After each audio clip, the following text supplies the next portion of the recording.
Good. Good morning. Today is Thursday, June 12th, 2025, and we're now back on the record in Public Service Company of Colorado's JTS case proceeding number 24A-0442E.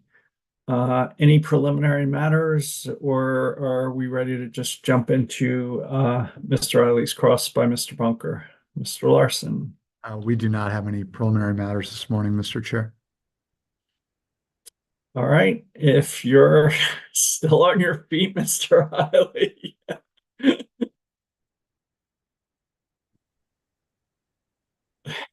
Still smiling. We're good. Mr. Bunker, I have 40 minutes for you. Thank you, Mr. Chairman, and good morning, Mr. Eiley. Good morning, Mr. Bunker. If we could, let's start with hearing exhibit 123, highly confidential, which is the rebuttal testimony of Mr. Bailey. And if who are we working with today? Is this Ms. Kunkel? It's Ms. Crane. Ms. Crane. Ms. Crane, if you could pull that up. Rebuttal testimony, hearing exhibit 123. And just to be clear, we're not in highway confidential session. That is correct. We are not. This is the entire testimony is labeled as HC that I'm looking at, but I'm not going into any highly confidential information. It could be the public version if that's easier. That probably is actually easier. Okay, yeah, I'll start with the public version, and if we need to pull up the highly confidential one later, we can do that. Yeah, excellent. Thank you so much. And page 6. And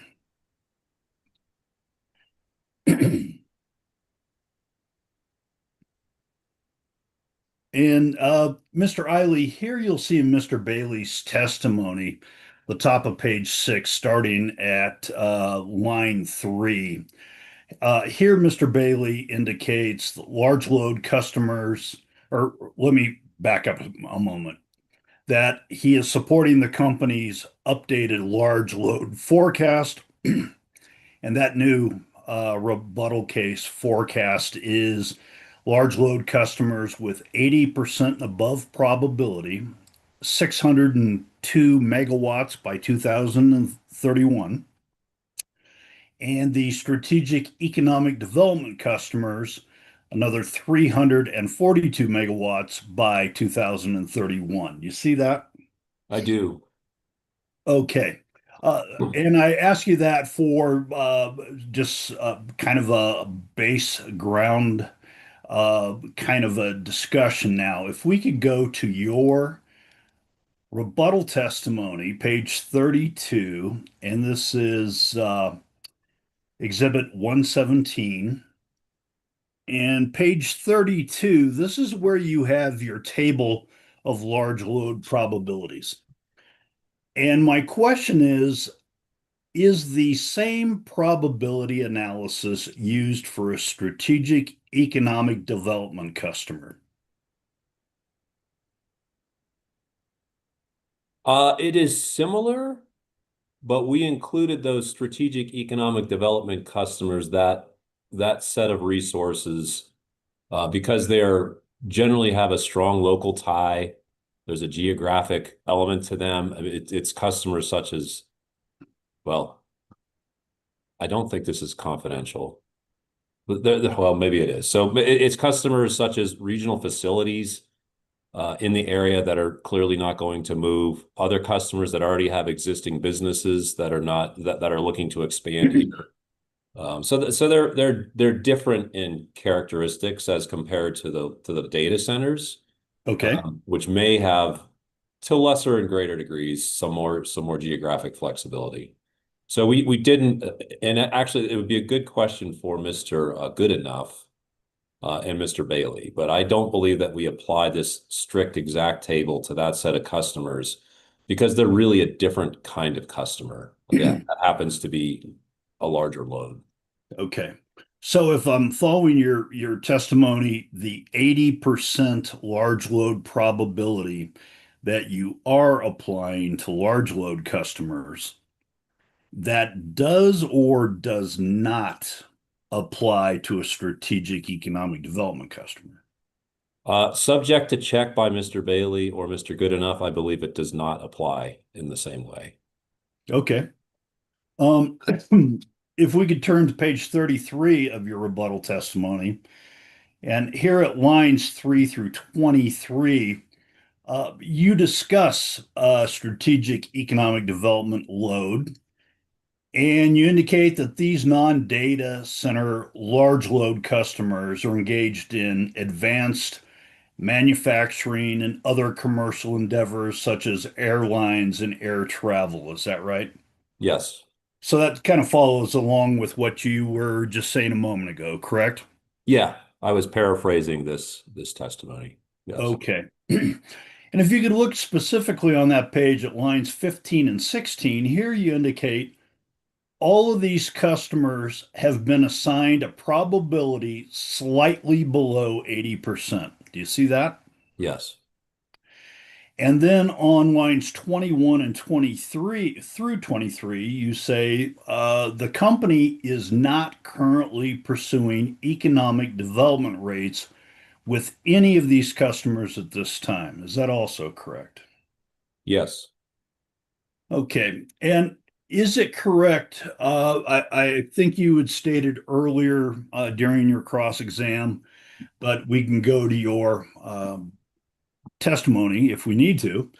But is it correct that Public Service does not plan to offer a standard or a non-standard EDR agreement to prospective large load customers, whether they are a data center or a non-data center customer?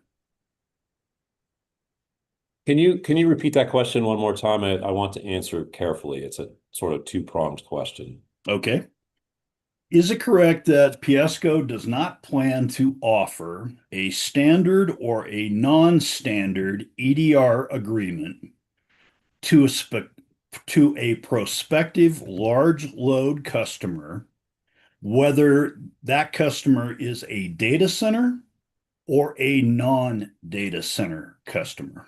Okay, thank you. It's a good question. Thank you for repeating it. Sure. To part A, the data centers, we do not plan to offer the EDR rates.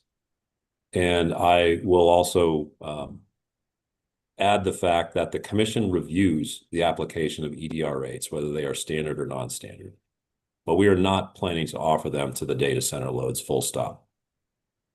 On the strategic economic development customers, which as I testified a minute ago and also in writing here, they are somewhat different in kind and character than the data centers. And the sentence here says, we are not currently pursuing economic development rates with any of these customers at this time. We are not at this time also, we are not foreclosing the option that there could be that type of strategic economic development customer for which it may be appropriate to offer an economic development rate under Colorado statute and under the review of the commission. So we are keeping that option open. But for these customers, we are not pursuing the economic development rate. Okay, thank you for that clarification. So, since these strategic economic development customers are not large load customers with an 80% or above probability, would you agree they should not be included in the company's updated base forecast? I would strongly disagree. They should be in that forecast. They are likely to come forward. They are operating businesses and enterprises in this area. We need to plan for them and stop playing from behind on resource adequacy. Okay. Is it your understanding that the distinction between a standard EDR contract, or at least one distinction, let's put it this way, at least one distinction between a standard EDR customer and a non-standard EDR customer is that under the public service tariff, the standard customer would be between 3 and 20 megawatts of new load, and a non-standard agreement would be a 20 megawatts and above. Is that your understanding? That is my understanding. Thank you. Okay.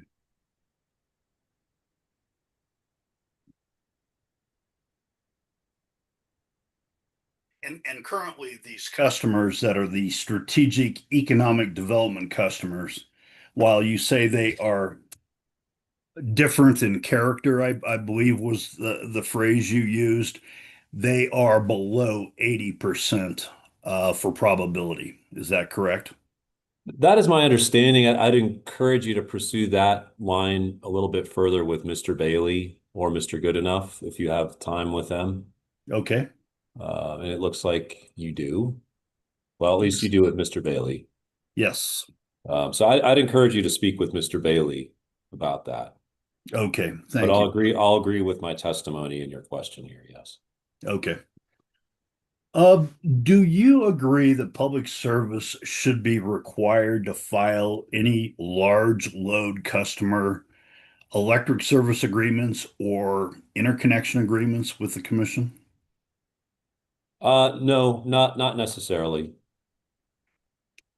Do you believe that public service ought to provide a notice to the commission of a large load customer taking service under the large load tariff or under either of those two agreements, the ESA or the IA? We would provide a notice if they are in the incremental need pool and we are triggering an incremental need. That's part of that process to trigger that matching of resources in the incremental need pool with a new load.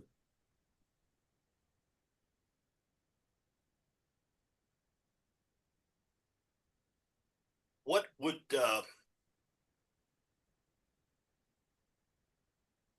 strike that? If we could move to hearing exhibit 2606, and that is the three-party framework. And if we could, it's attachment SJD9 as part of hearing exhibit 2606.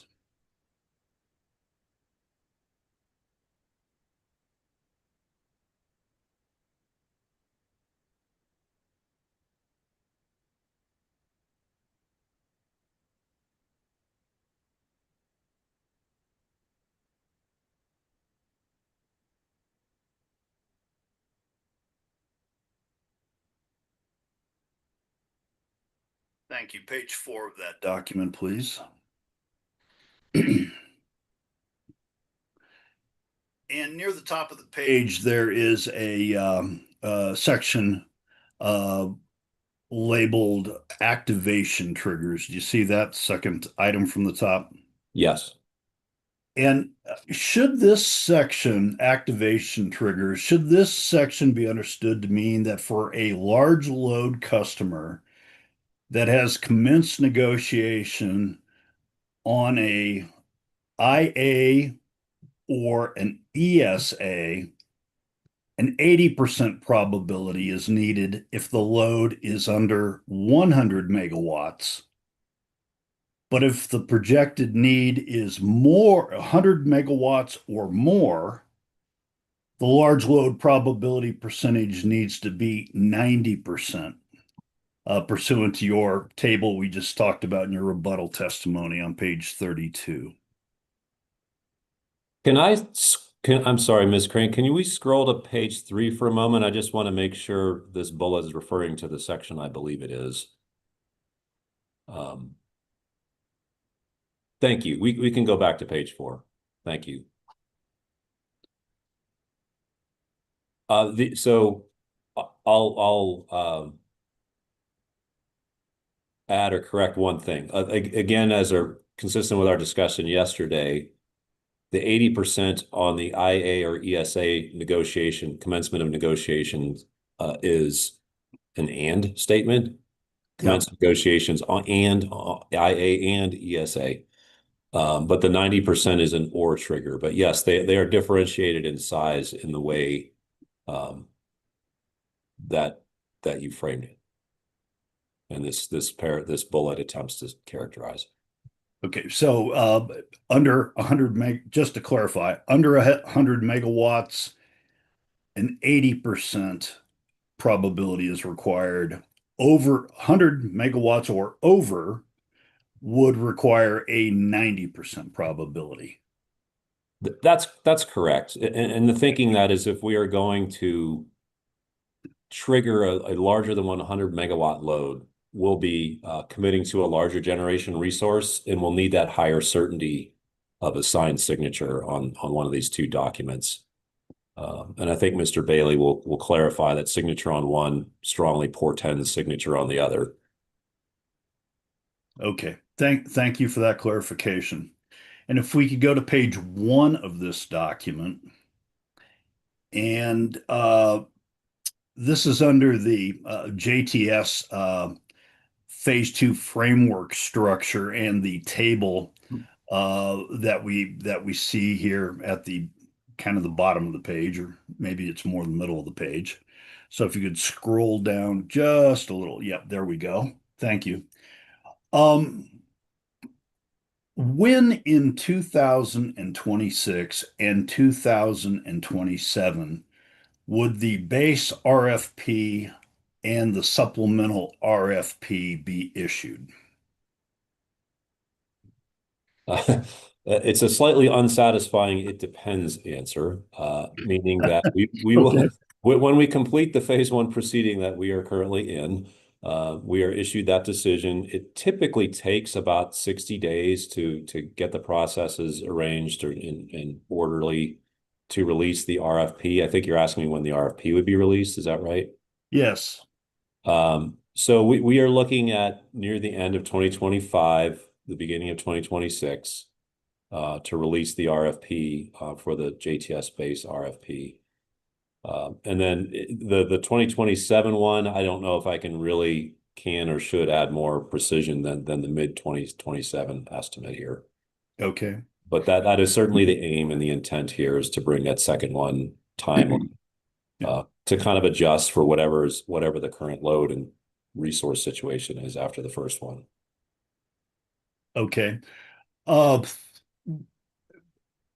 At a high level, and not asking necessarily for a specific date, but what kind of a time frame does public service see between the base RFP and the supplemental RFP? And by that I mean, is that roughly 6 months? Is that 9 months? Is generally speaking, what kind of a span of time between these two items?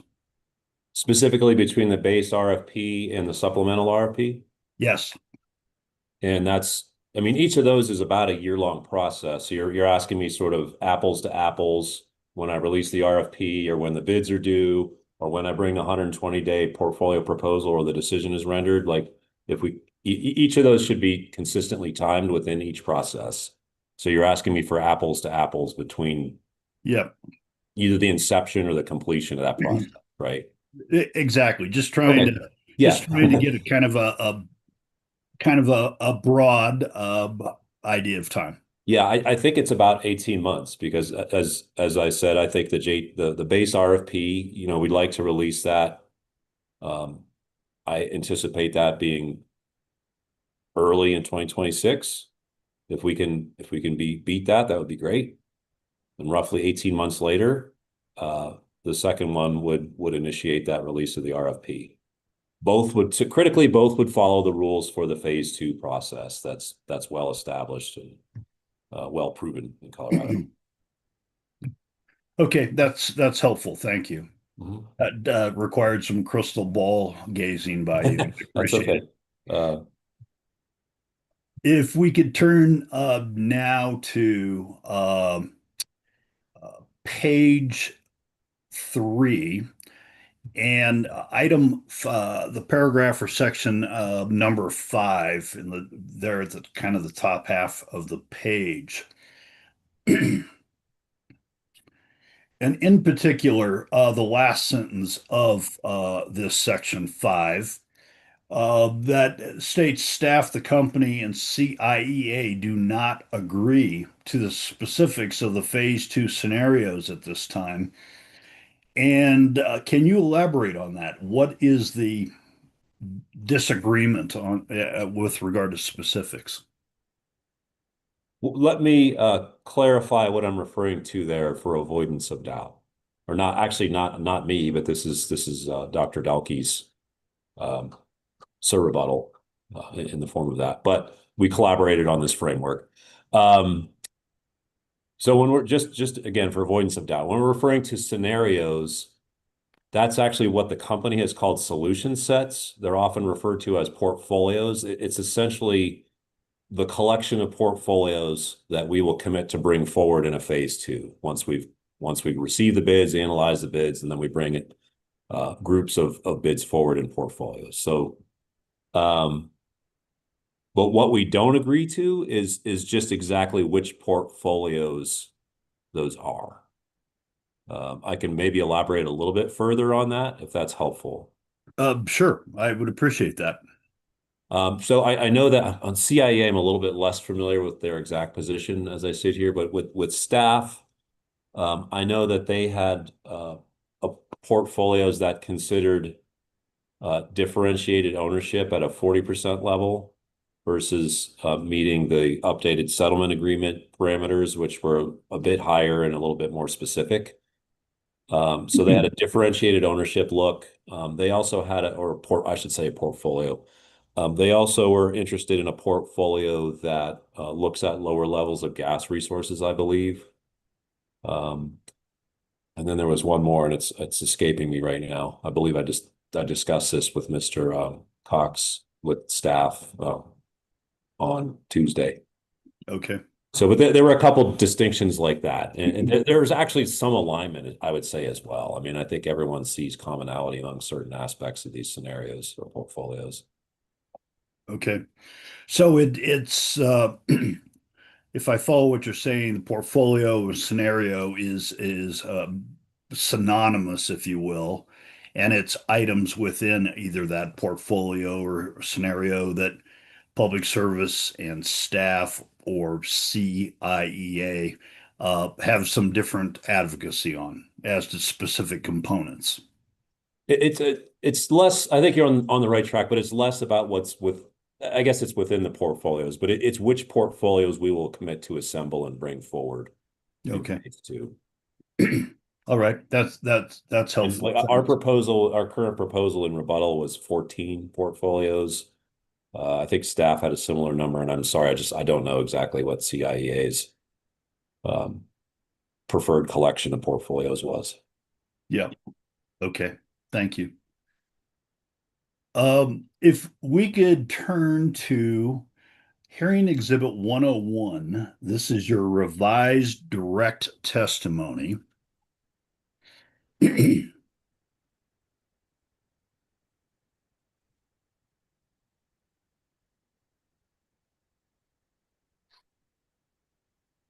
we could go to page 5, you'll see a table. If we could scroll down just a little to get, yep, thank you, to get that table.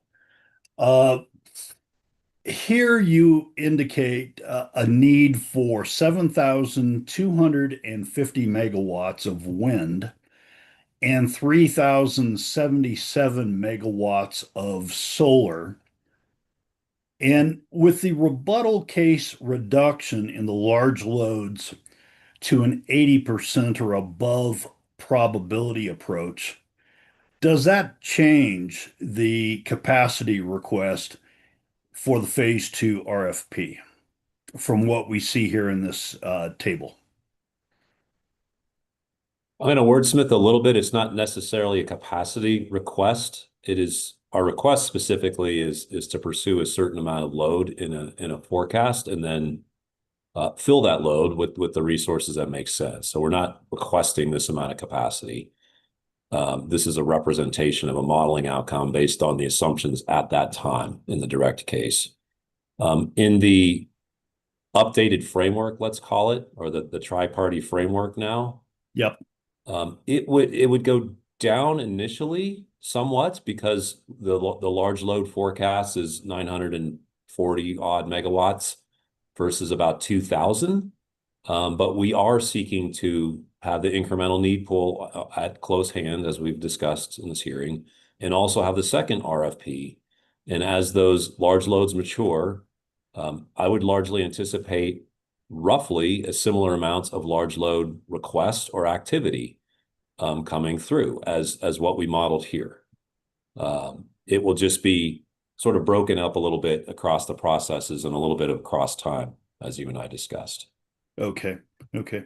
So if I follow what you just said, and this goes back to my first question at the beginning of this morning's cross, and that is not doctor, Mr. Bailey's updated large load forecast, and that number is now about 944 megawatts compared to the direct case that was a little over 1900 megawatts, as I recall. That's what you're kind of tying that together with the three-party framework. Yes, I am. And I think your question was useful to kind of clarify how we picture that occurring across 3 to 4 separate processes rather than all in one Okay. process here. All right. Thank you for that. Let's change gears to a different topic. And in particular, let's go to your rebuttal testimony at page 94. And here you talk about the long-term rate impact or forecast, rather.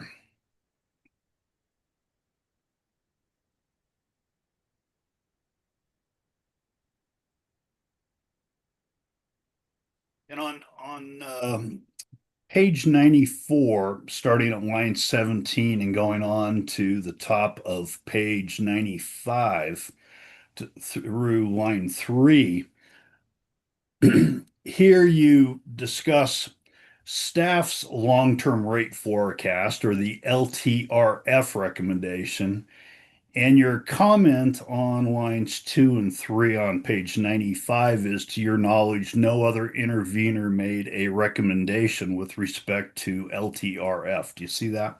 I do. Now, if we could go to Dr. England's testimony, that is UCA exhibit or hearing exhibit 301.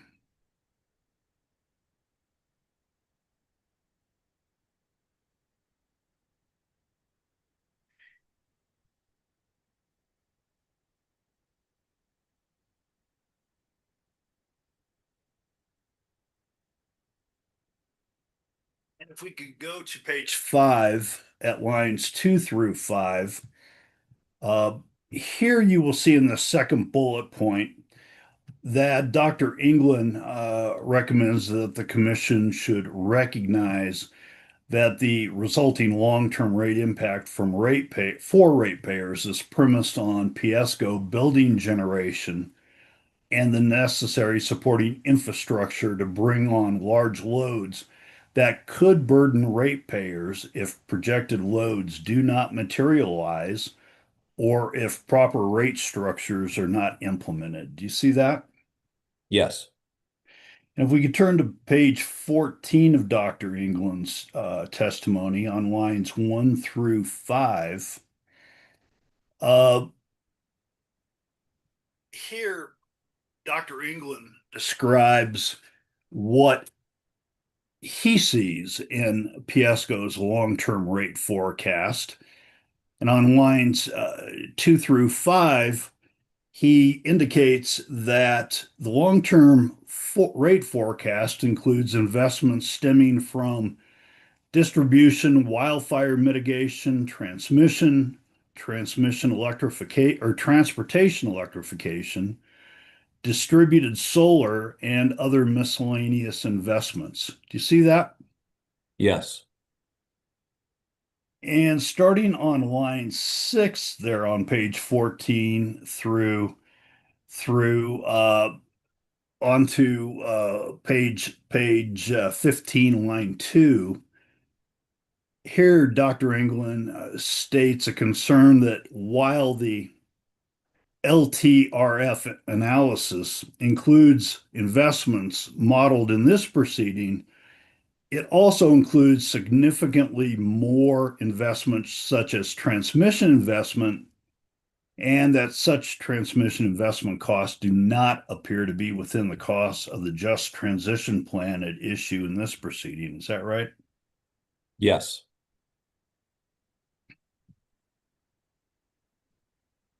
And if we could go to page 16, starting on lines 9, or make that line 19 through 17, line 2. Here, Dr. England describes what he sees as the major growth drivers in this forecasted resource need. And in descending order, it appears to be large loads, electric vehicles, base load, and beneficial electrification. Do you see that? I do.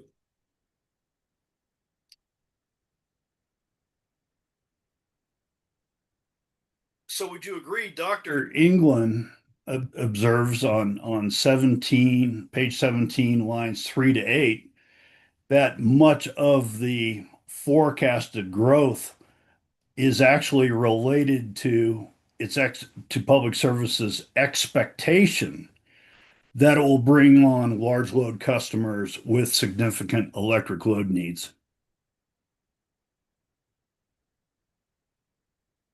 See that? I see the Q&A. Yes. Okay. And I've read it. If we could go back to Mr. Bailey's rebuttal testimony.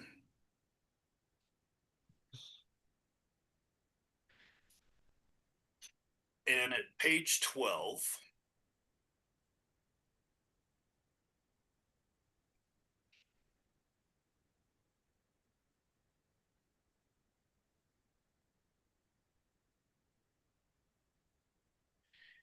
at the bottom there, starting on lines 14 through 19. Here, Mr. Bailey testifies that the company is adjusting our new large load forecast contained in the updated base forecast down to 929 megawatts by 2031 compared to 1,923 megawatts by 2031 that were included in our direct case. Is that right? Yes. And Mr. Bailey also states there that several large customers have withdrawn since the company filed its direct case, right? Yes. And we have also had new customers submit interconnection requests. I understand from your testimony that's the case. Yes. So would you agree that based on Mr. Bailey's statements, here are the new large forecast need by 2031 that's contained in the rebuttal updated base forecast is roughly 50% of what Public Service presented in the direct case? It is as applied.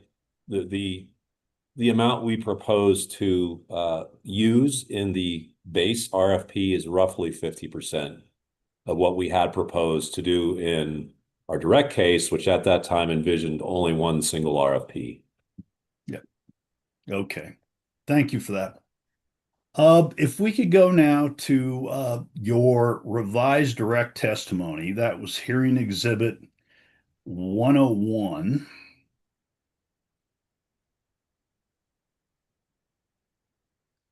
And starting at page 125.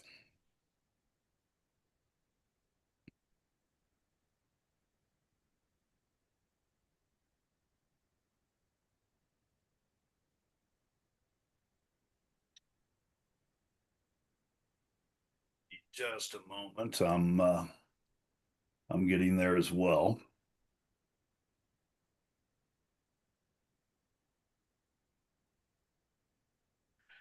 At 125 and line 4, page 125, line 4. Here you discuss public services expense deferral request in this proceeding, right? Yes. And as part of that testimony on page, and I see I have a site, I think that, let me see if this is correct or not, because this is the revised edition. Yes, I do have it right. Page 126, lines 13 to 18. Here you estimate the consulting cost to be $490,000 at this time for consulting services provided by E3 Consulting and the labor economist. Is that right? Yes. And on page 127, at lines 5 through 7, you indicate that the labor economist is to help score the best value employment metrics, or the BVEM, for bids, and compile portfolio level BVEM scores for the portfolios, right? Yes. It's a mouthful. It's a mouthful, and that's right. Thank you for allowing me to stumble over that this early in the morning. Yeah. And then on lines 10 through 12, here you say that the company estimates $75,000 to cover the labor economist support, right? Yes. And is it correct that the labor economist will be evaluating phase 2 competitive solicitation bids? Yes. So, if that's the case, isn't it true that that should be a phase 2 cost recovery instead of a phase 1 cost recovery? Um, well, I guess we view phase two as focusing on expeditiously approving portfolios such that we can advance to commercial activities to implement those portfolios. So we try to get these costs, these kind of other ancillary is the wrong word, but sort of uh, issues not related to that very specific process. We try to resolve those here. This, in my mind, I'd much rather solve it here than in a conversation with you and I in this fully litigated case. And this is the fully litigated part of an ERP proceeding under Colorado rules. I think it makes more sense to litigate it here. Okay. But based on your comments, I think you would agree with me. There are no labor economist costs relating to litigating this phase 1 proceeding, right? That is true. I don't Okay. believe we've incurred any costs with them. We may have had some initial conversations, but you're correct. I think the work is done in phase two. Okay. Thank you for that. Um, if we could now turn to hearing exhibit 300, and this is the revised answer testimony of UCA witness Leslie Henry Sermos.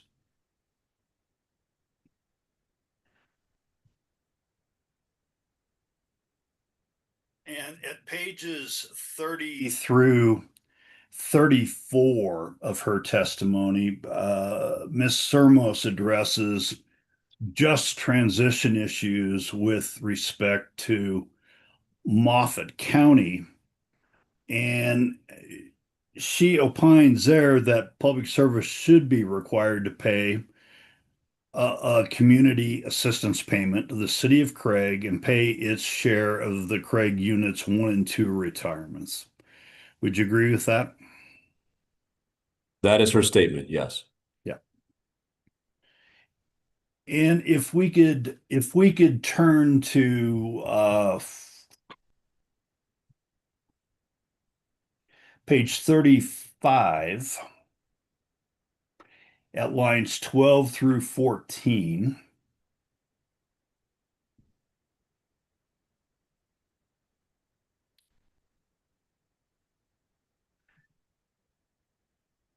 actually page 34, I'm sorry, at lines 12 through 14.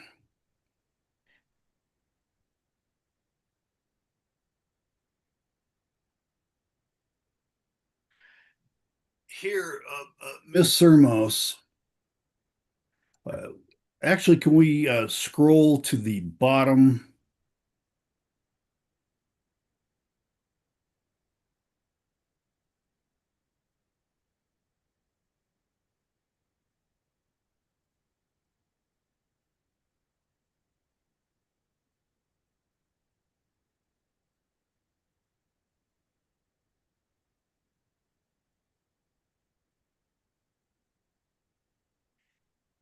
I hate to say this, but that document does not look the same as the document I'm looking at. Are we looking at hearing exhibit 300? Yes. Okay. Okay. The pagination has is slightly changed on the document that I'm looking at. If we could go to 33, I'm sorry, page 33, and then if we can capture just the top of page 34, if it's possible to do that. No, it isn't. Okay.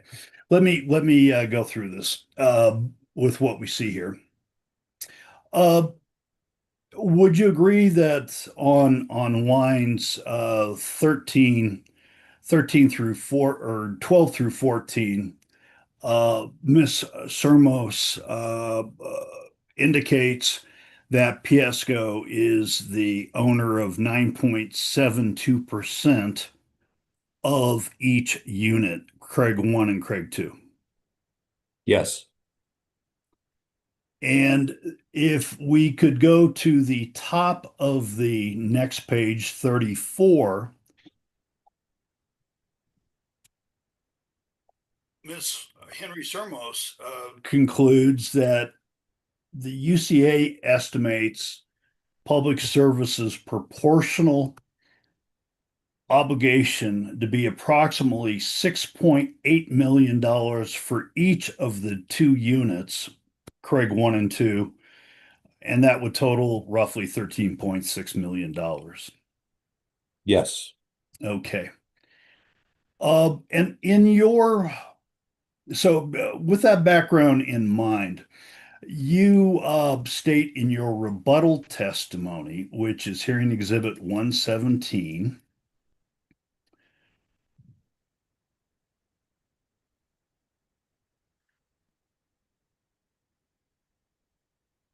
on page 81,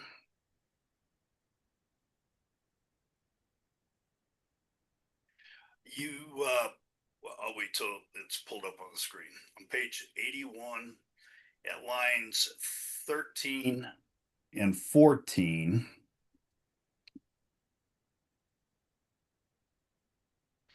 here you state the company does not support a recommendation to make community assistant payments with an offset for costs associated with Craig 1. Is that correct? Yes.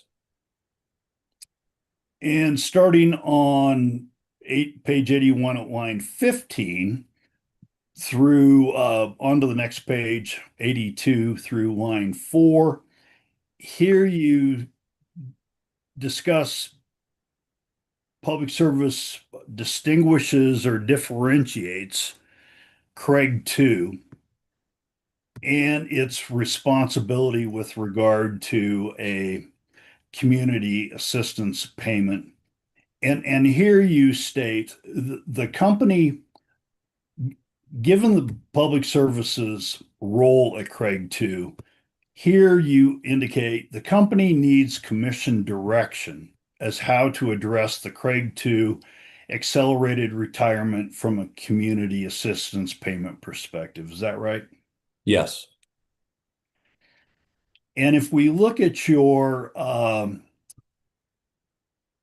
hearing exhibit 117 attachment JWI 9, this is your document that that really kind of lists all the recommendations across the various witnesses and the various issues at a high level. Yes. And if we could look at page 3 of that document, here the recommendation for the topic titled Just Transition / Community Assistance Payment Structure is the company is seeking guidance regarding expanding the Just Transition / Community Assistance Payment Structure to include Moffat County, given the company's history as a minority owner of the Craig Station in the area. Is that right? Yes. So is it correct to interpret this recommendation as Public Service is seeking a commission decision point on this issue in this proceeding? Yes. Okay, thank you for that. Uh, let's change gears one more time.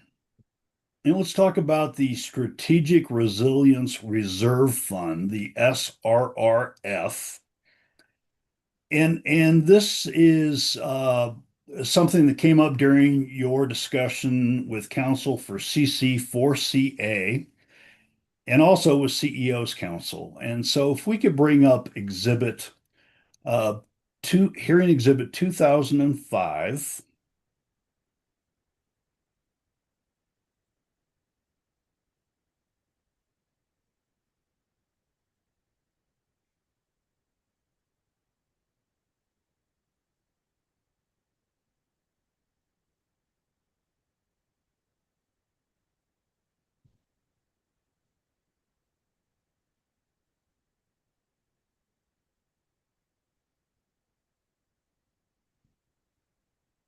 Thank you.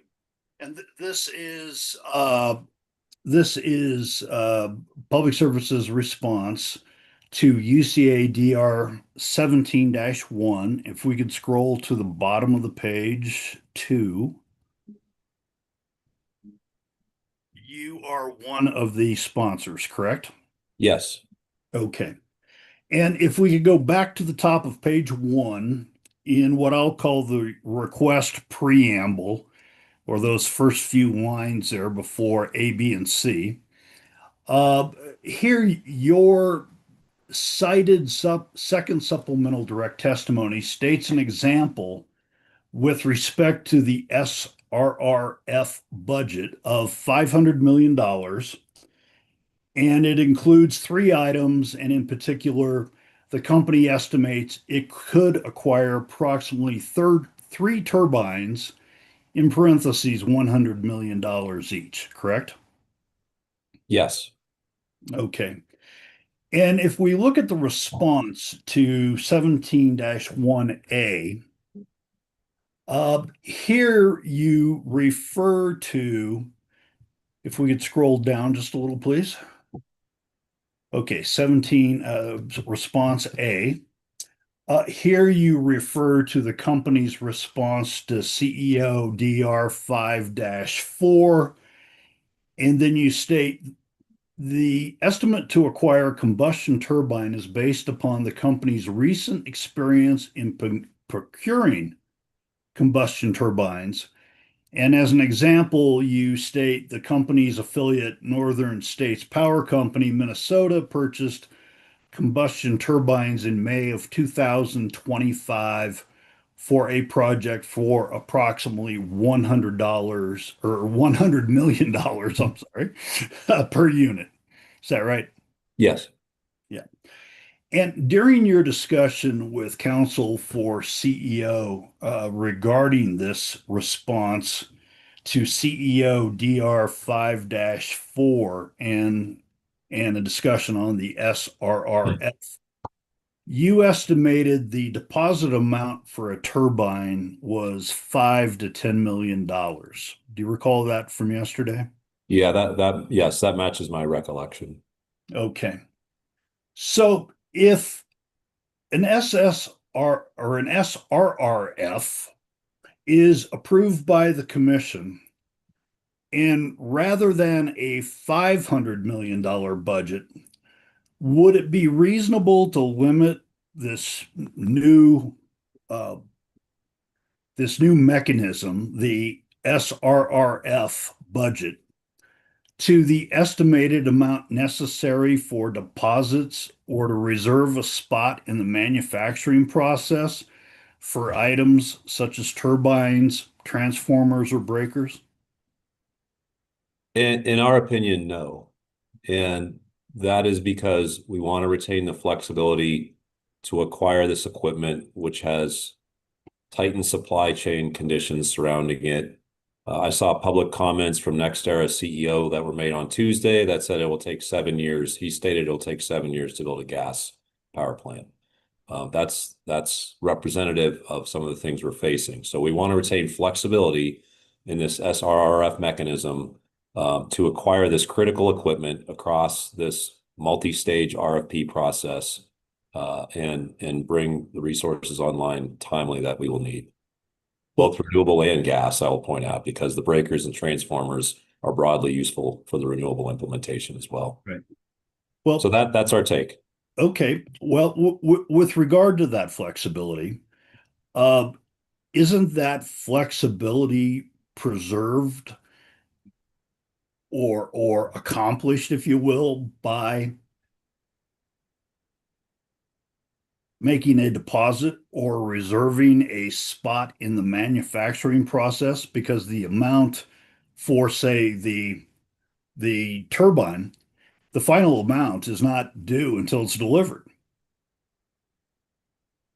Again, these we carefully qualified these statements about when we may need to expend these funds, and the responses to CEO were qualified to say, currently and at that time and things like that, because the market it's brutal out there. Sure. And we are trying to make sure we can do this. Yep. And we want to retain, if we are asked to pay upfront for the full cost of a turbine. I recall housing markets in Denver at times, cash offers beat loan offers. So if you walk in with cash in hand for the full value of a house, you could beat somebody on a bid who's going to finance that home.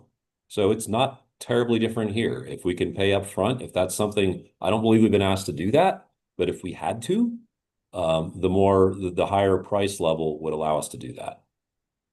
Yeah. Well, and when you say we haven't been asked to do that, by that I take it you mean you haven't been asked at this point to pay $100 million for a turbine that won't be delivered for 5 years. Correct. Okay, that's helpful. Uh, if an SRRF is approved by the commission, would Public Service agree to a cost of debt return rather than the WACC return you had discussed earlier? And part of the reason I bring that up is that the item of equipment, the turbine, the transformer, the breaker, it's not actually put into service at the point when you put down, say, a deposit or you put down a reserve amount, an amount to reserve a spot in the manufacturing process. Does that seem reasonable to you? Cost of debt. I can understand what you're saying from sort of a regulatory in-service principle, but our perspective is that we will have to finance these large amounts of capital. We would have to do that with an equity and debt structure that would actually, it would be essentially our cost to finance it would be at the weighted average cost of capital. So we don't support using the cost of debt on this mechanism. Mhm. Okay. Well, Mr. Eiley, thank you. Thanks, Mr. Bunker. I appreciate your time. Mr. Chair, Likewise. I am finished. Thank you.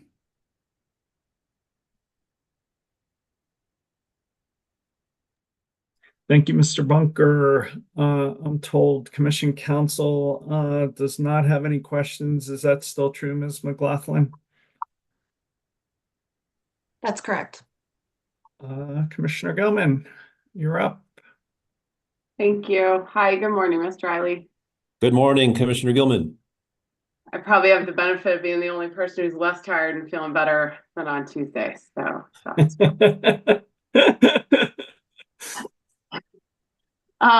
all right. I want to start with some questions about your phase 2 framework, or it's called a few things, phase 2 framework, tri-party agreement, something. But I wanted to talk first about the forecasting a little bit and how that might be updated in that step. So the company states under its proposal, there will be no second phase 1 decision in kind of the process that you laid out prior to the supplemental RFP. And it will just update the subcomponents of the load forecast based on the latest available information. And I think that includes the clean heat plan, electrification, updated vehicle electrification, updated oil and gas electrification, and updated large loads. Does that sound right? Yes, and just to clarify, are you referring to the supplemental RFP, essentially the second RFP? Yeah, that's right. Okay. And then I guess if large loads drop below the 80% probability, they'll come out, and if new ones are above the 80%, they'll come in as part of that reorienting toward the forecasting for the supplemental RFP. That's our proposal. Yes. Okay. So I wanted to just understand a little better how some of those updates might be made. So outside of the specific factors that I just listed, will there be any other updates to the base retail forecast that you anticipate? Good question. I just had this conversation with Mr. Goodenough. Our plan is to do a full refresh on the sales and demand forecast with the available information at that time in a way that's it's soon enough that we can supply the RFP with that information. So, loosely speaking, and he could probably articulate it better than I could, but the sort of normal, if you will, sales and demand forecast for kind of normal loads. And yes, I would anticipate we should have more information on the EV case, the BE, the clean heat plan case, the DSM strategic issues case, because those should all enter litigation in May or July, as the commission has ordered. We're thinking about ways to combine those. So that information should be available in the early parts of 2027. If that works out, it can update and inform that second RFP. So the normal kind of, process that Mr. Goodenough does for customers, then these policy elements I just mentioned, and then yes, the updates to large loads as they either increase in confidence or new ones come in to trigger that 80% designation. Or decrease in confidence? Or decrease, yeah. If they fall out, then they'll be moved out. And also critically, it will be fully calibrated to the results of the first RFP, the base RFP. So it's a look, each RFP is a look at the loads and resources. So what you and I just described is the load side of it, and you didn't specifically ask, I guess, but the resources will be updated as a result of our current expectation and knowledge from that base RFP and potentially any activity that's done within the incremental need pool. So I'm curious specifically too about the strategic economic development loads. I think I have the name right, but correct me if I'm wrong. Since those are not bound by kind of a probability interval, like the data center large loads are, to my understanding, what if one of those loads was in the first forecast and RFP didn't materialize, didn't advance, but to my understanding, the company doesn't really have like a hard and fast rubric for those, would you still include it in the supplemental RFP? So let me try to understand that. So can you walk me through that again on this? Let's say it's one of Yeah, the. maybe we'll piece it out. So the strategic economic development loads do not have these like probability intervals or this 80% threshold, the same as like the data center large loads to be included in the forecast, right? Yeah. And so if some of those, and my understanding is the company is now assuming 100% of those loads materialize in the forecast. Yes, and I guess I want to be careful. We didn't completely throw away the thought process around that probability assessment. We applied it a bit differently. Those loads go through similar steps. We just recognize that they're a little bit different. They're a fair amount different. They're not data processing loads. But please continue. Okay, so I'm curious, you have a Yeah. load, a strategic economic development load customer Yeah. in the first forecast. Mhm. So they kind of are part of that first RFP, but that Yep. load doesn't materialize. They don't advance, but they don't go away completely. They still be Okay. included in the supplemental RFP. Oh, so if they're sitting at sort of a still Mhm. maybe condition, Idling, yeah. yeah, they're idling, but we have and that sorry, thank you. That's a good scenario. They have they're in that same status, and we've included them in the base RFP. So therefore, we have sought resources to match their load in that base RFP. And now they're moving to the second RFP, and is your conditional your proposal here that they have advanced to moving forward or not in the second RFP? No. Okay, so we will be moving forward on acquiring resources for that. Maybe they didn't show up for that. And we will have that length in the system for other uses, including the growth on the system that we'll expect. Okay. Would the company incorporate a process to kind of I don't want to use the word incorporate again, incorporate any significant economic outlook changes into the forecast for the supplemental RFP? That is a great question for Mr. Goodenough, but loosely speaking, my understanding is that, outside of the policy drivers, outside of the specific process for the large loads, his process will account for things such as the economic outlook, population growth, those sorts of more, traditional macro factors, for lack of a better phrase. I believe that's part and parcel of his process to update that sales and demand forecast. Okay. And then I just want to go through the timelines on some of those BE and transportation electrification things that you had discussed. So it looks like the company's saying the upgraded full CHP could be included in that updated forecast. And I wanted to understand the timing of that, as I understand the DSMSI Clean Heat Plan combined filing would be due in July 2026. So we would likely litigate that through, April or mid-May 2027. Do you agree with that timeline? Yes. And then the TEP would get filed in mid-May 2026 and then likely get litigated through maybe March sometime 2027. Yes, I agree with you. So, because I've worked with several different kind of forecasting processes with the company, and it tends to be that the message is the lead time in developing forecasts is quite long. And so how would these results that really are still subject to triple R that come out in, Q2 of 2027 be able to be incorporated into the forecast for the supplemental RFP? I don't want to impart that I guarantee that. But at the very least, Mr. Goodenough would be working with our updated proposals.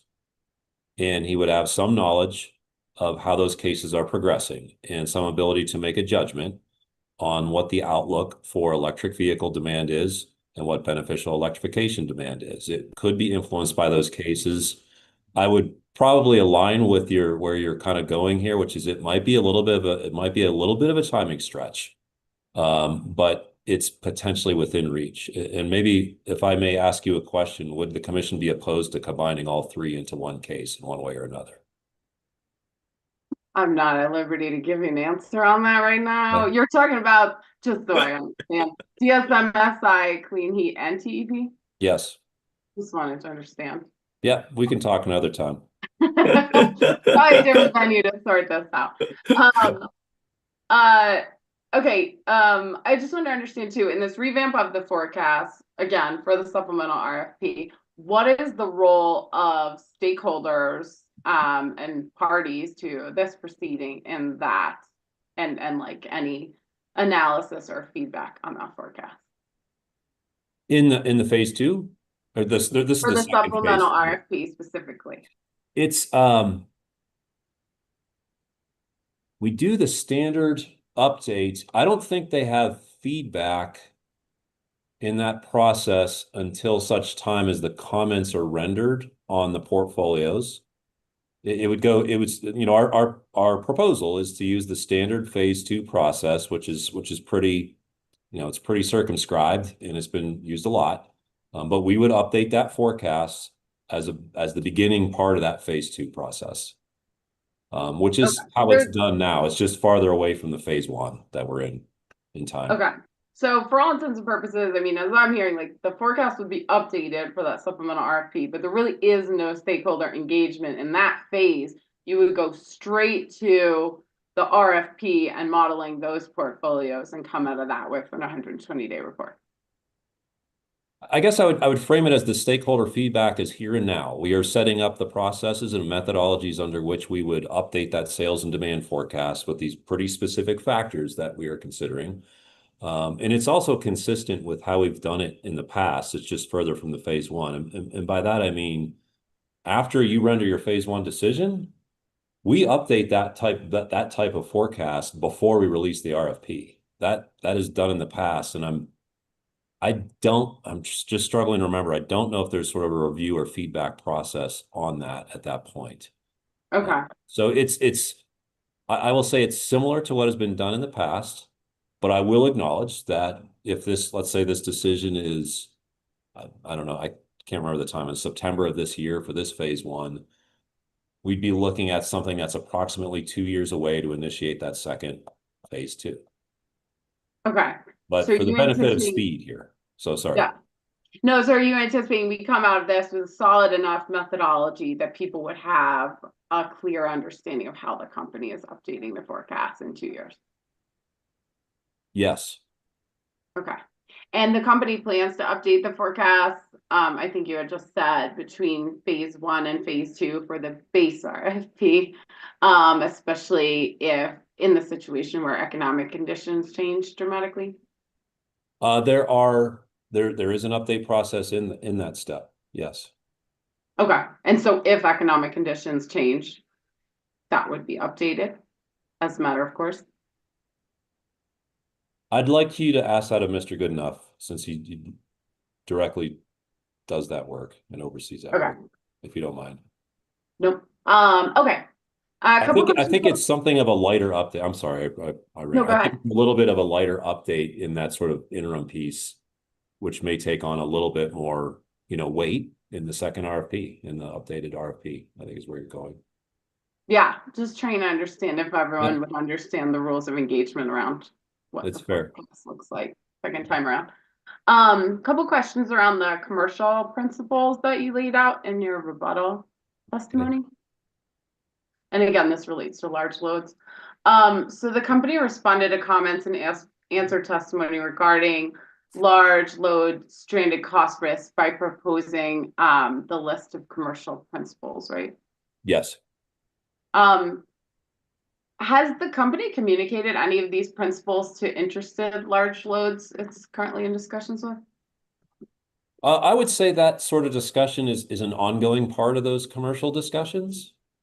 So the large loads, I mean, these are not necessarily whole cloth new concepts at all in Colorado. I mean, this is going on nationally across different states, a lot of these concepts. So I would say that those large loads are familiar with these concepts, and these get discussed in our ongoing commercial discussions with them. And Mr. Bailey is directly responsible for that. Okay. And if we move forward with some of your proposal and implementation of the commercial principles, would the company anticipate applying these to large loads that you're already in discussions with? Um, I'm hesitating because I suspect that there are different levels of maturity with large loads we're already in discussion with. So I think I want to I think I want to refer that to Mr. Bailey. There could be earlier stages of negotiations with certain loads and then in later stages with other large loads. Okay. Um, is the company prepared to commit to requiring some or all of the commercial principles for new large loads at a certain point of maturity of discussion? We advance these as principles, and we also stated that we need some commercial flexibility around these principles because the individual negotiations can vary. That would be a no. I think we'd have to. I'm not sure we can agree to that right now. Okay. Um, as I read these principles, most seem to deal with kind of the more dramatic situation of ensuring the loads are paying at least a portion of their expected revenue or load for a period of time. But additional party comments were focused not just on the idea that these loads go to zero or disappear, but around the risk of cost shift or cost allocation more broadly and kind of the fairness factor. Yes. So just want to see if we have a common understanding of this. It would be my understanding that cost shift or cost allocation risk would be the most acute if the marginal cost of generation and transmission are higher than the average cost embedded in rates. Is that a fair assumption? Yeah, I think it is. And does the company have any indication as to the comparison at this point for the comparison of marginal cost to serve large loads versus the average embedded cost? I think our best indication is probably the long-term rate forecast work in which we use the generic pricing in our phase one and ran those through the long-term rate forecast models, which showed pretty considerable benefits with higher amounts of large loads. Okay. Does the company believe it's appropriate to charge incremental large loads at least the marginal cost to serve them? I think that's probably a fair statement. I'm thinking carefully back to the economic development rate conversations. And basically I believe I'd want to argue that the large load or our existing tariffs for large loads for sort of, transmission connected customers seek to do exactly that in a sort of at least marginal cost way. Okay. And certain parties have suggested that the company calculate cost allocation by conducting a phase two evaluation, both with and without large loads. Do you think that could be a reasonable approach to try and at least understand some of their impact on marginal cost? So the larger and smaller load forecast in essence? Yeah, I mean, if that's the only differentiation, then yes, but I think as a singular variable with and without large loads. Right. I mean, the model will see it as larger and smaller loads in essence. I mean, it'll be, you take the large loads out. So we're saying the same thing, but we struggle with that because we think what you're going to see is portfolios that have different amounts of, you're going to see a different PVRR look. You're going to see different emissions looks. We're not really sure how comparable they are. And so it's going to probably want to speak with Mr. Landrum a little bit further on this, but we're not really supporting that in our solution sets. We think we need to move forward with what in our view is reasonable and adjusted downward amount of load in this RFP, and get those resources moving forward to address large loads, resource adequacy, and electrification needs. And not be playing from behind on a reference point that may be artificially low. Would it be more difficult though for us to determine the marginal cost to serve the loads if we didn't have that delta to understand the additional cost that's being incurred to serve them specifically? I'm not sure. I guess I understand the question. I may Trying to understand how we get there in an actual calculation of marginal cost if we don't Yeah. have one that seems to do that, at least for generation. The marginal cost of new generation you're thinking about? Mhm. To Yeah. serve the- I might want to refer that to Mr. Landrum if that's okay, just because he's closer to the models and working with these models over many resource plans. Okay. UCA raised concerns that large loads could cause specific ramping or reserve problems. Do you believe that such concerns should be part of a marginal cost analysis for us to ensure they're paying at least marginal cost?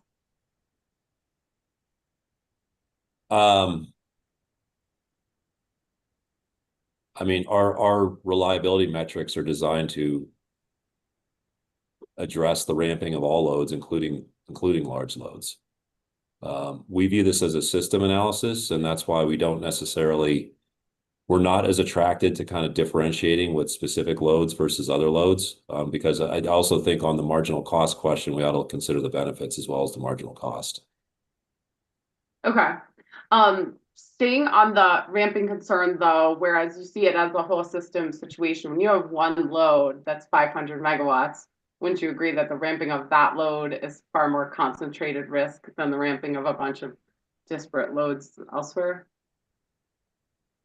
I don't know if I know that. It would depend on the nature of that load, and I don't know if it looks like one singular load at that scale versus a collection of loads. I honestly don't know that. Maybe Mr. Bailey can kind of help on the sort of the real, the real experience with ramping of these large loads. Okay. And then in its rebuttal, the company offered to file a large load tariff at the end of 2026, moved up to the beginning of 2026 in the tri-party phase 2 framework. Is that right? Yes. So I'm curious how the commission can ensure, and I totally understand your perspective that there could be benefits here as well that needs to be accounted for. But looking on the risk side of things, which the commercial principles are intended to address, I think. Yeah. How can the commission help ensure consumer protections against potential cost shifts and stranded cost exposure before a tariff goes into place that was agreed upon in that framework? I think by approving the framework itself, which reduces the amount of loads that we're pursuing now. I mean, we had proposed in direct to pursue 2,000 megawatts of this, which was a statistical look at the 5,800 megawatts that we had awareness on at that time. We're now proposing a multi-stage process, and we think that is the protection against over-resourcing that may occur in this situation. And the use of the principles that Mr. Bailey is now using, as we articulated, I think the approval of this framework is the way to ensure that reasonableness and that customer protection. He's using them, but not requiring them. Right. It gets in the nuance of like what requiring them means. I think we're intending to use or require each one of them, but sort of the specific application of those is somewhat commercially negotiated. Okay. And where would that be memorialized? In an ESA or an IA?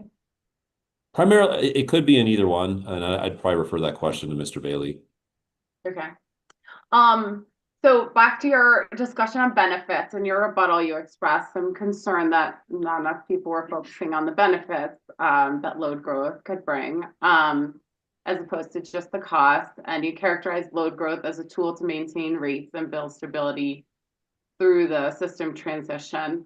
So is it fair to say that this argument where growth is helpful to rates is when the sales grow relatively faster than the system peak demand? I would put it as if the revenue grows more than the costs. Okay. And the costs are driven by? Costs, partially peak demand, but partially the energy need as well. Okay. Yeah, depending on your resource, right? Yes, and depending on the load, right? Okay. But the size of the portfolio is in very large part meant to meet that system peak demand, right? It's certainly one of the principal factors we plan for. Okay. And so I'm curious, I know in the commercial principles, it indicates kind of encouraging these large loads to undertake demand response activities or flexibility from the peak. And I'm curious if we can't move past just encouraging, given the potential for them to be truly beneficial to the system, I think without question, if they have real abilities to move off the system peak. Is there any way to move past encouraging them to make this monetarily interesting for them, or more attractive or more necessary for them to incorporate? I know that we are concerned with, and I'm trusting you took encourage straight out of our testimony. And we're concerned with disincentivizing these loads to be here. And my understanding is that they haven't wanted to offer a lot of demand flexibility at this point.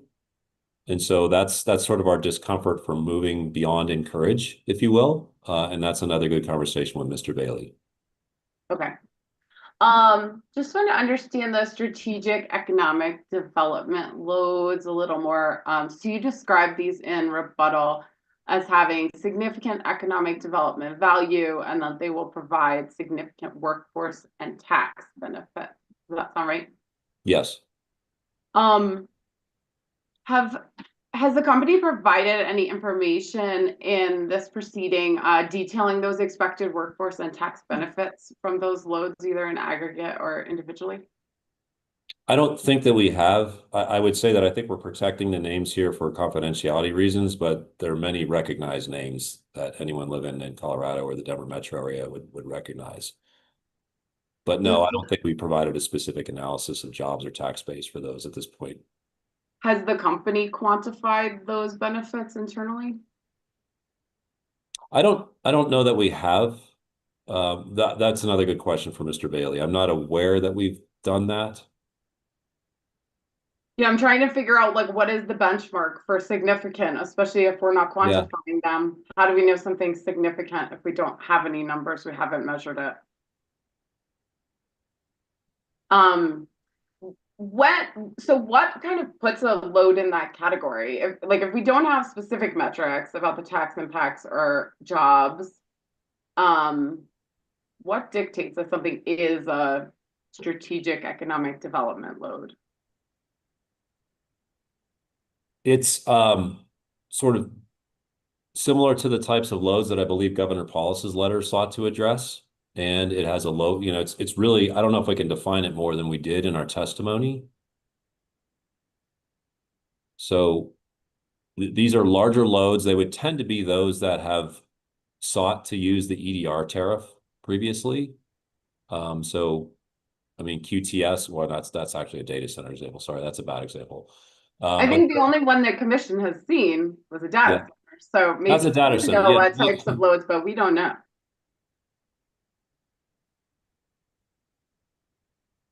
Okay, they're kind of embedded in our economy already. And maybe we didn't list them here, and I'm trying to remember if there's a confidentiality reason not to cite some of these. I don't know if I need to consult with my legal team before I can help you with that on the record. Okay. No worries. Nodding. I'm not asking you to identify who they are, but I'm asking how do we, what gets them in this category? I'm a bit. Yeah, I think they're generally TG type customers, so they're larger. Like I said, they would be seeking economic development rates historically, which we're not really offering now. So they tend to be greater than 3 megawatts. They could be 20 megawatts. They might be larger than that. And they're really locally tied. These are businesses that in many cases are already here or have a strong reason to be here in terms of the region. Like they have an obvious regional tie. And certainly understand that the data processing types of loads, they're not data processing loads. So the data processing loads may have some more geographic flexibility. That's certainly been, top of the discussion on concerning those, but they're larger loads that tend to have a regional or local tie. That's pretty logical to see, and they're not data processing. So we really feel like they're a lot less speculative in that way. Okay. Than the lower confidence data center loads. Do we know how many of those loads by percent, by number, whatever, have signed an ESA or an IA? I don't. Mr. Bailey may be able to help you with that a little bit. Okay. Um, and I understand, like, as I hear it, the company's rationale to say, well, these customers don't have the same rubric and don't have to hit the 80% to be included in the load assumption is kind of because of this local tie. They're already Yes. here, we know who they are, whatever. Wouldn't that make it more likely that they were in negotiations with their local utility to sign an ESA or an IA? Perhaps, but they can't sign an ESA if I don't have the generation to serve them. Is kind of the chicken and egg situation that we're grappling with here. Right, but we're not even saying they have to be at the 80%, which that they're even negotiating. I'm sorry, can you repeat the question? The 80% interval as it relates to large loads, which are data centers, is that they're negotiating an ESA or an Right. IA. Right. So what I'm saying is by not requiring them to even be at the 80% level, they don't even have to be negotiating, and we're including their full load.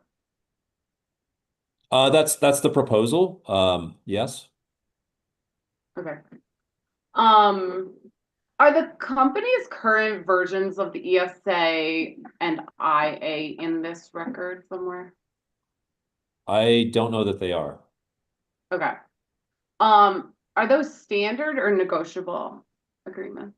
I believe they're somewhat negotiable. I mean, they start from a standard template. They're seeking to comply with all existing tariffs, and we negotiate with those loads. And I do want to point out there's sort of an interesting parallel here. On the other side of this case, we have the IPP community that's really struggling with a consistent conforming bid contract. But here, so that to me indicates that commercial flexibility is sought by them, and we're trying to find that balance on the supply side. We're trying to maintain the same thing on the demand side. Yeah, If it makes any understood. sense. Everyone wants predictability. Um, so I'm curious, I don't think having seen them in this record, I'm not sure, so I wanted to get your opinion.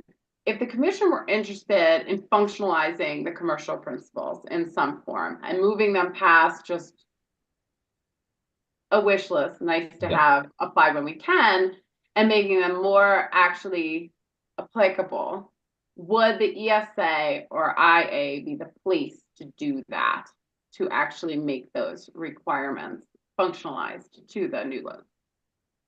The large load tariff that we'll file by January 31 would be the place to do that. How do I do it before a year and a half from now?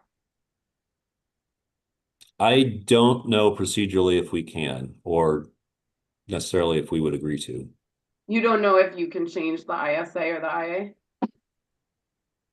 IA? Within this proceeding, I'm honestly not sure about that in terms of like what is structured for a resource plan proceeding here. Okay. Getting back to the ESA, and we're flying a little blind, I think, not having it in this proceeding. But as I understand, you've described this chicken or the egg problem, right? And there's a game of chicken, whatever you want to call it, right? They don't want to sign unless knowing you have the resources to serve them. And I think in your opinion, we should build them so that they will sign. Isn't there a way to make it a little less binary than that in an agreement like that? So long as the utility meets certain timeline and is on track to procure the resources, then the load will hold up their end of the bargain. So it's a lot less waiting for one particular party to act and more a bilateral agreement about each of your commitments. I may have made this look a little bit more fraught than it is because I don't negotiate these directly. I mean, there are certainly nuances within these contracts in terms of milestones and payments and things that may or may not be rebated at certain levels of the milestones. So it's probably a conversation with Mr. Bailey on the contracting aspects of it. Okay. Yeah, I mean, I think my understanding as I have it now is these customers are reluctant to sign ESAs. I think this is what the company has said. unless we can show we have the resources we're building in order to meet the need. I mean, that's part of it. In some cases, like neither one of us could countersign an ESA in some of these conditions. Just, just based on what are the requirements of a contractual understanding between parties of this nature. Yeah, I mean, I think the core issue here is who acts first, who takes the risk first. And I'm trying to figure out, isn't there a way to finesse the ESA to acknowledge that and move forward simultaneously de-risking each other instead of one necessarily has to take the risk first? Yeah, I don't know if I can address that. I would direct that to Mr. Bailey, who negotiates these contracts. Okay. Okay, let me see. Okay, a few questions on the SRRF. Are we calling it the SURF? Your choice. I have no strong preference on that. Okay, well, for the court reporter, SRRF is SURF. Spelled a little differently. Okay. You got it? Okay. Okay, I just want to think through the issue this is intended to solve. So if we look at the 2021 ERP CEP, the approved portfolio for phase 2, which I believe was released in January 2024, included, I believe, 2 utility-owned gas combustion turbines. Is that correct? The approved portfolio?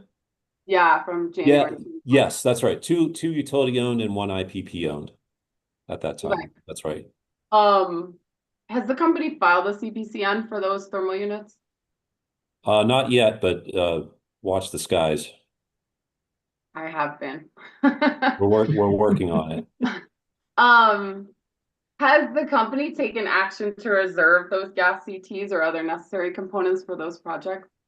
Yes. And when did the company do that? That I am not sure of. Mr. Tom Janovich might be able to provide more specific timing insight. Okay. In 2025 or before 2025? Not quite sure. I believe it was before, Okay. but I'm struggling to remember. I believe it was during 2024 when we actually reserved those turbines. Okay. Is that something the company's ever done in the past or has done even more recently in any other jurisdictions, reserving that equipment before having a CPCN for it? I hate to say never. I would say it's not normal practice. We would strongly prefer to have full approvals before we're out reserving equipment. So we decided to move at risk on those because it was going to be worse than if we hadn't done that. Okay. Those prices have certainly escalated. Like without a doubt, those prices have escalated since we reserved those turbines in advance of the CPCN filing or approval. Okay. Just curious on the wind generation units too, coming out of that same phase 2 decision in January 24. I think it included 3 utility-owned wind turbine projects. Is that correct? Yes. Yes. And then I think just a few months ago, the company filed a CPCN for those units. Is that right? Yes. I'm curious in that instance, did the company take any action to reserve those units prior to filing the CPCN? That I am not completely sure about. I'm not aware of that, but I don't know for sure. Mr. Tom Janovich may be able to help on that to the extent we can share that non-confidentially. Okay. So when it comes to the transformers and breakers, which would be other equipment under the SURF, this is basically equipment the company identifies would be needed to interconnect new generators, right? Yes. And as I understand it, that would be generators of any type. Yes. But I think in the company's proposal, those would only be available for use for utility-owned generators, interconnection. The breakers and transformers? Uh-huh. I don't believe that's our proposal. I believe it's meant to be interconnecting all facilities. Okay. Okay. Now, as I understand it, most commonly this SURF would be used to reserve manufacturing slots or essentially down payments on equipment, right? That's one use, yes. I understood that to be the main use. Clarify if you see other uses as major as that. We might buy the complete equipment through delivery potentially on some of these. Is that your intention going in, or would that be if that comes up and we must in order to not lose the spot in production? I'd say more the latter. You know, if reserving it gives us confidence that we can get it on the timing that we need, that's what we would do first. It's sort of first in the order of operations. Maybe that gets to your question. Yeah, I kind of understood it as we might buy it kind of if we had to, if it came to your time is up. I think that's right. I mean, Okay. I heard a lot of questions sort of pressuring, you know, what I read as pressuring the number downward in statements of position to come here, and I wanted to preserve flexibility on that. So I think that's secondary to the reservation piece, which is likely the primary intent. But you know, that gets into the dynamics of supply chain on that. Mr. Tomjanovich would probably help color in that as well. Okay. Do you understand there to be like, is the company planning or be open to any process for money from the SURF used to procure equipment versus save spots to get equipment? I didn't quite catch Okay. this is what So I literally didn't hear that. So there's the reservation of Yeah. equipment, Yeah. down payments, and then the actual purchase. And that steps in between sometimes too, just to be clear, but I can work with you on the two. Okay. Yeah. In the instances where the company is actually buying the equipment or procuring the equipment, that seems like larger dollar figure transactions in the SURF. Is that fair? Did you say larger transactions in the SURF or than the SURF? Larger dollar transactions in the SURF would be In the to SURF, buy yes. the actual turbine. Yes, and that's how we structured the sort of proposed budget, was the complete purchase of the equipment. Okay. Given that those are much more major dollar figures and more major commitments, does the company anticipate any additional kind of approvals or process, or the company is just free to use the money in the SURF for those purposes without any additional process? It flows through the ECA, and there's the ECA annual prudence review, and then equipment used in company-owned generating facilities would also flow through the CPCN. So it could be reviewed in the CPCN. So I think you have actually two looks at it. Those are would be after the fact? Yes. Okay. Yes, they're after the fact.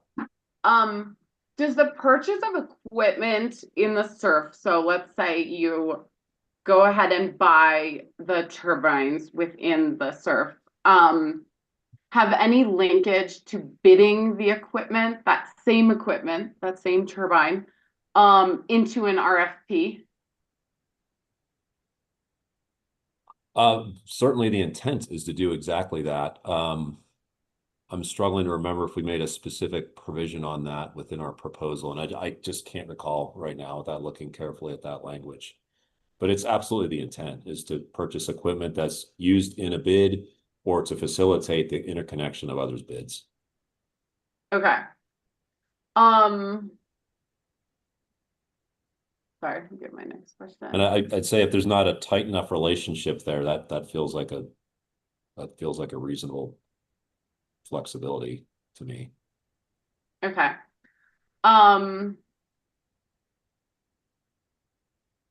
Okay, and you plan for a $500 million limit for the SURF, and that's total cumulative expenditures, right? Yes. Okay. What I heard yesterday or the day before is you're envisioning a second SURF coming out of the supplemental RFP, right? I think it's really one and the same. I think the intent is to use it across both. Okay, so the SURF is created in the near term and it just keeps living. Yes. Okay, so one $500 million budget. Yes, that's a great clarification. Yes. Okay. Okay. I heard you describe I think it was yesterday, but blurred together. Yeah, me Moving too. on to some portfolios discussion. And I heard you describe portfolios that the company may model in phase two as bookends. You vaguely remember that? I'm not I sure. think for the purpose of looking at kind of, Yeah, I mean, what I would understand bookends is you take two things and assume a reasonable result might be somewhere in between them. agree with you on that. I just can't remember how I use that phrase with respect to the portfolios. Okay. Um, Yeah, I'm just trying to, generally how I've seen in phase two is, especially given the statutory requirements about reliability and whatnot, that it's not really necessarily the case that the whole field between these run scenarios is open, but that the company is only running portfolios that are assigned through its reliability rubric and process, correct? I'm not sure if I followed you on that. I'm sorry. So after the company runs the portfolios in phase two, they run it through an additional reliability screen, correct? Yes. The only things that are actually run through that reliability screen are actual portfolios. I believe that's true. I'd probably want to verify with Mr. Landrum. Okay, so I was just trying to clarify on this bookend concept kind of indicates there could be results that are somewhere in the middle, but those results in the middle would generally, in the way this has been done, not be run through any sort of reliability screen. The portfolios are discrete assemblies of bids, and we proposed 14 of those specific portfolios. That's still a question here. So I'm still struggling a little bit with your concept. We would run those 14 portfolios through the reliability rubric to ensure that they're all reliable. Right. But we would just know about those 14 discrete scenarios. That's correct. I mean, if you're seeking some degree of resolution in between those, that's in my mind, that's in the art of constructing which portfolios to run. But all the portfolios go through the reliability rubric. Okay. I don't think we'd want to talk about or advance one that we weren't sure was reliable. Okay. And just wanted to talk quick minute about gas. In its clean heat plan, which was proceeding 23A-0392EG, I believe the company modeled about an 80% decline in sales from its retail gas customers by 2050. Does that sound accurate? I think so. We had two we had two different sort of broad scenarios by 2050 that we explored there. I'm sure at least one of those was an 80% reduction, but I don't remember the details of both right now. So I'll go with you on that. Okay.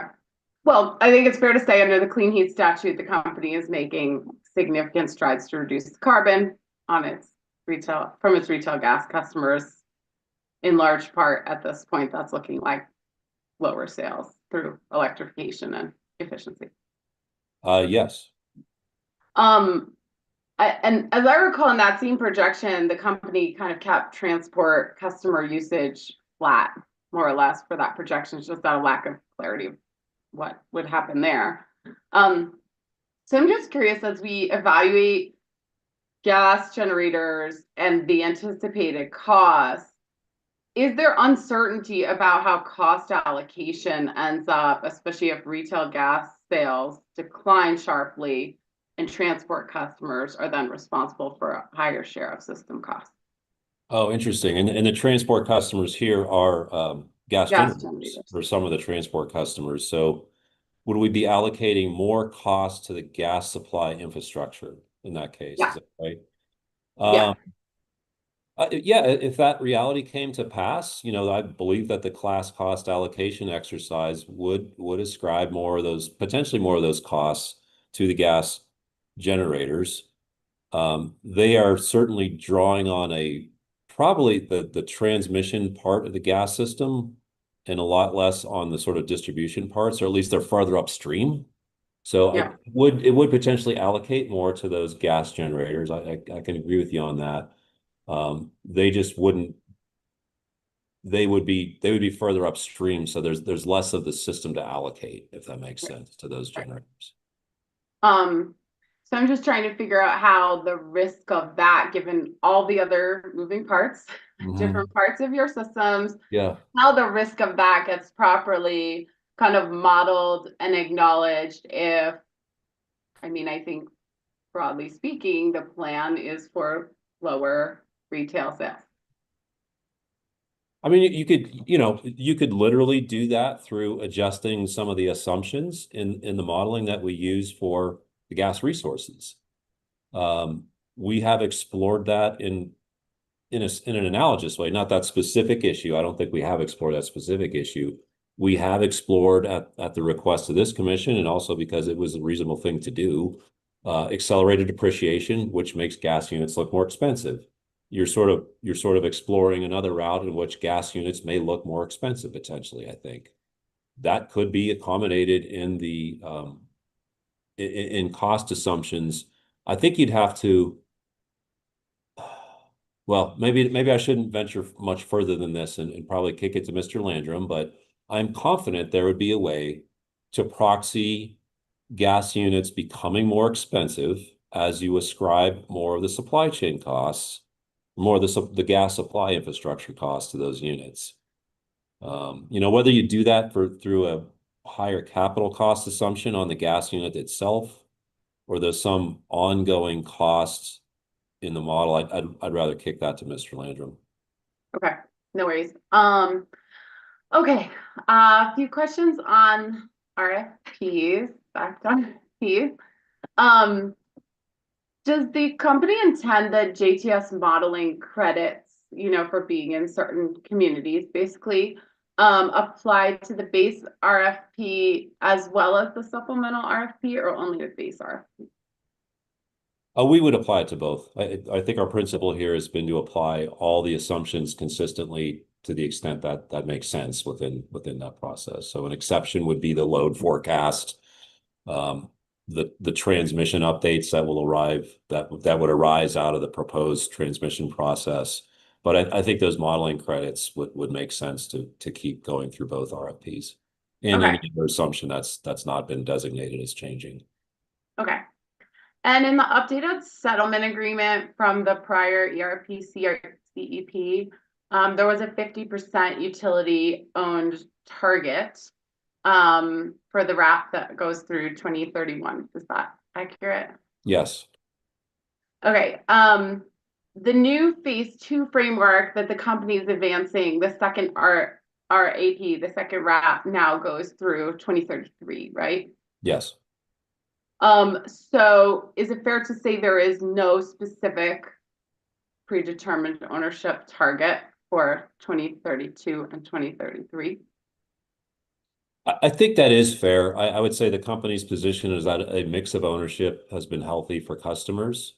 But the updated settlement agreement doesn't cover it. To your question, Senate Bill 19236, I believe, only applies through 2030, subject to a legal review on that document. So I think that's fair. Okay. I'm sorry. I also think like the 50-50 kind of neighborhood has been a reasonable working kind of framework for the balance of IPP and utility-owned generation in Colorado. Okay. Looking at transmission just quickly. So the company has the Colorado Power Pathways in progress, a Denver Metro transmission CPCN in before the commission, and still projecting, I believe, billions more dollars in transmission expenses needed to effectively bring on generation and serve the loads that are identified in the base scenario. Is that fair description? Yes. Okay. I'm curious, has the company kind of done any temporal, like internal studies or tabletop exercises to try and game out when all of these loads are anticipated to show up, when all of the generation is anticipated to be built, and when the transmission can actually be built to connect the two? Because as I understand it, transmission may be the slowest part of this equation in some cases, perhaps with the exception of a gas CT. So I'm curious, could we end up in a circumstance where we're committing to loads sooner committing to generators sooner, then we actually have the ability to transmit on the transmission system. It can be a limiting factor. As far as the dynamics of that planning exercise, you do run into the proverbial chickens and eggs at times where we can't finalize the transmission plan without knowing a specific generation plan.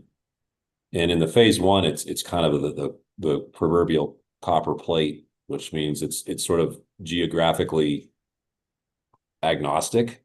But in the phase two, those are real generators in real locations, and you need to build real transmission to interconnect them. So you're always a little bit hamstrung by that that dilemma of inability to plan transmission until you know where the generators are.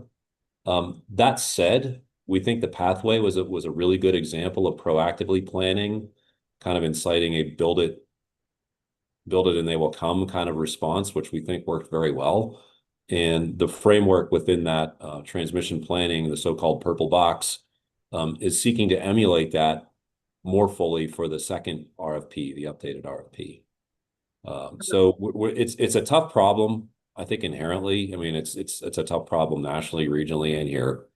And we are seeking to address it through our adjusted framework. We've been seeking to increase the generation and transmission integration processes.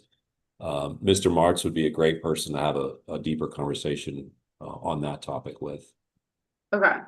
And getting more to the timing, as I understand the phase two framework, the company would do the base RFP in 2026, transmission filing in late 2026, and then the supplemental RFP in mid 2027. Is that right? Yes. So it seems somewhat likely that, well, highly likely that a CPCN filing for a transmission filing that happens in late 2026 would not be resolved by the time of the supplemental RFP. Yes. So does that give bidders the certainty they're seeking? I'm trying to figure out the timing here. We'd have kind of a three-quarters done proceeding. Does that give us where we need it to be? I'd like to take us back to 2021. On March 2nd, 2021, we filed the Colorado's power pathway. On March 30th of 2021, we filed the phase one of the ERP. So those processes were in flight. Yes, I think we had more certainty on the transmission because it was approved as we entered the phase two. I don't remember the exact timing.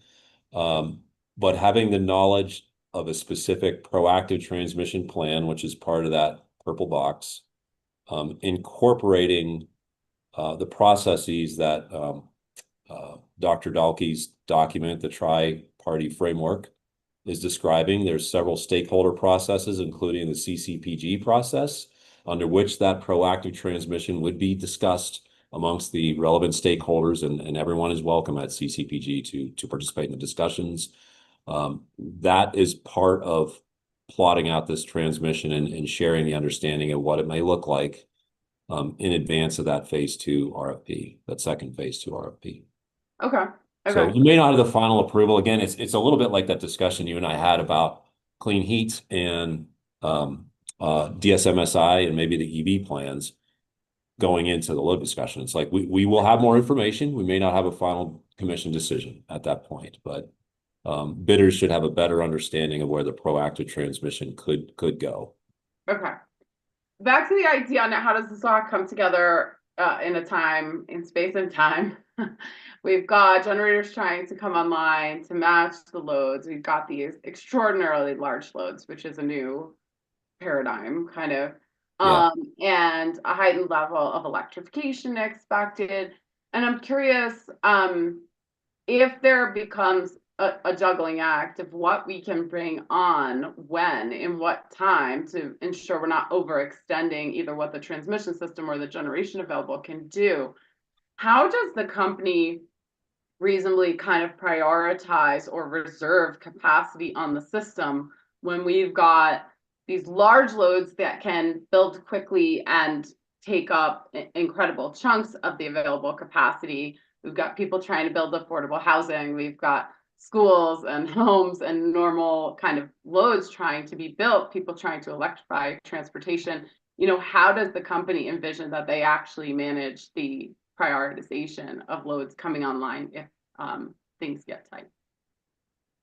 Well, I think a lot of the non-large load customers are connecting on the distribution system. So I think it's kind of a question of how we would allocate transmission versus the distribution system. And the distribution system is there for most of those customers. I mean, most customers are distribution connected one way or another. That is more the exercise of the distribution system plan, which we'll discuss more so in a couple of months. And that it also is it's an increased level of investment on the distribution to manage that challenge, on the distribution system to manage that challenge.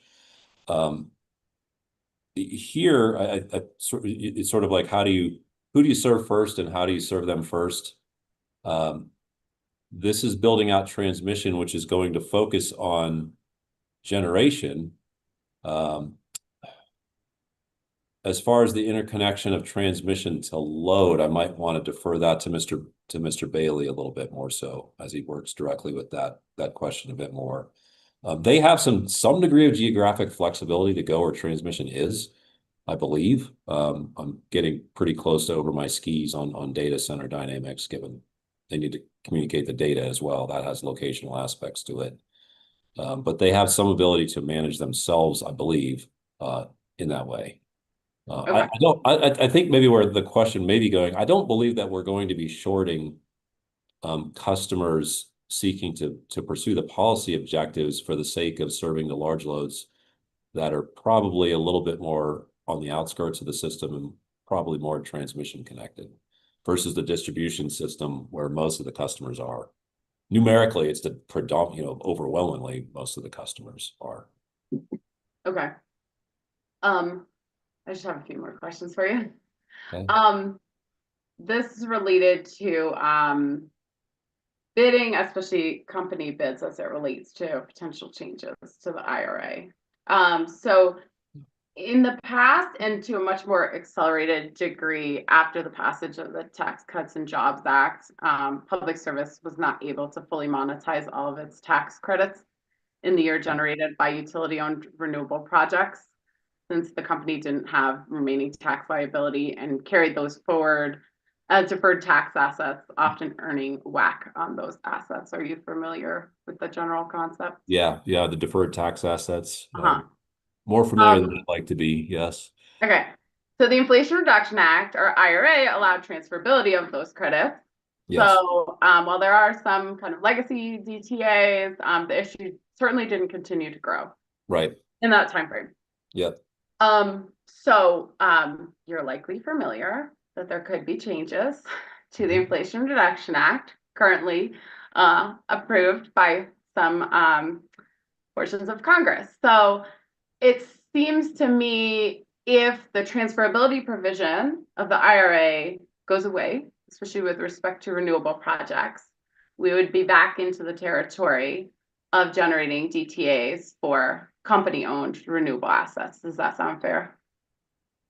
It sounds fair. I don't know. Well, first of all, no one knows the outcome of the bill. Second, we're certainly advocating on that part. Certain and other entities like EEI and I believe American Clean Power are advocating on that issue.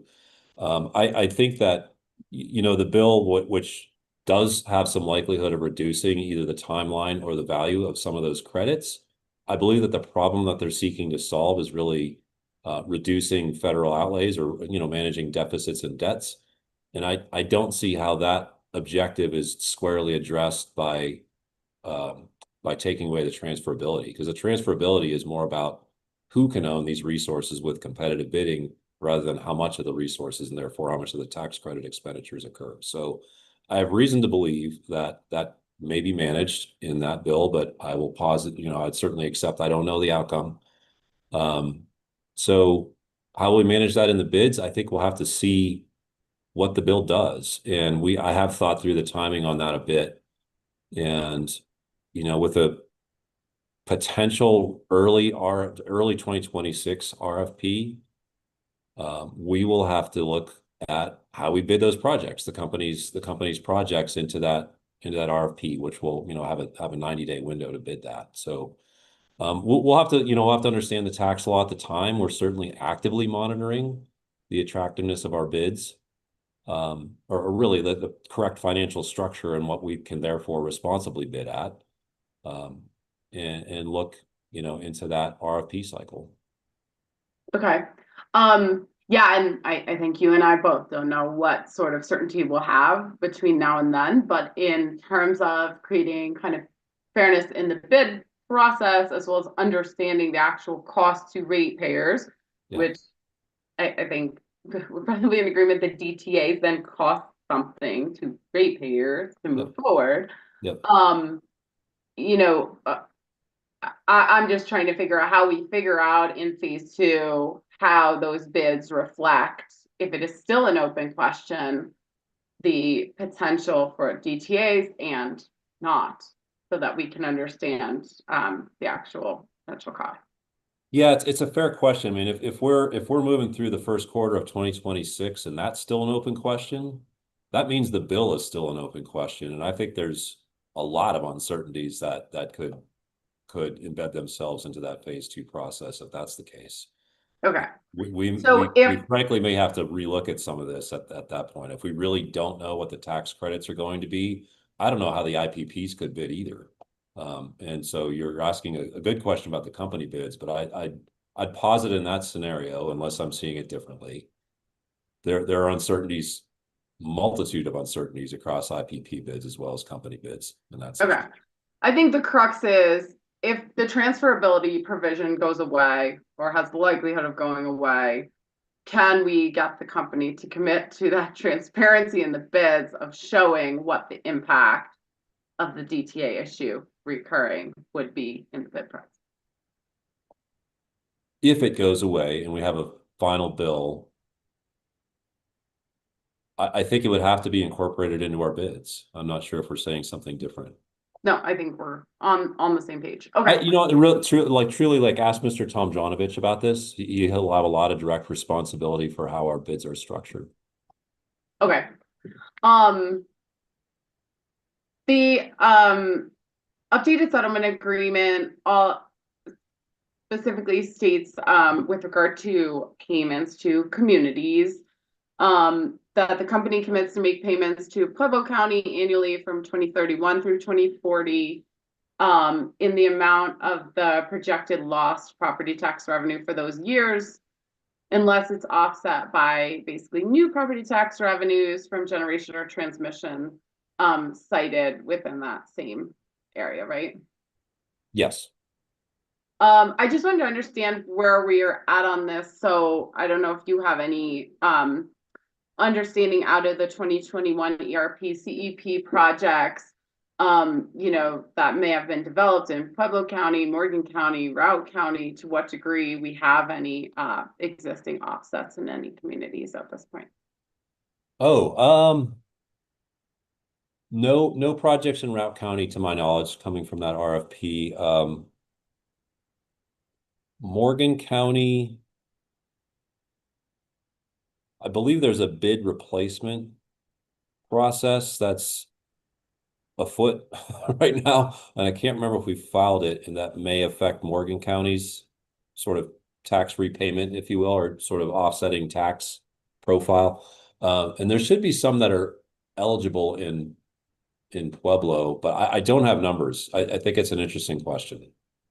I don't know if that helps in the record somehow. We could try to think about, I think those numbers exist or could be estimated, and I don't know if they're in the record now. So Okay. Yeah, if that's helpful, we may be able to offer something like that.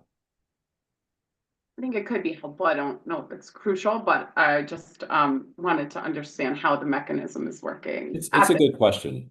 Yeah.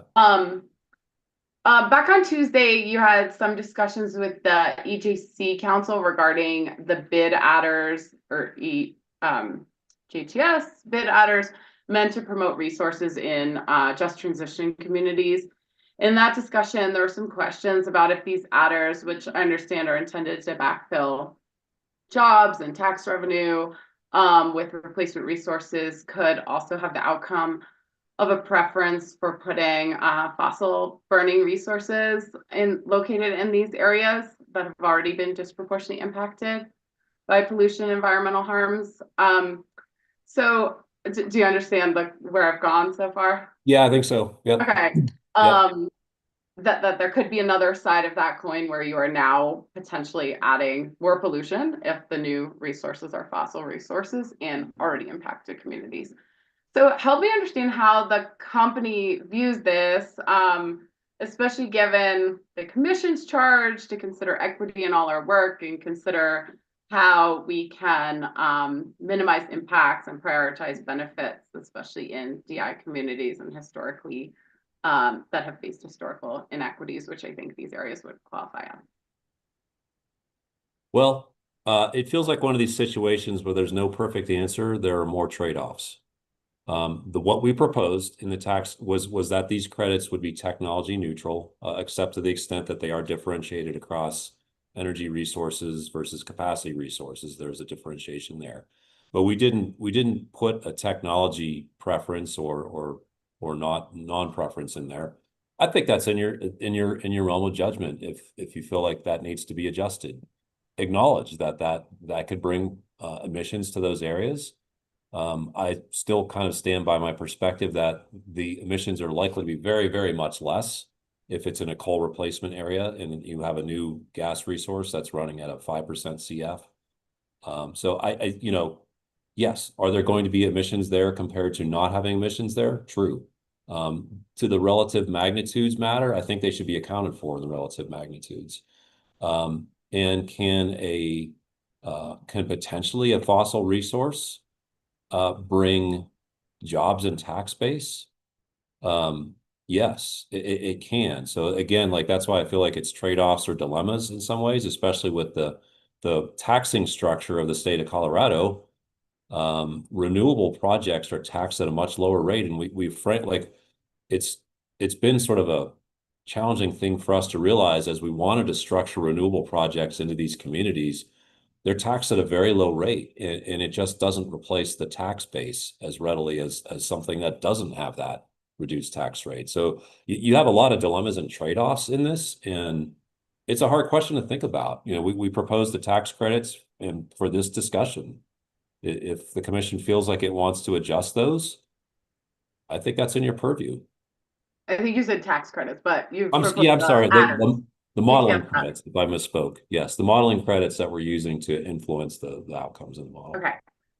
Just one more question. I think I've already overdone what my throat had available. So similar question, but related to Cherokee 4. While the company points to some benefits of extending the life of the plant for 1 year, the EJC expressed concerns about the location of this plant in a DI community in their answer testimony, which could perpetuate local pollution and impacts there.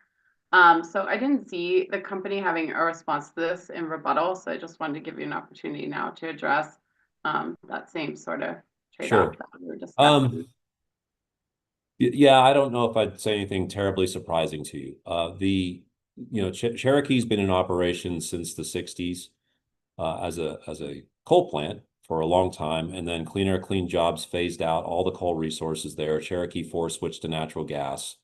Again, I think the relative amounts are of relevance here, and the relative amounts of many of the pollutants came down significantly as you moved off of 4 coal units to 1 remaining gas unit of the original 4. There is a combined cycle there too.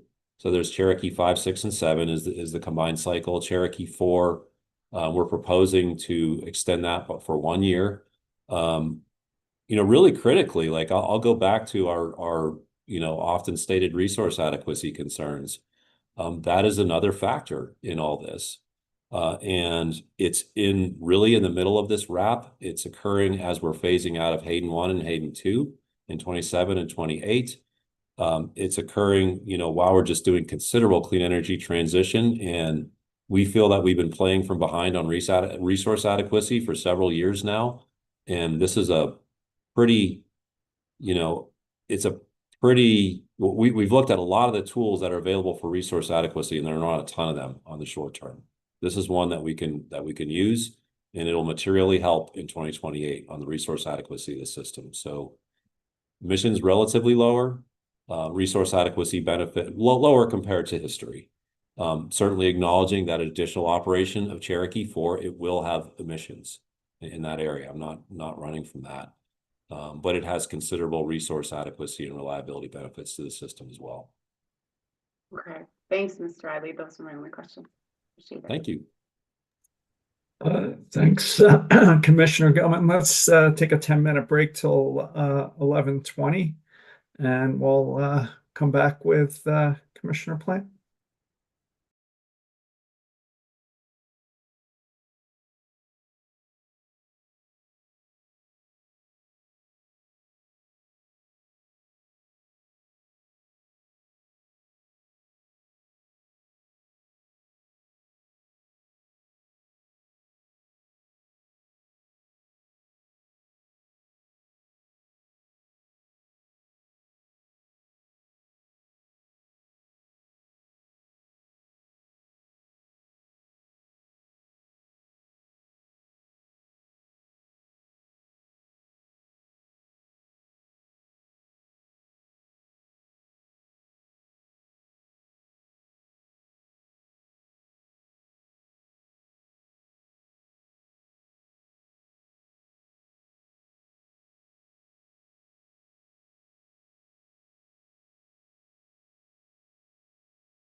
I know he intends to come back. Touch and go, Mr. Riley. After a moment of contemplating my life choices, I decided to come back. I think everybody on this call is in the same place. With that stirring preface, Commissioner Plant. You're on the home stretch, Mr. Riley. We're not, though. We're not. Oh, no, we're not. You are. Sorry. Good morning. Good to see you. Good morning, Mr. Plant, Commissioner Plant. I think you touched on this a little bit with Commissioner Gilman, and we also discussed this a little bit at the technical hearing. But obviously, a lot of the decisions and investments that are going to be made in the DSP VPP filing are going to have an impact on the bulk system, and it might inform the appropriate way to model these DER technologies. And similar to your discussion with Commissioner Gilman around the CHP, TEP, beneficial electrification, et cetera, I'd like to discuss some of the timing questions. So that hearing isn't until I think the end of August, and we'll probably be making phase one decisions somewhere around October, November. Oh no, we'll be making phase one decisions around August for this case. The DSP VPP probably wouldn't be until around October or November. So is there an opportunity to incorporate the findings from the DSP proceeding into the phase two modeling that's coming out of this proceeding? Certainly it would be, I think the supplemental phase two is, as you said, is not for another year or so, but the initial phase two modeling would sort of be, it would be after the decision, I think. But how do we address that sort of a timing issue? Certainly, there's a lot of questions around modeling of ADERs in that proceeding that would inform this in some way. Right. Are you now that the proceedings are combined, DSP and now our AVPP proposal, as we called it, they're now on the same procedural schedule. Are you thinking more about the modeling of the AVPPs? I'm just trying to frame the question in my mind, or more than that. Yeah, I mean, I think, a big part of the DSP is infrastructure that's being, capacity infrastructure for investments. But there's also questions within that around, how we model and how we manage distributed energy resources going forward. And a lot of that really informs the questions in this proceeding around, what level of bulk resources are needed. And what that role of the ADERs is and how it's modeled within a load resources table. And I think there's, as I think you pointed out in some of your rebuttal testimony, some of the issues that are brought up by the parties are better sort of debated and discussed and litigated within the DSP proceeding, which I'm sure they will be. My question is, as we do that in that proceeding, what is the best way to incorporate that into this, the modeling that comes out of here? And would there be a timing ability to implement those findings, looking at those various different timing schedules that I was just talking about, into the first RFP? I think the supplemental RFP, clearly there is, but I'm wondering about the first RFP. Yeah, it's a good question. It feels a little bit like the discussion I had with Commissioner Gilman around, when would clean heat and DSM and EV be resolved toward that second one, but this is sooner. Yeah. That you're asking about. I would estimate that you'll have decisions. Well, I guess I'll trust you. It sounds like October, November decisions on the DSP. I can't remember the dates on that decision framework. It feels tight, but I could imagine a process where that could be looked at in that updated, that sort of last update, if you will, of the load forecast going into the base RFP, which I'd anticipate going forward in the first quarter of 2026. I think it's a good question for Mr. Landrum and Mr. Goodenough, who well, probably in reverse order. Mr. Goodenough will be calculating the load forecast that goes into Mr. Landrum's supply side modeling. So probably in that order. I don't know exactly how they're appearing in front of you. But sequentially, that's how it would work. And it strikes me as possible to get some of those changes in there. I want to issue a big caveat, though, and this is something that we didn't talk about a lot. And I don't know if we'll get to, but you gave me a little bit of a handhold. The federal tax policy, as we discussed a few minutes ago, is uncertain. But one of the outcomes is ITCs and PTCs. One of the potential outcomes, ITCs and PTCs ending at the end of 2028. If we are in that world, I don't want to wait very long for some of these other issues to ensure that the modeling is perfectly lined up on relatively smaller orders of magnitude issues when it literally can make the difference between getting a project done with a PTC or without it on behalf of customers. I think there becomes sort of a refocused effort on timing and speed in that case. I'm just saying that's kind of in case of fire break glass thing, but it's currently what's the House bill says that the bill that's passed. So I'm becoming more and more mindful of that possibility. Let me put it that way. So I'm kind of giving you a two-handed answer. I think what you're suggesting can likely be accommodated in the process, subject to talking with Mr. Goodenough and Mr. Landrum. And if we get into a 2028 is the cliff for ITC and PTC, we better start moving fast. Yeah, it's a good point. I guess none of us are going to know anything until something happens. So yeah, maybe we'll know over the summer, but yeah, I don't know for sure. And I've tried to figure that out, and yeah, it's a good it's not figure outable right now. We'll have to see. Yeah. So moving to the framework agreement and the large loads with respect to the IMP at the 90% level, that's the first time there's any kind of a signed contract. Is that correct? Before that, it's process negotiation, are the sort of the trigger points. That's where the ESA or the IA are signed. That's true. There are other steps leading up to that, the facility study and the system impact study. Whether that, I'm being a little bit word picky here, but whether that comprises a signed contract or not, I am not certain. It's a good discussion with Mr. Bailey, as well as the general discussion of like the progression of a load through that sequence of events and the level of commitment along the way. I'd certainly encourage you to take that up with Mr. Bailey. Okay, we'll do that. And the percentages, just to be clear, I think you had kind of alluded to this earlier this week at some point.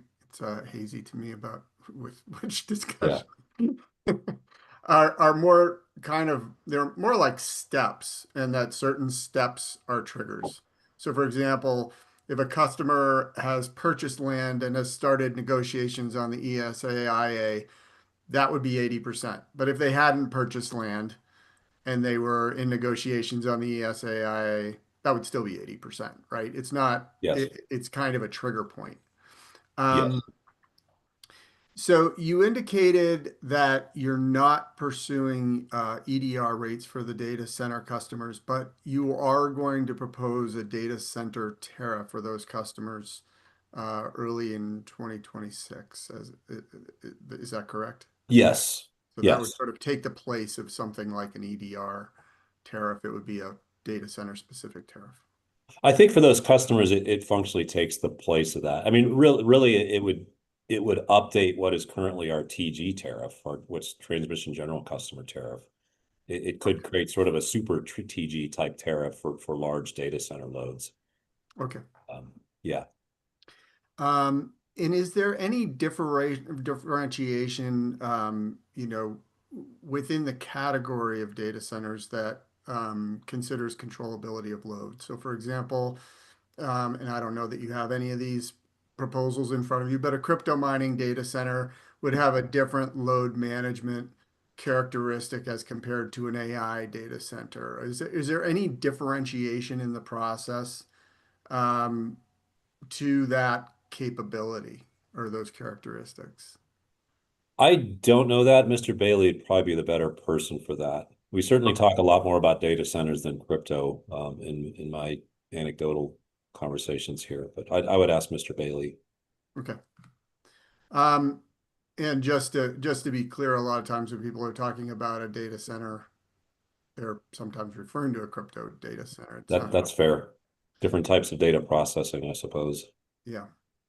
And so the other question, and this kind of came up with your discussion with Commissioner Gilman as well, is there consideration of location within the large loads as they're being selected to advance? Obviously there's some areas of the system where you have available capacity and some areas where it's a little more limited, and that would drive Yeah. higher investment. My understanding is that would be driven through the conversations around the interconnection agreement. In an interconnection agreement, I mean, these contracts move through various stages before they can be executed. So I believe that would be part of that process to create an interconnection agreement that both we could sign and the load could sign. Okay, so So that would I be think that, yeah, sorry. that'd be in the negotiation process, which would be that 80% trigger point is where you would have those conversations around available capacity. I believe so. I think that's a good question for Mr. Bailey also. Okay. I don't have any questions here. I thought I had another. There may be another question that comes up later because I think I had another question along that line. So to move on to the community payments, and there's a number of things here that I'm trying to understand. So you can point me to somebody else if you don't have the answers to some of these things, but I think you do for most of them. So as I understand it, the modeling credits are just that. They're modeling credits. They impact the way that the model evaluates projects, but really has no impact on the price of the project. Is that correct? That is correct. Okay. And it seems as though there's really kind of two incentives here for community-sided projects. One is the modeling credit, and that doesn't impact the cost to the ratepayers. And then the second is the property tax cost. So for example, if you select a project in a community that's an impacted community, that property tax cost would be sort of subsumed into the cost of the project. If you have two projects, for example, that are $50 a megawatt hour, one of them's in the community, that's an impacted community, the other is not. Right. The model would look at the one in the community is 49.50 a megawatt hour versus the other one that's $50 a megawatt hour. They're both $50 a megawatt hour at the end of the day. Yeah. But if it selects the one in the community, you would no longer have the property tax cost. It would be sort of a part of that $50 a megawatt hour. Whereas if it's outside of the community, you would have the $50 a megawatt hour, plus you would have the cost that you're spending on the property tax payment to the community. Does that make sense? It does. So one of them has no ratepayer impact and the other does have a ratepayer impact. And what I'm wondering is, would that savings be reflected in the portfolio? For example, if you have a portfolio that includes a community located resource, and you have another portfolio that doesn't have a community located resource, would we see that savings reflected in the cost of those portfolios? Thinking through that one. Um, so the portfolio, when you're like a PVRR number that we often use to evaluate the portfolio cost, Right. would it show up there?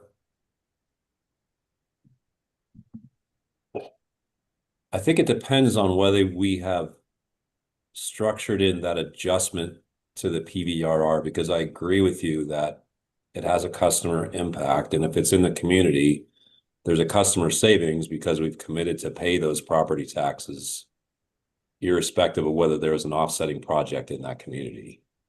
So Right. In one case, the developer is basically paying that property tax. In the yes, other case, yes. And I feel like it's a question of whether there's a sort of a post-model adjustment to that PVRR that you as a commission are evaluating to judge these portfolios. Does that seem right to you? It's going to come out of the Encompass model, but I feel like it's a pretty mechanical question. I think I would agree with you that it should be done that way, but I probably want to refer to Mr. Landrum as to how we're representing the cost of those two portfolios okay. in that case. I can follow up with Yeah, this. it's a good question. Sorry, that's just kind of a very I believe the implementation of it would require that type of a outside of model adjustment. Okay. I think. So I would ask Mr. Landrum. And with respect to the modeling credits and as they're evaluated within the model, is it, I mean, Encompass is going to take all the resources and they're going to say, you know, this resource would be running this much time. This resource should be running this much time. Some of that might be associated with the capacity factor of the resource, but some of it, like for example, with gas, might be more triggered by, you know, the peak need, for example, if you're running only 5% of the time. Yeah. Would the credit apply to the 5% of the time that gas resource would be running under the model, or would it be applied to the capacity factor of gas CT? Can you repeat the question? So I'm wondering if the modeling credit Mm-hmm.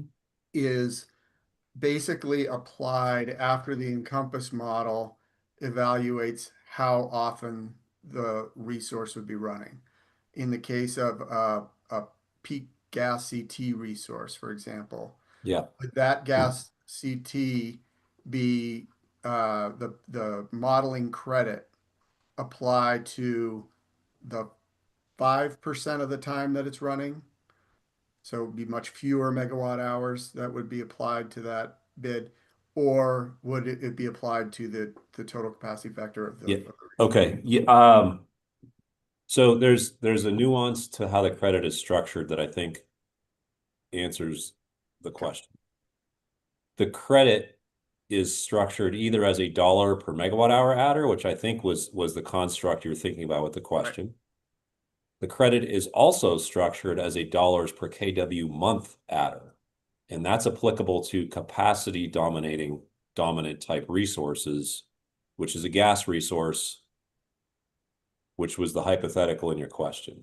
Right. Okay. So I'll probably make a friendly amendment to your question, because I don't think we'd be applying the dollar per megawatt hour to a gas resource at all.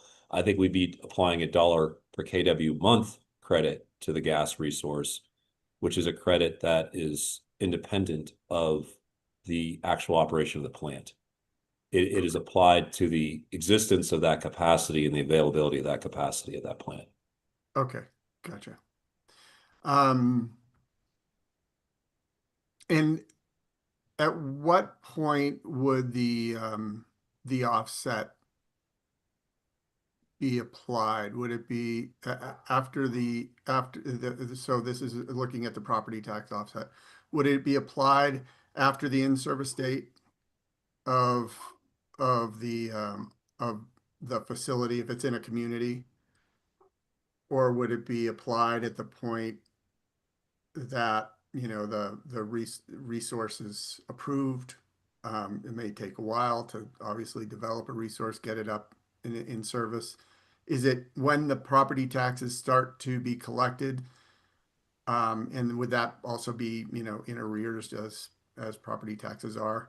So for example, would it, I'm just trying to figure out what's the date point where the property tax offset would be applied to what's reduced to the community payment We're talking outside the model and in actual in actual to the implementation of the communities. property tax offset, right?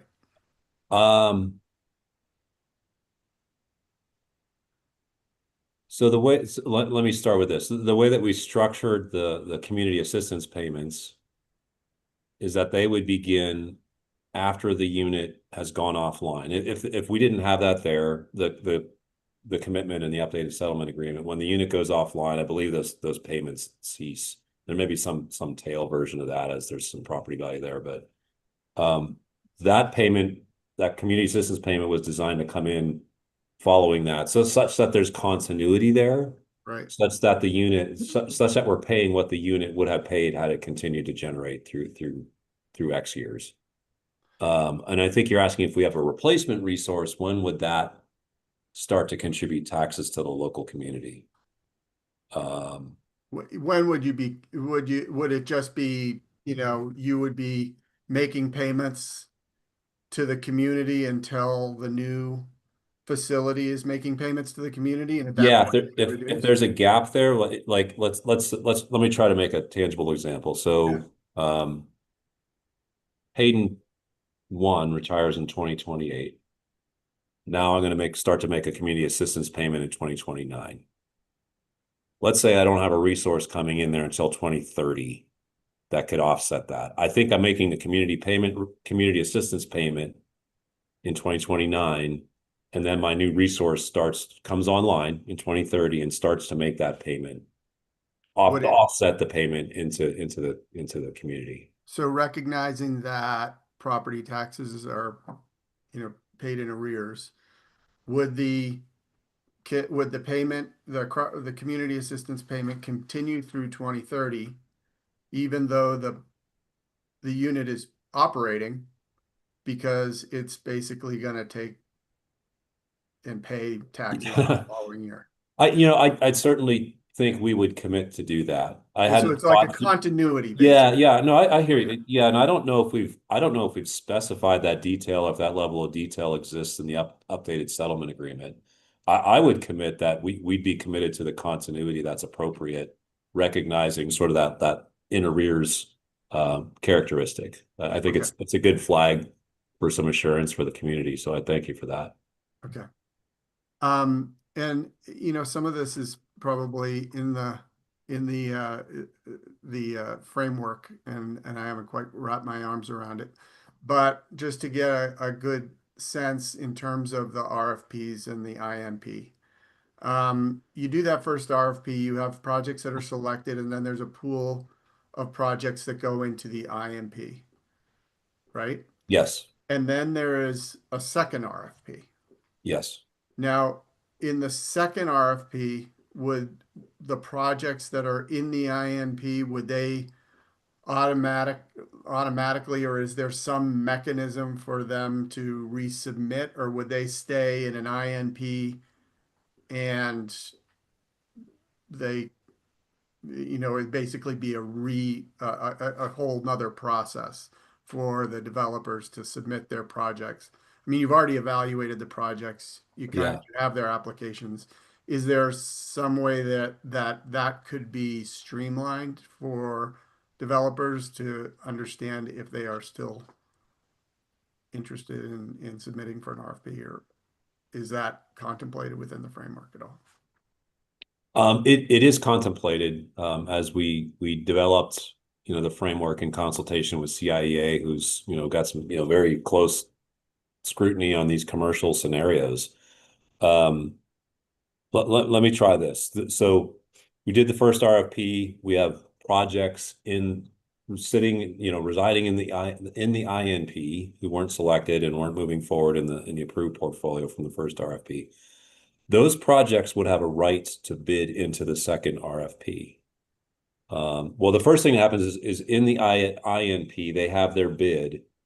that got them there. Basically, if they're called up in the INP, there's a refresh process there. So they kind of have a pricing commitment and some pricing outcomes within the INP if they're called into service from there. But that's then kind of separate from the RFP it is process. separate. We're not blocking them from competing in the second RFP. It's just that if they're called into service from the INP before that second RFP is decided upon, they're doing so under the terms of the INP. But in the second RFP, to be clear, they are competing against the whole world again in the RFP, right? Like what as we've discussed, there's policy uncertainty here in the world. I won't know exactly the amount of large load interest we have in 2027. We're proposing to update it. So there will be different conditions in that RFP, probably with relation to policies. Supply, demand could be different. Everyone is rebidding in that 2027 second RFP with their best knowledge of the conditions at the time and the knowledge that they're competing against the other, potentially a large number of other bids. So it's another fully competitive RFP, maintaining full competitive tension with as many bidders as we can attract to come to business in Colorado. Okay, great. So my understanding is that Moffett, at least and possibly Route, I'm not sure, but I think Moffett has incorporated salary impact into their request. And the companies said that you're going to try and maintain employment for your workers instead of calculating some sort of income replacement number is sort of a commitment to trying to. Yeah, I think in concept, that our preferred solution is to encourage further development in that community. In our view, that will almost inevitably be more sustainable than sort of a payment or community assistance payment, as laudable as those things are. They, assuring that those will go on for a long period of time is hard to do. In tri-states is 10 years. We had 10 years in some of ours and 6 years in others.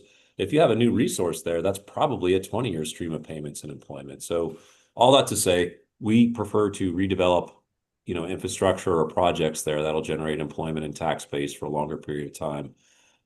But to your question, I think that is our conceptual answer to salary replacement in that community. Whereas what's in the updated settlement agreement in terms of a community assistance payment is structured more around replacement of a stream of property tax payments.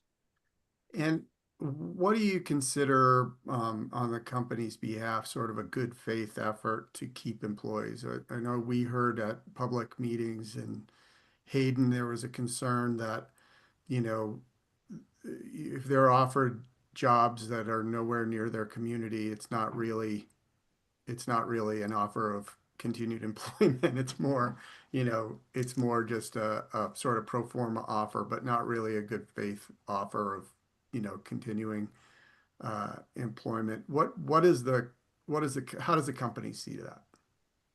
Well, we've retired 12 coal units in Colorado.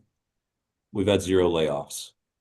That doesn't get to the heart of your question necessarily, but I think it is a good track record and a good faith effort on the part of a likelihood of being able to offer employment to the current set of coal unit employees.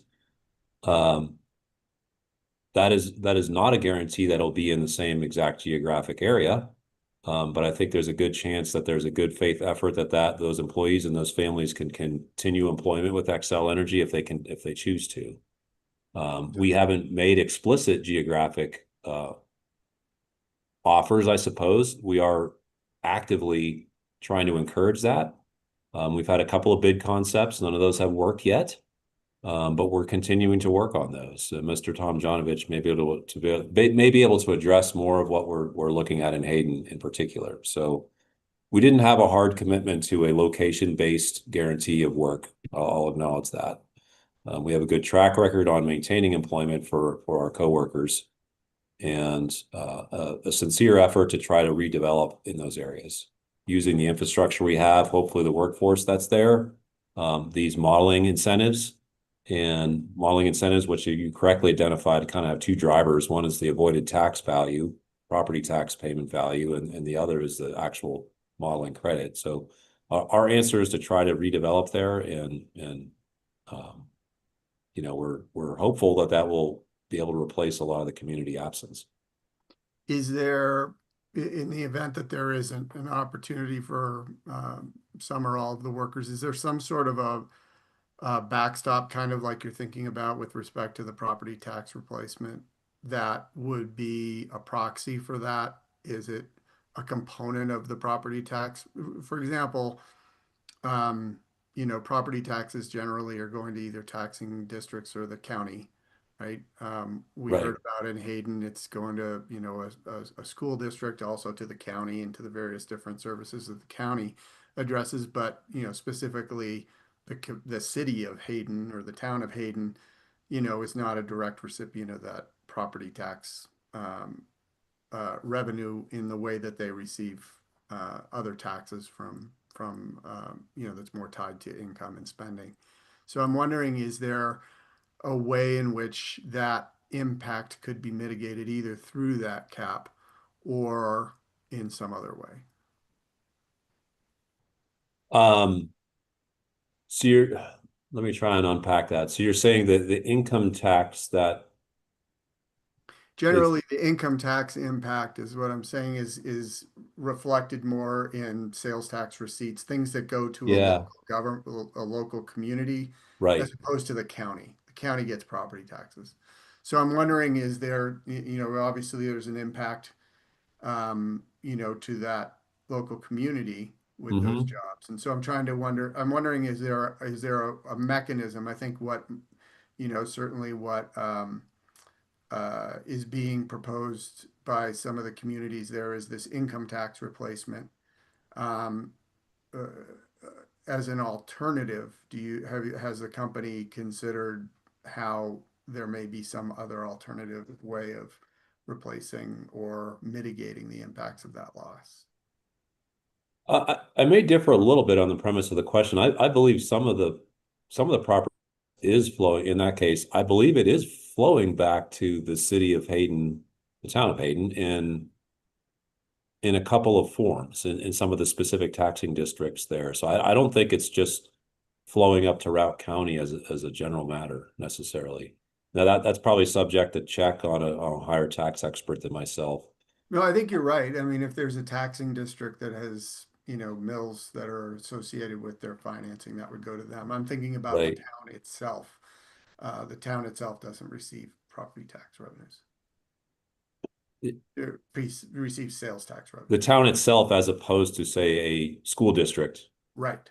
Okay, Exactly. yeah, I get where you're going. I don't think we hadn't proposed anything quite like what you're suggesting. I acknowledge that's been something that's been managed in different ways in some other cases. I don't believe that we proposed that. Okay. And I think, let me just go to, I can't remember who was asking about this either, but on a separate topic.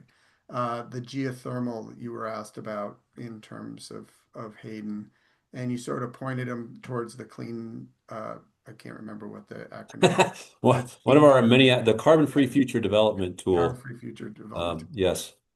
So you were pointing them towards that, which is really towards sort of these evolving technologies. But to be clear, if a bidder did want to submit, you know, for example, a geothermal project, I think we've heard about, I don't know, what is it? Fervo is developing something in Utah this year and next year that's some 500 megawatts or something. So they have some technology basically. If a geothermal developer wanted to submit that as a project in Hayden as a part of phase two, they certainly would be able to do that. Correct. We would welcome that strongly. And if Mr. Tomjanovich doesn't get a chance to mention this, his staff was actually at the Fervo site yesterday or Tuesday, I believe. Okay. We're really trying to stay close to this technology, and we think it's a really interesting one for so many reasons. It could be great for a community. It could be, more of a base load or dispatchable type resource that's non-carbon emitting. we're really hoping that that can work out, and we're trying to do what we can on geothermal.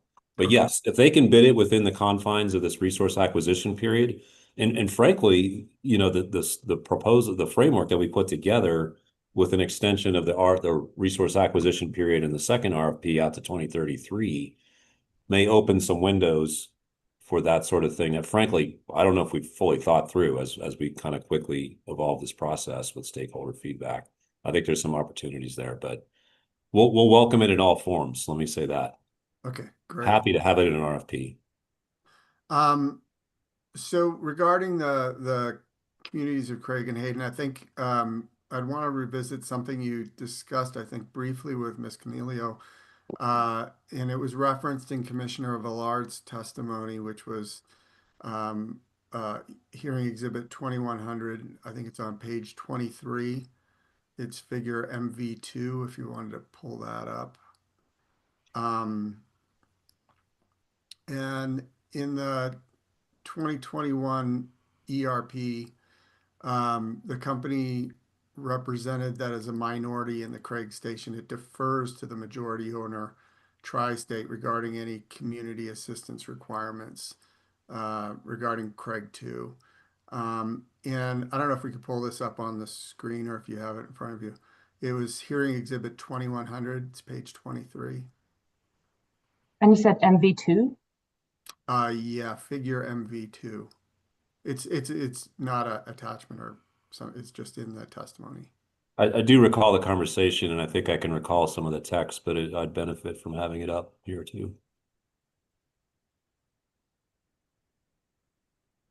So yeah, it's this language there in the middle.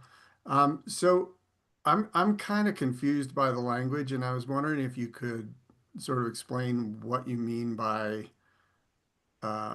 deferring to the majority owner on this.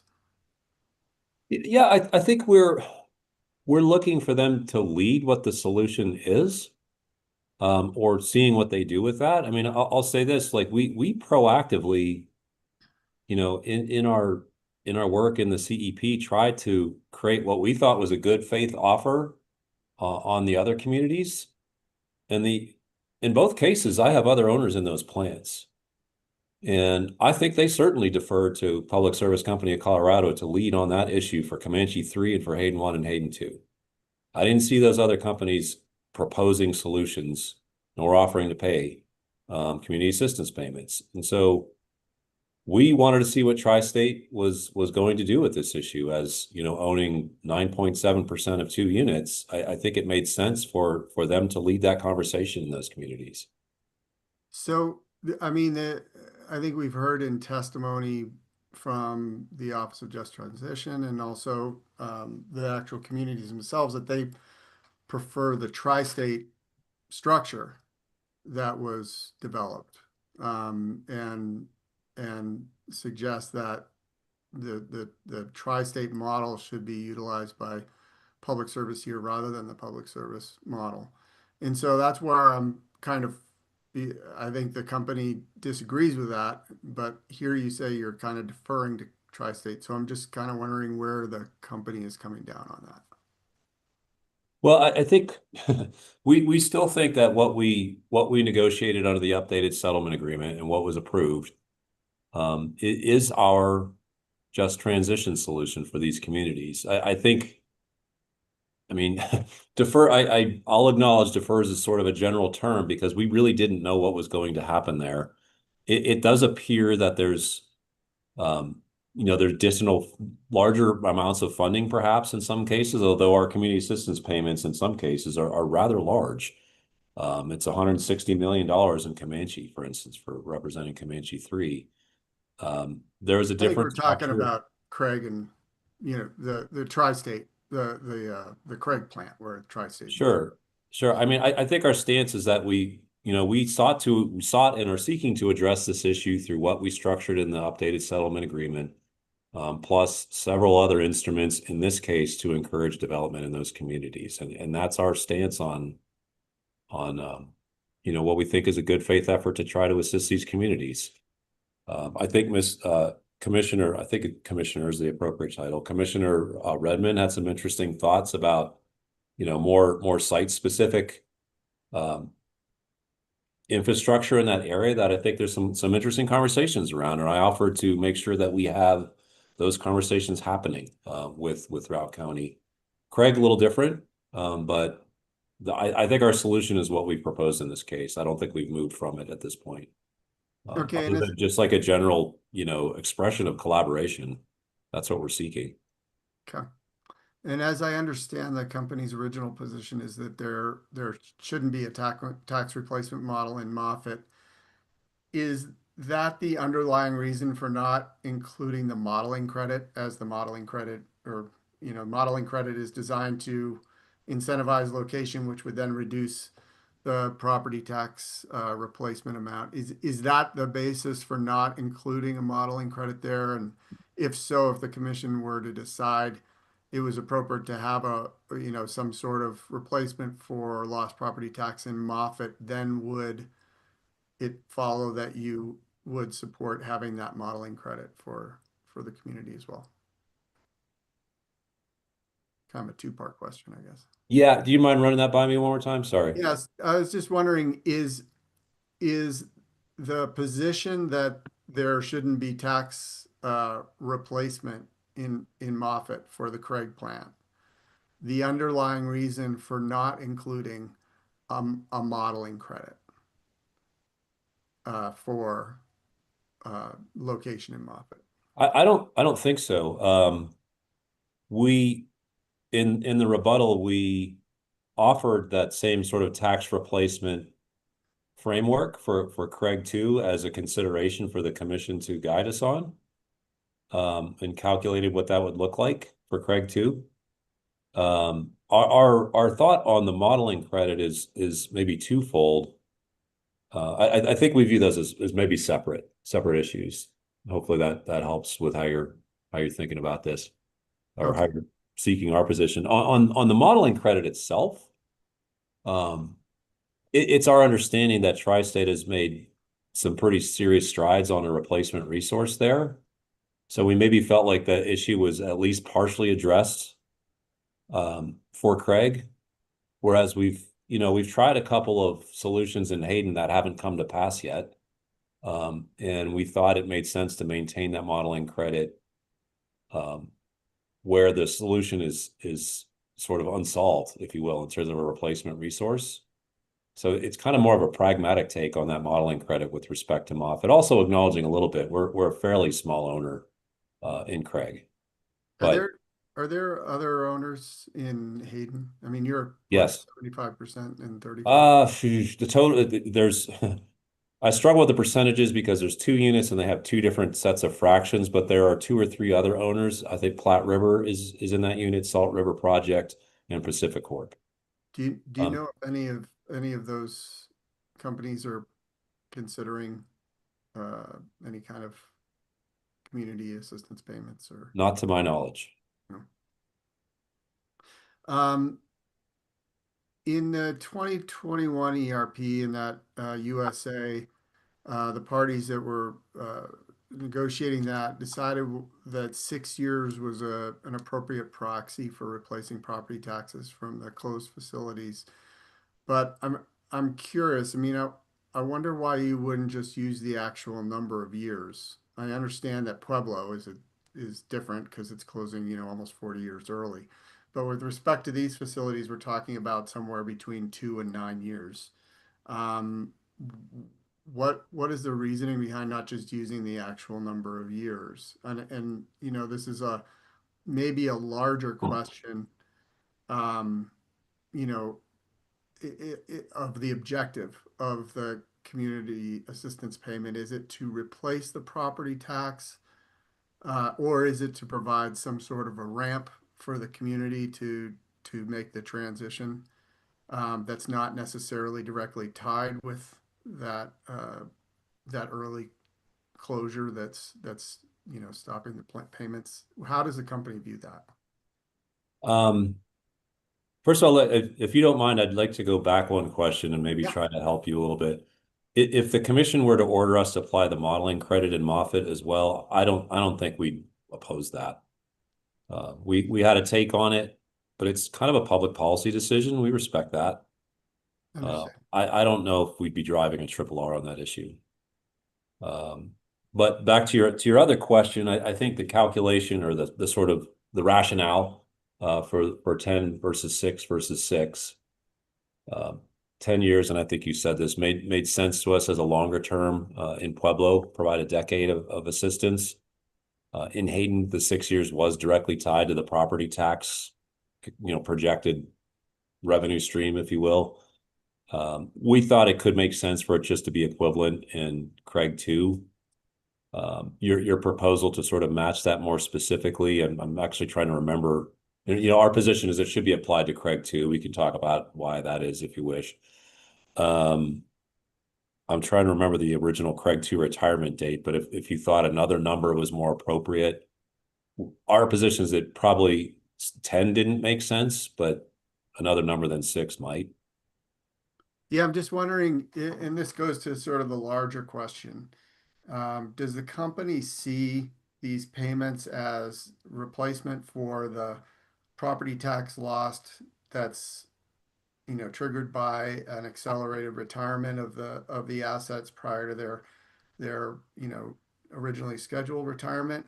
Or is it seen by the company as this community transition fund that basically isn't necessarily tied to that number of years? So for example, if it's, a 4-year period, I'm just throwing it out there. Yeah. That is the accelerated retirement before what it would have been.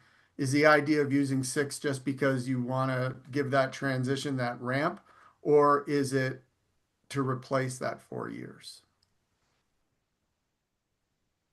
I mean, I think it's a bit of both, and I'd say that it's not just the company's position, but there were numerous co-signers on the updated settlement agreement, and the commission approved it. So I think it's maybe not just completely deterministically tied to the property tax that would have otherwise occurred. I mean, it's a little different for Pueblo, obviously, and we tied it explicitly to that in Hayden. I think it's kind of a combination of here's a reasonable runway of years with a fair property tax repayment that would have occurred otherwise. Okay. I don't know if there's a perfect science to it, I guess I'm saying. Yeah, yeah. And I have a kind of a question about property tax recovery that I don't know, you may or may not be able to answer, but Okay. I'll ask it anyway. Okay. And if you can't answer it, maybe it's a heads up to the county so that they know I'll probably be asking them. But do you know how the property tax is assessed when you have multiple facilities and one closes and the other stays open? Is you have an assessed valuation on the site. I would assume you have 2 units, one closes. Does the assessed value go down? Is it the same? Is it just that assessed value is then put on the other facility? Is there a reduction in property tax at the point when one closes, or because they're on the same site, is it still the same? I really don't know how that works. I don't know if I know definitively how that works. My understanding is when a unit retires from service, its assessed value does decline. Now, I would presume that across a site like Hayden, where you've got it's an aggregation, right? You're paying, presumably pay one property tax bill. But as one unit retires, which would occur 1 year earlier in this case, I believe that assessed value goes down in that year, and it would be sort of a probably an average of the two in some way, of the retired unit and the operating unit for that year. Okay. So it's hard to say what, I mean, if we were to try and figure out what the actual obligation in the different units. It's a little less of an issue if we're looking at, Craig 1 and 2, because you have the same percentage ownership in both of them. But in Hayden, it's 75% in one and 35% in the other, I think. Yeah, that certainly becomes part of the math in Hayden. Okay. Right. You'd have to consider them differentially with that factor, that ownership factor. So maybe just a heads up to the counties to think about that, because I'm really not sure how that works. Okay, I think that's most of my questions. I have one question that's kind of out of left field, but I'm just curious, and this you may be able to answer this or not, but as it relates to the EV charging, like I said, left field. Are there any incentives that the company offers for EV purchase or for charging infrastructure? I'm looking, specifically at homeowners really here, not sort of public charging infrastructure, but that are contingent upon participation in a managed charging program.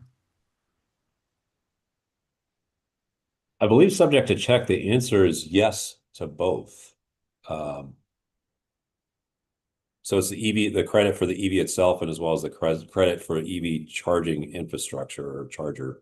Well, Residents. it's less the infrastructure itself, but participation in managed charging.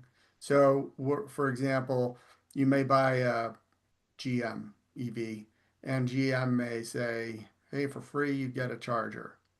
Great. They're not going to probably, get your charging incentive because they're getting a charger for free. But is Yeah. any part of that EV rebate or EV incentive sort of reliant upon participation in a managed charging program? I believe the answer is yes. And there may be other commissioners who remember this at least as well as I do, as you've all contemplated the TEP. And I don't know if there's a way for us to, we could quickly fact check this. And I don't know if there's a way to provide notice to the record or something. I don't know on that. I think so. I just can't quite remember that right now. Okay. It just sort of came up as we were Yeah. having these conversations, so I just wanted to ask you if you knew. That is all the questions I have, Mr. Chairman. Thank you. Thank you, Commissioner Plant. Mr. Larson, I have about 45 minutes of questions for Mr. Eiley. I don't know how much redirect you have, but I'm noting that Mr. Tomjanovich has a little over 3 hours across, and I will commit to keeping that within the allotted times much more totally than I have been doing. And I don't have very much for Mr. Tomjanovich, but any thoughts on how we're going to make this work? I do have a hard stop around 5:15 today. Yeah, I mean, I would expect, as it currently sits, that Mr. Eiley's redirect is going to be about 10 minutes. We could certainly take a shortened lunch break and come back on. We could do your questions and then quickly do redirect when we come back. But I appreciate you acknowledging that Mr. Tomjanovich does need to go today. Commissioner Gilman, do you have much for Mr. Tomjanovich? I've got maybe 15 or 20 questions, but they're all very short. All right. And Commissioner Plant? Looking right now. Right now, I don't have much. It'll be pretty short. All right. So let's take a 30-minute lunch break. We'll come back at 12:45. I'll keep going with Mr. Eiley. Sounds like you don't have much redirect for Mr. Eiley. Yeah, we'll spare him. It's too late for that. Hopefully, well, I don't know. I may create some redirect for you, Mr. Larson. Yeah, let me rephrase that as 10 minutes as of now. Yeah, fair enough. All right, let's come back at 12:45 and we'll do everything we can to get Mr. Eiley and Mr. Tomjanovich in today. Thank you. I appreciate that. Thanks.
You're muted, Mr. Riley.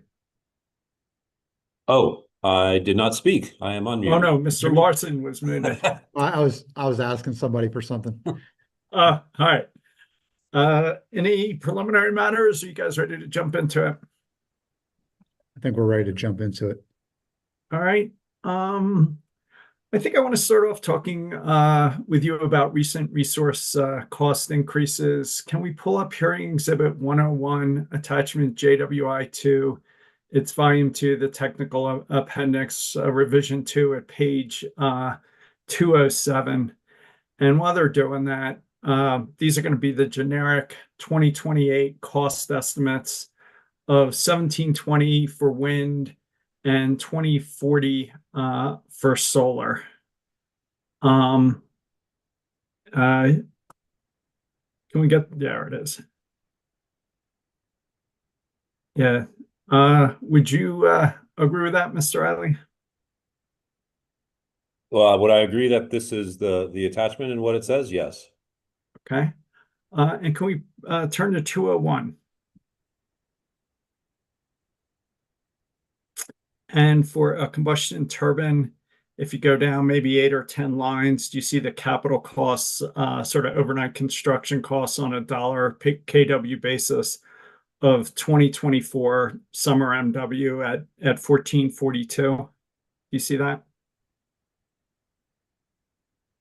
Oh, yeah, I do. Yeah, thank you. 1442. Okay. Can we Keep pause this. there for, I'm sorry, can we pause there for a minute? I'm finding that to be curiously similar to the CC assumption.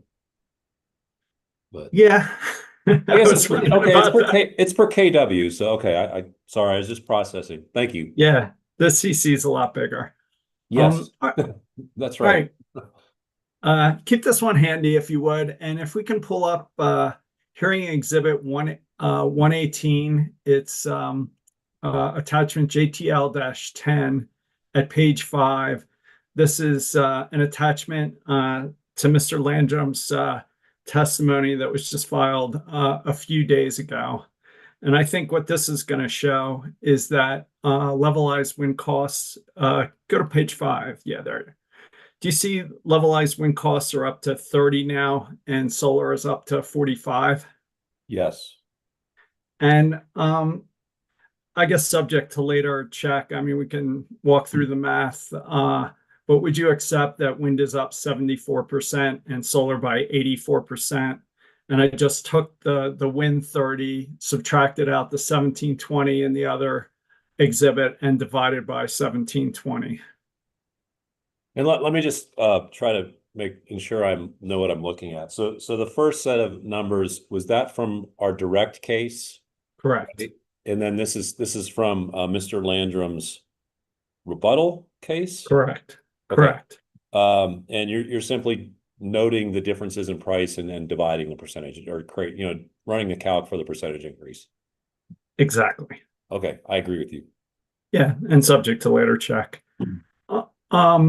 And the cost increase could be much higher if the PTC and the ITC go away. That's what that second table to the right shows. Yes. Okay. Can we go to page 1 of this? Do you see that same line 8 or 10 rows down where the capital costs, again, the overnight construction cost of a CT? Per KW, is that the one that we're looking at? Yes. The same numbers, 1442, 1435? Yeah, and I don't care about the CC. I care about the CT. Okay. So, I see yeah, is it fair to say that the company's assumptions on CT hasn't changed? I mean, you've had, I can't remember when or where or who, but you've testified a couple times that CT costs have been rising. Yeah. And yet there's, at least in this particular exhibit, in terms of the phase 1 assumptions, that has not been the case. And I was just really surprised when I saw this. Do you know why it hasn't increased given your prior testimony? I don't know in particular. I'm going to wager a guess that Mr. Landrum, who's guiding these assumptions as they're input into the models, is perhaps reflecting on the fact that perhaps the gas units were more accurately estimated in the original case based on the source that we use there, whereas the wind and the solar, I think experience has shown us some higher numbers on the wind and the solar, and I believe what he's proposing is a use of a different and higher value for those. Okay, but just so the record's clear, CT costs have not risen between October and May. In the real world, I'm not going to state that on the record. But that's what you're asking us to assume for phase one. I'd rather you clear that up with Mr. Landrum. I was trying to suggest that maybe the original estimate was more accurate than the original wind and solar estimate. So I don't know that the comparison of the two estimates is reflecting the market change that maybe we're seeing on the ground with the CTs, but Okay, fair enough. So, Mr. Landrum, earlier today you quoted a public comment from the NextEra CEO that suggested new CTs wouldn't be available for 7 years. However, I've heard public statements from a CT manufacturer that CT slots were available in 2028. And while I appreciate public comments, it's not the same as testimony, particularly where there's billions of dollars at stake. Is there a company witness who can talk about CT costs and timing on this record based on the company's actual experience? yeah, that would be Mr. Tom Janovich. Okay.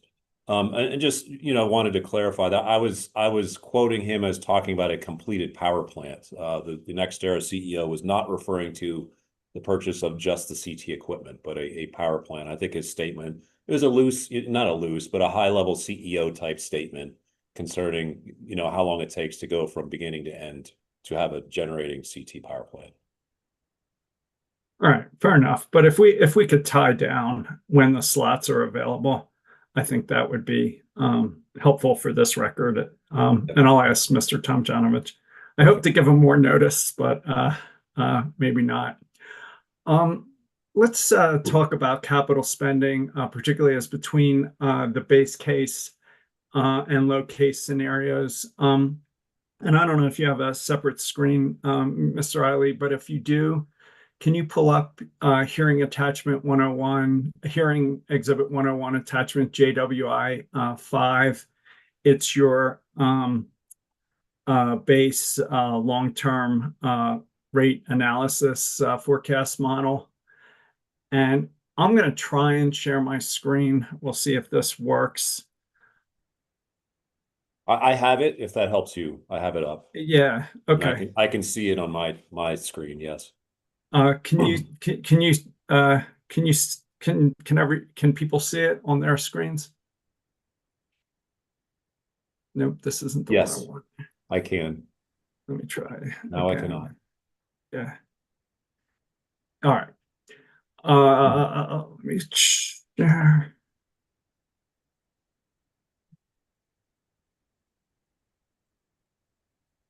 All right. Can you see it now? Not, yes, I can. All right. And if you look at, I've added a summary row to column C, which was blank in yours. And if you can see, I'm just summing up between D and K in each line under entered CapEx. Do you see that? So you cell C4, is that right? Yeah, cell C6. And you can see it's just the sum of D6 to K6. So that's the total distribution spending. Oh, you've added a column. I'm sorry. Yeah, I got Yeah. that. Yeah, you added column C. Okay, sorry. Yeah. Okay, And so it's D6 to K6. So you're adding up the years 24 to 31. yeah, I'm just taking I'm looking at spending during the wrap. Okay. And the same for transmission, energy supply, all of them. And then I just sum up those totals. And do you see that the total spending during the wrap is $44 billion? Yes. And going back to cell C4, I'm just adding up the generation lines 11, 12, 13, and 14. Would you accept that that's 11.3 billion? So, okay, so it's 11, 12, 13, and 14, is that right? Yeah, So you're adding the generation totals. I'm just following you conceptually. As summed across those rows from 24 to 31, you're taking all those pieces of generation and adding to a combined generation number. correct. Got you. Yes. All right. And subject to later check. And do you know what the energy supply line is? I couldn't figure out what that was, but it tailed off, so I didn't worry about it. Yes, I'm sorry, your columns throw me off a little bit. It's energy supply is representing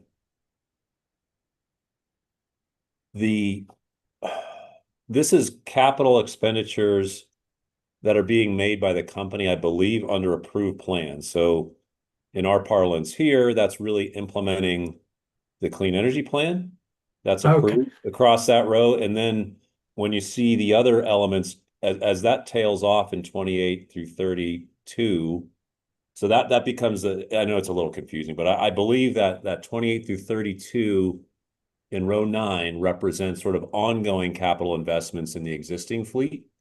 Okay, So, good. so your new capital additions are there in 24 to 27, and then they are, because those are specific resources, I believe they were just summed up. And then Okay, perfect. for the below rows, that represents the generic resources modeled for this plan, for the JTS, and yeah, I guess through 31. Okay, perfect. So that 11.3 billion is the incremental generation costs associated with the new plan. Yes. Okay. Yes. And I added two new cells, E2 and F2, and I'm just going to escalate the solar and wind at 74% and 84%, like we talked about, because this is from your direct case and it had the old wind and solar numbers in it. Is that right? Yes, you're okay. So I see the 74 and 84. Yeah, and And I'm you're just elevating those prices to our kind of recent case opinion, right? yep. Yeah. And that raises the incremental cost to 17 billion and the total cost to 50 billion. Do you see that?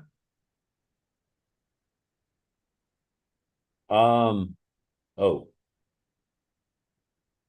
hang on. I'm just looking at your formula. I'm not Yeah, I surprised just took that goes up. C12, which is wind, and multiplied it by 1 plus 0.74. Okay. And I took Okay. the Yeah. C12 plus C13 plus C14, which is storage, which you did not escalate. Okay. yeah. All right. So that So means that I'm just conceptually following from your formula. So we've raised these costs across years 24 to 31 as applicable by the escalated numbers that we're seeing. correct. And you can see it's really 28 to 31. It's just 4 years because Yeah, there's nothing. yes, agree with you. Okay.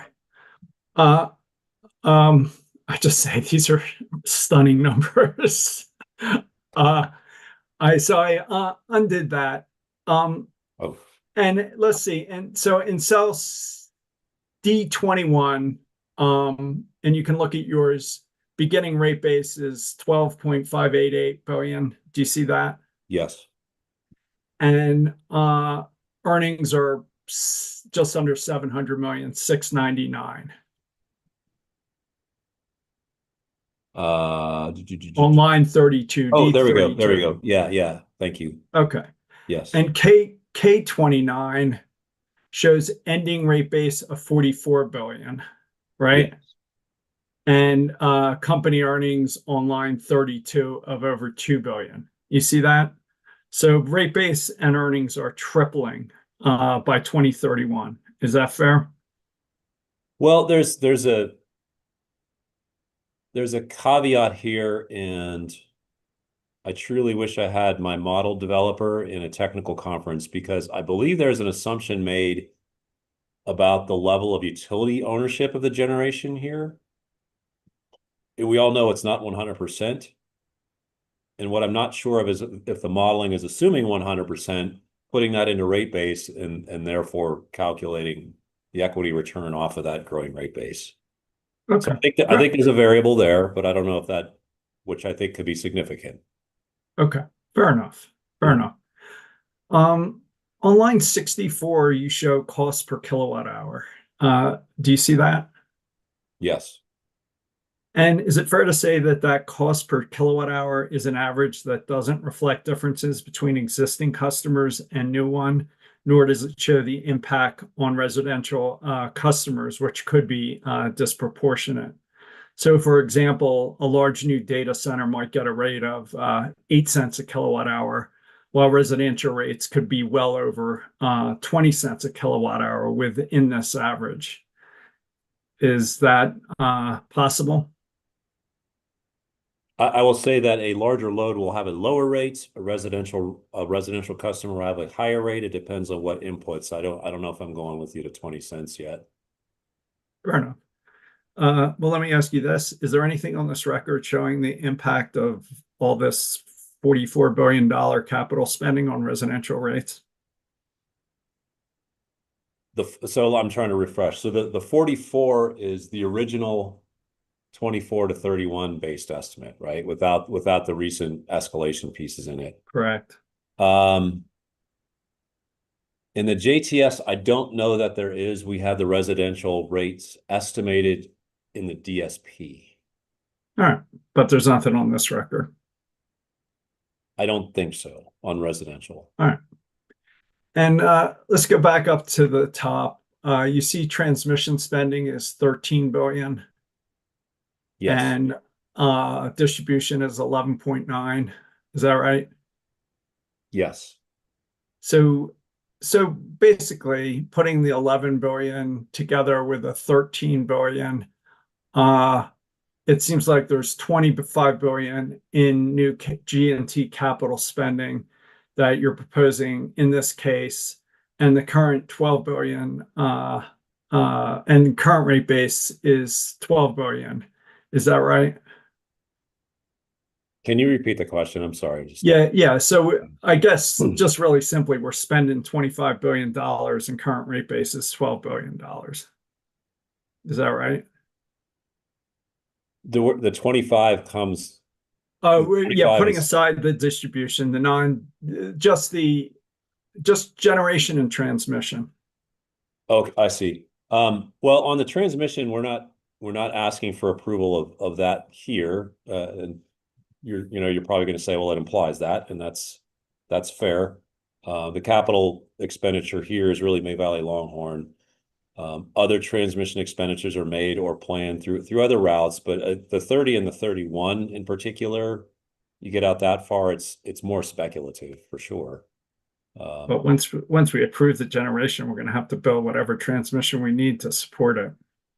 I agree with that. All I'm saying is that the forecasting effort here is a relatively simple sort of percent increase on last year type of methodology, which was done solely to help create a good faith estimate of rates in this work, but it's not based on specific, site specific bottom up type transmission planning. No, I get that. I just want to say that. I guess the point I'm trying to make, is it fair to say that given our existing tariffs or, given that existing rate base is less than half the capital spending, that marginal costs are imposed by large new loads and other customers are likely to be significantly above average costs? I don't know if we've demonstrated that in this record necessarily. Have you demonstrated that it's not? Not necessarily. I mean, I don't know if we had that specific analysis in front of us, so I don't know if I can agree with the statement. Okay. So we just don't know on this record whether marginal costs are above average costs, but given the comparative spending, it seems indicative. It could be indicative, and like I'll acknowledge that the supply chain is tough, right? I mean, it's like things have gotten more expensive than when we were encountering, bids less than 2 cents in the Colorado Energy Plan. Right. And this doesn't include the run up in wind and solar prices that we talked about, which we talked about creating another $6 billion. I think your current setting of your numbers here before you change them does not have that in it based on E2 and F2. All right. And in hearing exhibit 2606, paragraph 4, I'm sorry, page 4, paragraph 7, you don't have to pull this up. The company commits to file a large load tariff filing no later than January 31st, 2026. I Yes. assume that's in part to address this average versus marginal cost allocations concern. Is that fair? I think that would be part of that discussion. I mean, I think a number of things will be in that proceeding. It'll be a pretty important proceeding. But yes, I think that consideration can be discussed there. Okay. But that's 18 months out. Is that fair? Until we get a resolution of that case? Roughly, yes. Okay. I'm gonna stop sharing that, and I just want to start sharing the low load case if I can figure out how to do this. Can you see the screen, Mr. Riley? Yes. And let me represent to you, this is the low case, and maybe if you could pull up the low case on your other screen, that'd be great. Okay, I've got it. And can you see total distribution spending of 11.85 billion? The correct tab. Oh, I'm sorry. I'm That's back okay. on mine where I'm doing the same summary Oh. thing. Yeah, can you expand out to the right? I mean, Um, I don't know. Maybe well, not. it's 24 to 31. You're adding columns D Yeah, and K again, right? yeah, it's just the same thing. Okay.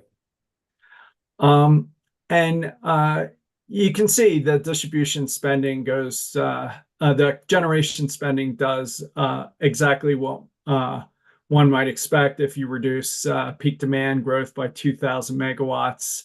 The generation capital spending's reduced from 11.3 to 5.3. Do you see that? And again, subject to later check if I screwed something up. Yes. Okay. Now, I guess the thing I want to ask you about is this transmission spending. Do you see how in cell C8 it's still 12.5 billion, where before it was 13.2 billion?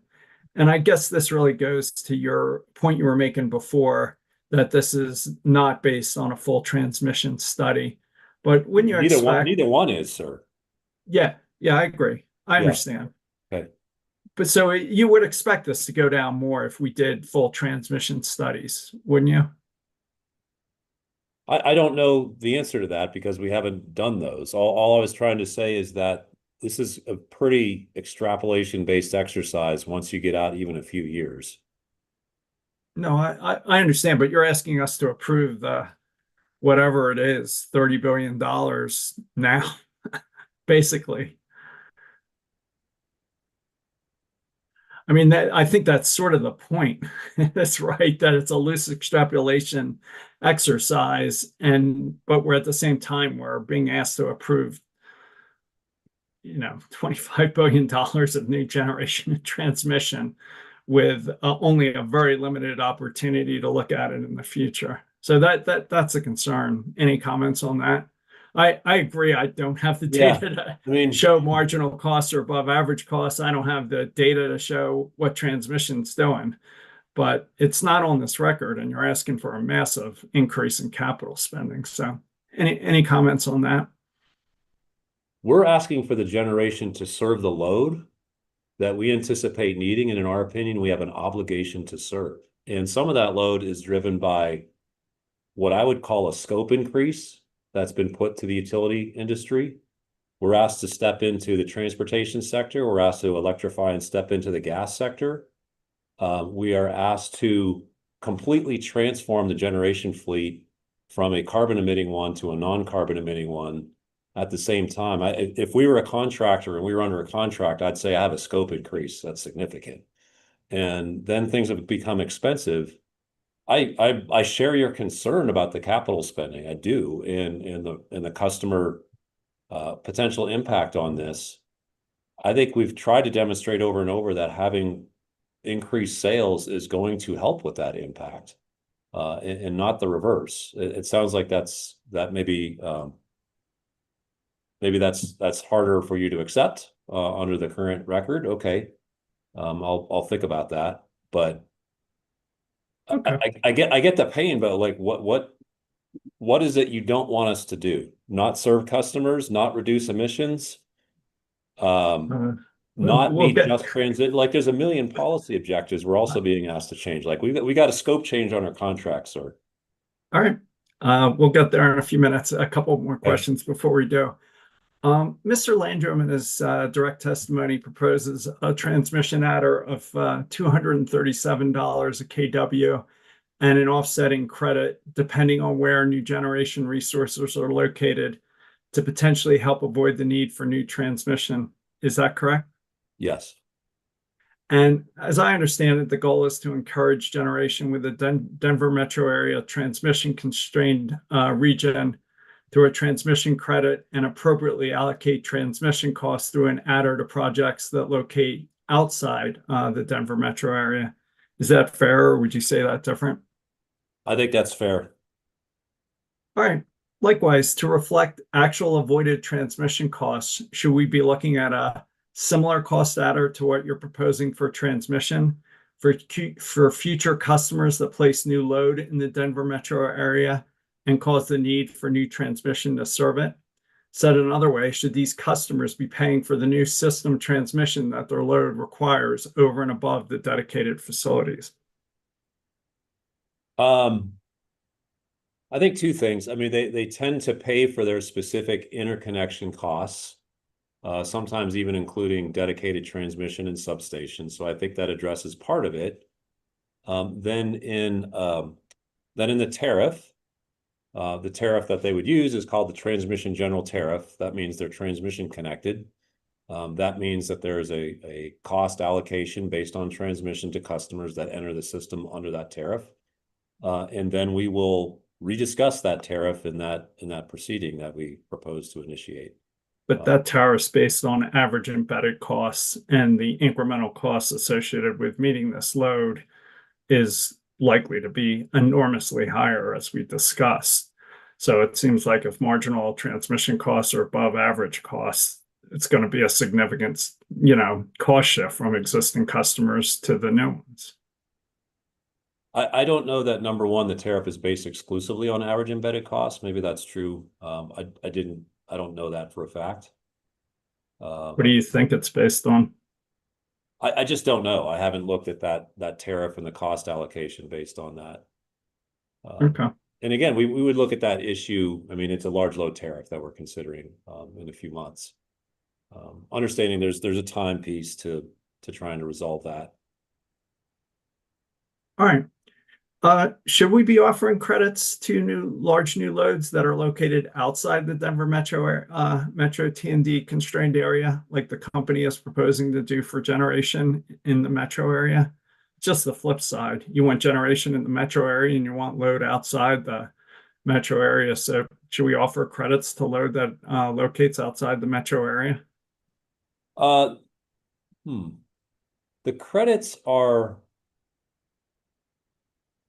I want to say the generation credits are not actually offered to the generators based on their location, but they're modeled as we choose the generators, if that makes sense. Now, applying the same construct to loads, I think you're applying an actual cost to those loads, or not. Yeah, fair enough. Like it's sort of modeling construct versus a true customer cost. I think it's an interesting idea that we hadn't contemplated in what's effectively a resource planning case. And I acknowledge this resource plan at this magnitude, it draws these additional issues into it. It's Okay. an interesting concept. I don't have more to say about that. I understand why you're asking. I appreciate the response, and I know this is hitting you cold. Assume the PUC wanted a better sense of the incremental transmission required to serve large new loads through 2031. At the same time, the new tariff was filed in January of 2026, to ensure that the revenues from these new loads offset the costs they impose, including all incremental transmission costs and accounting for locational issues. Yeah. Do you have any thoughts if the company can do that? Or if you're not the right witness, is that Mr. Landrum or Mr. Martz? But just say we wanted to figure out this transmission issue on the same time frame as we figured out the rates. Because I don't know how you do the rates without understanding I'm inclined to say yes. That sounds like a reasonable exercise to bring into that tariff filing.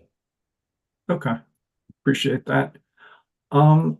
Let's I want to chat with you a little bit about the differences between the base and low growth scenarios in regarding load growth. And I realize that the company filed an updated base case in rebuttal testimony, but as I understand that we don't have Encompass model runs or rate impact modeling. Is that right? In which case I'll stick with the base case. There's not Encompass modeling runs for the updated base cases, are? There are not. No, there are Okay. not. All right. So I'm going to stick to the base case. Okay. So from the direct case? Yes. Okay. Yeah. Can we pull up hearing exhibit 101 JWI2, that same technical appendix document that we've already discussed, and at page 50? And just let me represent while they're pulling it up that this shows total retail peak demand going from, I think it's 6499 in 24 to 9593 in 2031 at the end of the wrap. So do you see that as an increase of over 3,000 megawatts? Is my math right? And this is the base case in the direct. Base case. This looks. I'm sorry. Your calculation was 3,000 megawatts. Yes. Okay, and that's 1895 of large loads, 710 of EVs, 134 megawatts of beneficial electrification, and maybe some new customer growth in that first column. Is that fair? That is fair. I wanted to offer that the large loads I believe there's oil and gas in there. There's also sort of what we call the strategic economic development loads, but I think that was a label that we brought in later, as well as sort of the data center large loads. Okay. And in his rebuttal testimony, Mr. Bailey outlines a set of principles to ensure that all customers are protected from stranded cost risks. Right. Do you have any sense of that 1895? You put aside the strategic loads, put aside the oil and gas. Yeah. Do you know sort of roughly what percentage of the large new loads that are built into this currently comply with these principles? That are built into this like 2031? Yeah, the forecast. I think we've generally followed that type of principle from the beginning of this kind of new emergent load category. But he would be in the process of contracting that using those principles, kind of as this matures down that column through 2031. But you should probably ask him. I want to say, and I think you're asking me specifically about the data center loads, which is probably 1,500 of that 1,900, I'm going to guess. I want to say that a bulk of it would be affected by either those interim principles or the tariff that we envision existing near the end of 26. But how about currently? Currently, as we sit today, how much of it complies with his principles? The current large loads that are on the system? No, the current large loads in this forecast. I may be trying to grasp, I'll just kick that to Mr. Bailey. I think Yeah, fair enough. I'm probably doing too much educated guessing. Fair enough. And can we go down to page 51? This is the low scenario, and that shows just under 2,000 megawatts of growth due to 109 megawatts less oil and gas, 173 megawatts less EVs, 1,700 megawatts less large load, and slower customer growth. Is that fair? Let's see. I'm trying to just track this. This is the low load case, is that right? Yes. Okay, and this table is showing the difference between the base forecast and the low load forecast by year and category? Yeah, and I'm just focusing on 2031. Okay, so I agree with what this says. Okay. And again, keep this handy, but can we pull up your direct testimony hearing exhibit 101 at page 68 to 70? And, going back and forth between these low and base case scenarios, it seems like in the base case, you need 12 to 14 gigawatts, and the low is more like 5 to 7 gigawatts. Yes. And between the two, there's just a bunch less wind, solar storage, long duration storage, and CTs needed in the low scenario. Yeah, 68. Would you accept that characterization? And so that's the base, and you can focus on the zero CO2. You can see it's 12,671, and then go Yep. down to page 70. And you can see that zero base, I think it's column 4, has like 5,400 megawatts and way less wind, solar, and gas CTs. Would you accept that?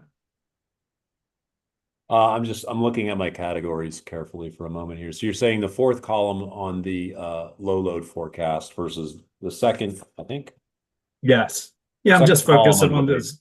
Yeah, the base zero CO2. Base plan low load $0 CO2. Right? Yeah, and I'm just seeing if you would acknowledge there's a lot less wind, solar, storage, gas CTs between the two. CT is actually kind of similar if I'm comparing the right ones. I think it's 1,400 here and sorry. Oh, and the zero CO2. Actually, no, it's quite a bit lower. Yeah, and the zero, yeah. Okay. The proportions shrink kind of equivalently, I suppose. All right. So you can take this down. Going forward, will you accept that the correct way to calculate marginal generation costs is to look at the difference between scenarios with and without these large new loads? I think you had a conversation with Commissioner Gilman on this exact point. I don't know that I would. You're asking us to assume that the large loads are the ones incrementally driving those things when we've shown in the record that, about 40 or so percent in our base forecast in the direct case was not large loads on the sales side. And in the updated forecast, based on, I don't have this number, but based on the fact that we shrank down the large loads in that forecast, but not the other categories so much, I think the non-large loads are more like 50 or 60%. And so that load growth or sales growth is also triggering some of this investment. So I don't know if I do accept that. All right, fair enough. How should we calculate the marginal generation for purposes of that 2026 tariff filing? How would you calculate the marginal cost of the generation caused by the new large loads? I guess I'm struggling with, new customers and new loads are driving new needs for generation and transmission on the system. I think you're asking us to assign the marginal costs exclusively to the large loads and not the other types of growth. No, I'm fine spreading it over all new customers. I'm so just asking. all new growth. Yeah. but I'm just asking you how we calculate. I guess basically Yeah. I'm just asking you, is this the right way to calculate it? Looking at two Encompass model runs. Really, my question is, would you Yeah. agree we're not going to do what we did in the QTS case where we just looked at the generic cost of a CT and assumed that that accounted for the incremental generation cost? Would you agree with me that we need to do something like this dueling Encompass model runs? I am not sure on the spot. I think maybe we take that question to Mr. Landrum, and I think you're kind of getting at a fundamental sort of incremental versus marginal, and what does it mean as these, especially as the large loads come to this, are they good for the system or not? Okay. Right? I mean, am I hearing you right? Yeah, exactly. Exactly. Okay. And just Yeah. looking back at QTS, I don't think we did a good job of that. All we did was look at a generic combustion turbine when you've already testified that, there's going to be wind, solar, storage to meet these large loads. So I'm just trying to get that decided, or at Okay. least clear on this record. Can we go back to? Oh, sorry. Go ahead. I apologize. I'm concerned, but I hear your question. All right. Yeah. All right. Let's go to page 50 of the technical appendix and look at EVs. And this is again the load forecast for the low case, where we're going to have 500 of megawatts of EVs charging on the system peak in 2031. I'm sorry, what page is it again? 50.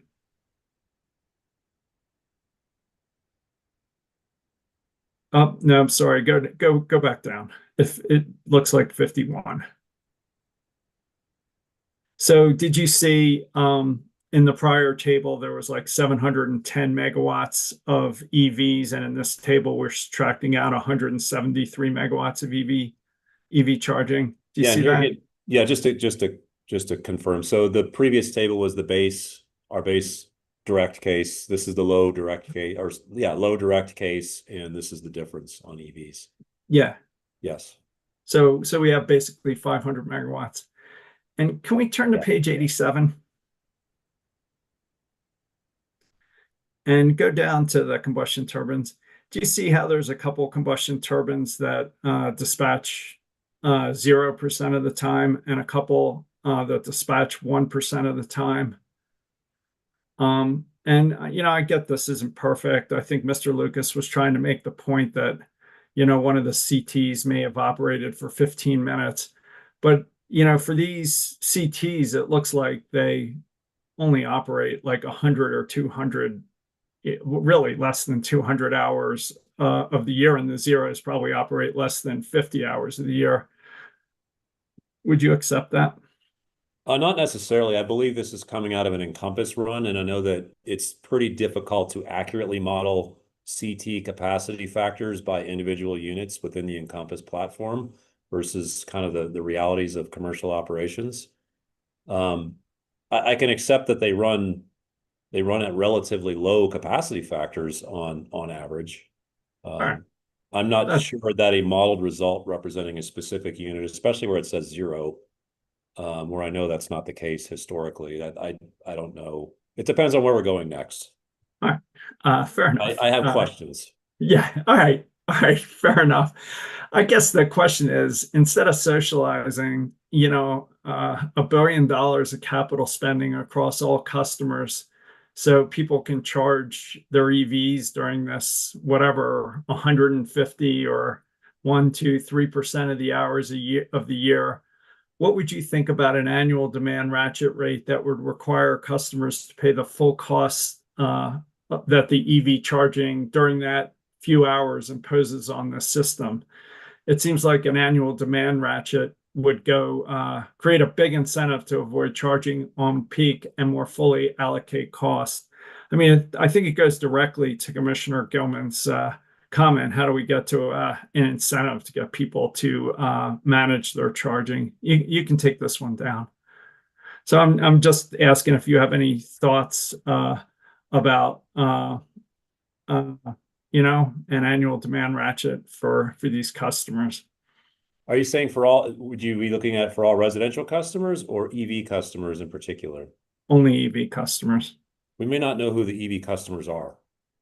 Doesn't the AMI show? Can't you tell from the AMI? Yeah, we may be able to tell from the AMI. I don't know that they're required to report it. So you want to look at the EV customers in particular, isolate that load and apply a specific rate class to them. I don't want to build generation to serve that 700 megawatts of load that's charging for 100 hours a year. I think then our managed charging just seems completely inadequate to get at this. We could have, I don't know that we're conceptually opposed, that you get into sort of the mechanics of how much you want to parse out rate classes and specific loads in rate classes. What if it's the BE that's actually triggering the need for the generation instead of an EVs? Are you going to separate that and apply a specific rate to BE? I have a preference for kind of a whole home rate and making it rational across the whole home rather than sort of isolating a specific load class. I'm good with anything that gets 500 or 700 megawatts of peak demand out of this forecast. We have tried demand rates in the past, because this goes into a discussion of demand rates, and frankly, most EVs are going to be charged in homes. So now I think you're talking about applying demand rates to homes, to the residential class in some way. We actually piloted that. It's been several years. There was a fair amount of stakeholder opposition. It wasn't a very popular notion. I do feel like the tides are turning a little bit, because if you get more of the rate into the demand category, and frankly, none of the rates in the demand category for residential right now. So I feel like I'm aligning with you a little bit conceptually. None of it is there. It's all volumetric. There's maybe some interest from certain quarters that had really didn't like this concept, because if you put some of the costs into the demand side of this, you can reduce the energy costs. And if they're doing things off peak, that can help with some of the energy costs. And there's a thought that may be able to help with building electrification. We're well off into phase 2 rate case land right now, by the way, but no, I don't know that we're opposed to thinking about a demand rate across more customers. And I think your point is it should be a demand rate and not just a fixed, capacity rate, to kind of better address this. I think you're asking us to approve $2 billion to meet this load, that I think there may be way cheaper ways to manage down, given your belief that the managed charging program isn't going to get to this. So I don't think we're going to resolve the answer here. Yeah. I just appreciate the company's willingness to enter the dialogue. So we're willing. Mr. Knighton, who reports to me, is summoned to the dialogue. And I hear you on the supply side. I don't know that you're necessarily thinking about the costs on the customer to do this necessarily. They may have some costs that are the cost to them in terms of convenience. And if they're shifting to EVs, they are clearly saving household energy costs. I think we demonstrated that very evocatively in our Grid of the Future study, which is not in this record, but it can show that and this is sort of almost like common insight at this point, but a household that switched over to EVs can save hundreds, maybe $1,000 per year on its total household energy bill. And so if that customer wants to conveniently charge when they want to charge, maybe there's an argument that I'm supposed to go serve that. But can we ask them to shape that? That's a fair question. Well, I appreciate the dialogue. It's just really tough to want to spend, socialize a multi-billion-dollar expense. So people can have the guaranteed right to charge for, 100 hours or 200 hours a year without paying for it. One last thing on this line, can we pull up hearing exhibit 101 JWI 2, and this is appendix H at page 5. And this is basically a table of curtailment.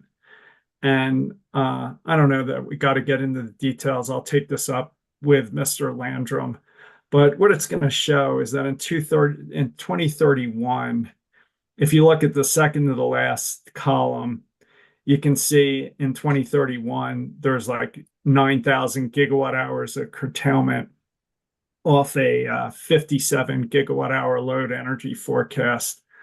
And that's 16% of the energy generated. 16% curtailment rate, which is just a huge number.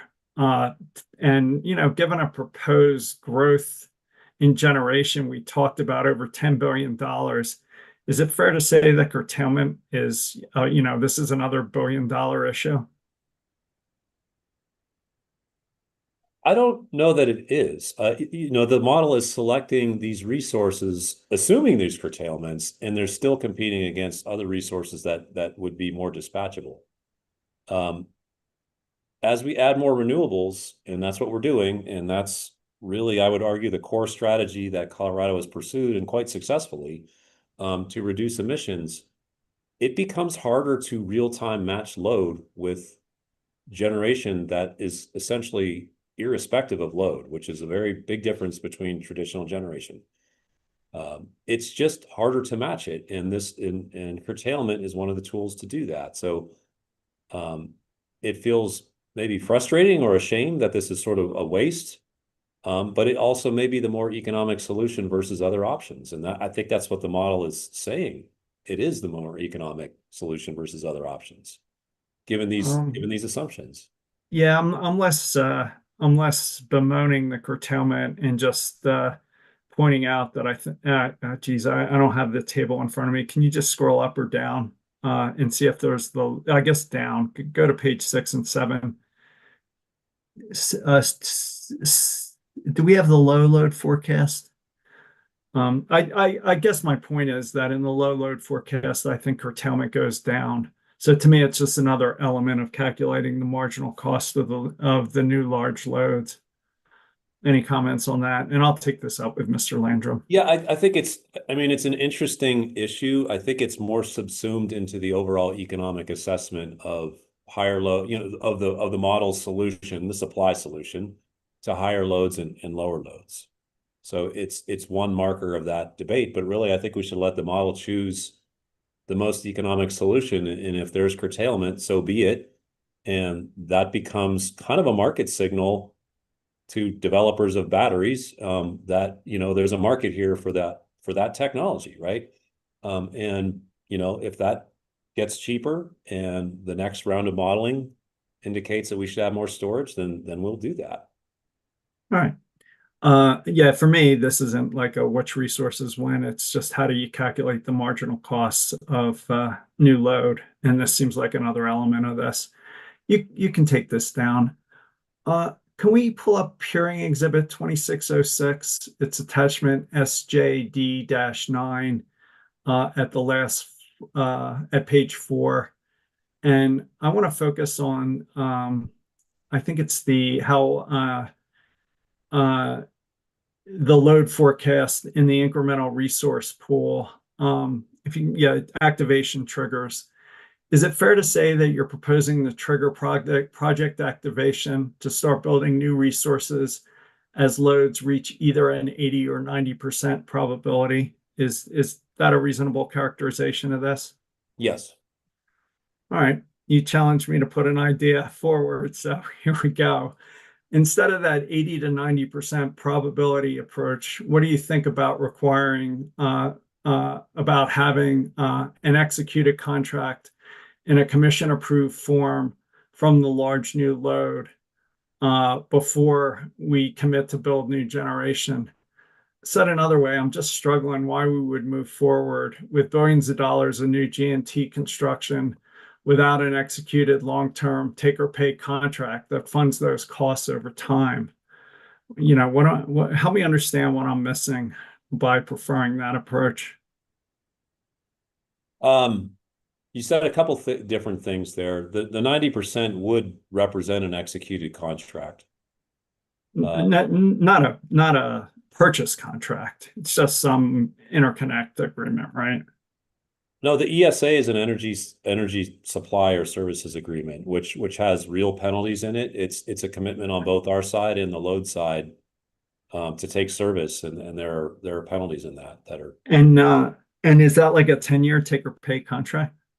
It's like I think the current structure in our principles, it's 10 or 15 years, and it's sort of a 75% take or pay is what we All right. propose in our principles. So yeah, I'd really encourage you to have that discussion with Mr. Bailey. I think this has got more teeth to it than maybe is appreciated in terms And of then why is it 90% probability if there's an executed energy services agreement? Isn't it done if you do the credit support? I mean, it's all but done. I think the 90% versus 100% represents, some kind of very force majeure type of event. I don't know what that anticipates, but that contracting counterparty has signed that agreement, agreed to penalty payments if they back out. Like it's a high level of commitment All that right. night, for sure. And is the credit support defined on this record or not? Tell me more what you mean by credit support. The penalty for bailing on the contract. I think it's established in Mr. Bailey's principles under which we're forging ahead with. Okay. All right. So boy, I don't like the 90% probability language. Okay. I guess we just say an executed long-term take or pay contract with credit support and penalty provisions the commission deems accurate. Would you accept that change? Tell me what you mean by which the commission deems accurate. Just make sure that it's that the penalties are consistent with the risk we're imposing on all other customers. And what I'm grappling with is the commission's approval of the principle. We propose them as principles. I think, certainly Commissioner Gilman was kind of asking whether they could be requirements. I'm quite loath to suggest a process in which the commission approves individual contracts. I'm not sure it's fully appropriate in the realm of commercial negotiation, and I also think it's going to add delay. I hear that. So in terms of like structuring like the conditions under which we are governed to create those contracts, there may be room for some discussion here. And why don't I suggest you speak with Mr. Bailey about that? Yeah, I'll do that. But just to be clear, you're not committing to those principles at this time, as I understand it. It's you want the discretion to be able to modify it at basically at your discretion. Is that fair? Yeah, it is fair. I don't want that to be interpreted as like lightly discarded or something. I think these are, these would be, if we didn't follow these principles, I think that could create liabilities and issues for us down the line. So again, it's probably a good conversation with Mr. Bailey as to how he plans to apply the principles and how he is applying the principles. All right. And just following up on that, you're mentioning consequences to the company. If there are stranded costs because the new load doesn't show up and the company overbuilds, is the company willing to share that risk with its customers? I don't think I can agree to that. We are consistently behind on resource adequacy. We see several different drivers for load growth in front of us. We're trying to do the right thing and get the system in position for the loads that we're required to serve. And I don't know that we can agree to that. Right now, what we've got is a proposal for a framework that I think can take this on more incrementally and more intelligently match the load and the supply to that. So I'm not prepared to say we agree with that. All right. Last couple of questions. Mr. Landrum, in his rebuttal testimony, asked this commission to select one load forecast.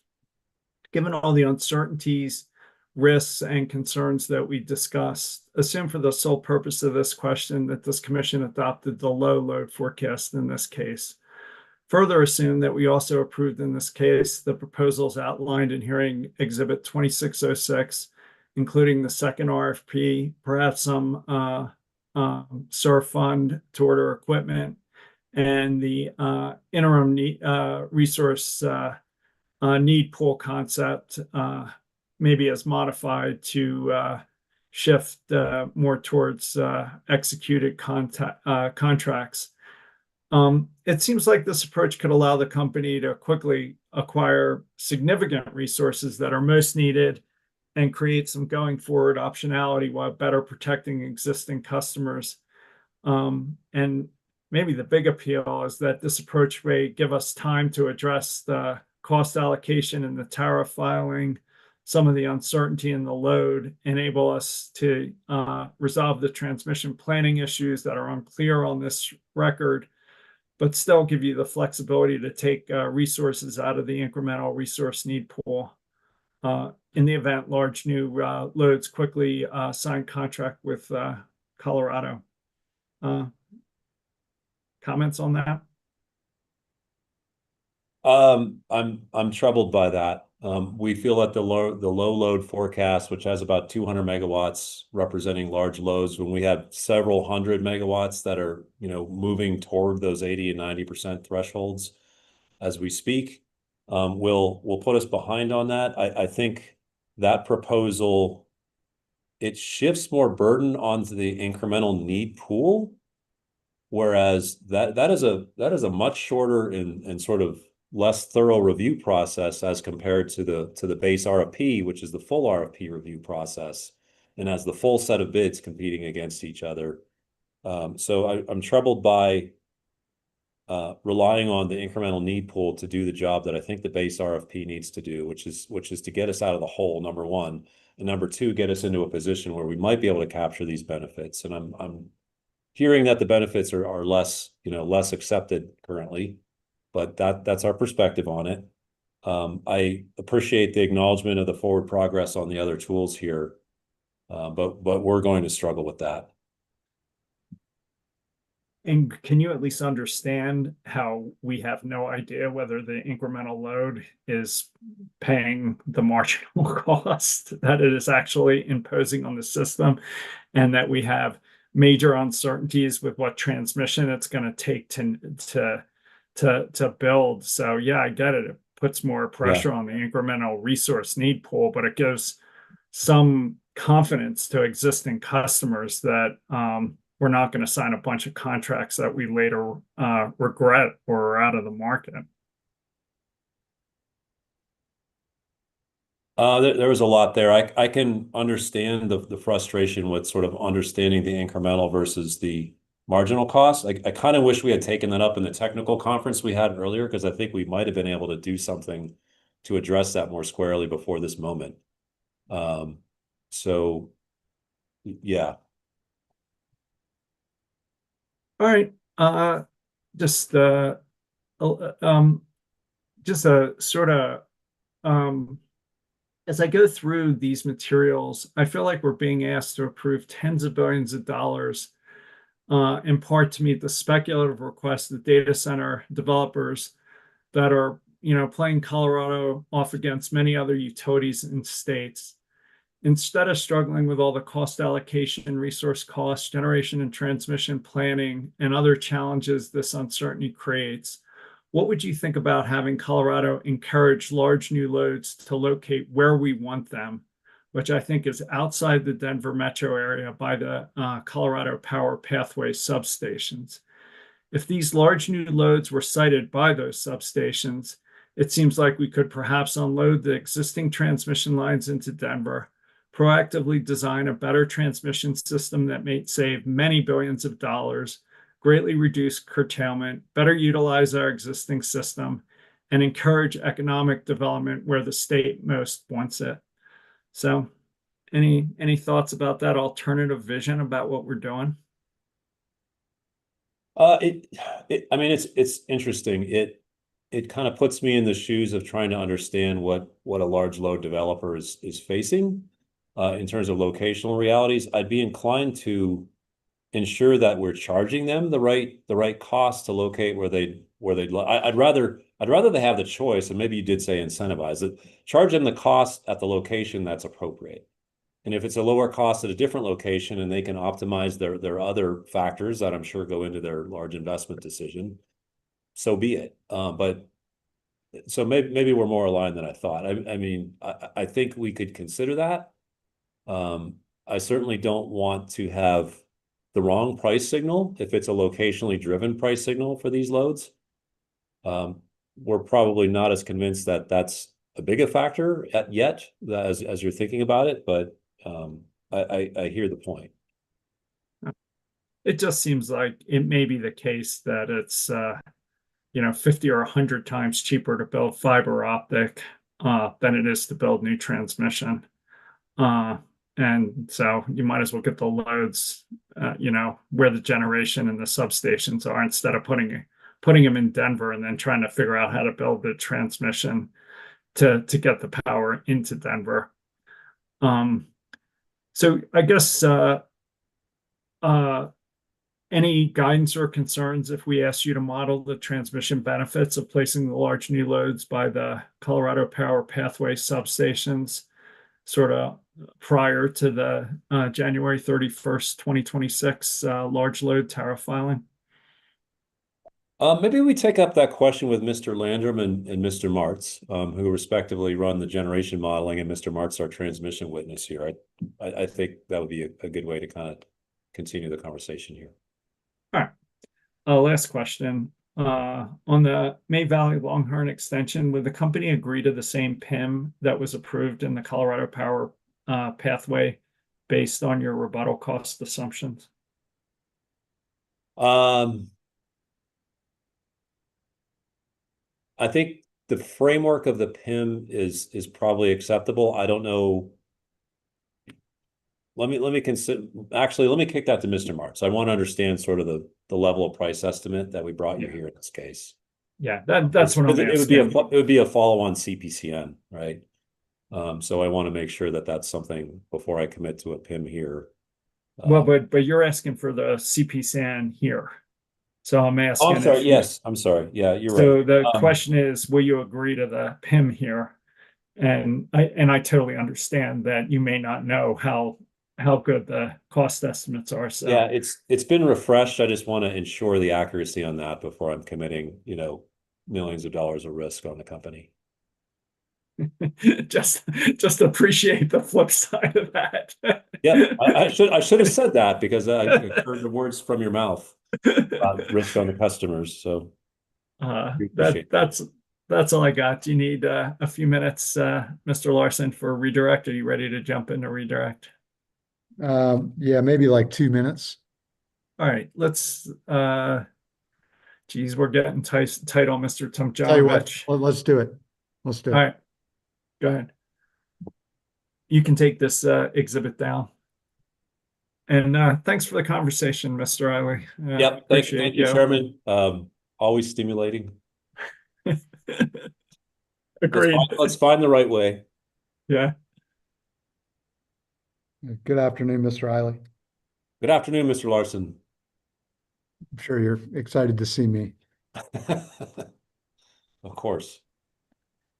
So just a few questions. I want to go back over the last couple of days in terms of some of the questions that were asked to you and just some follow-up questions.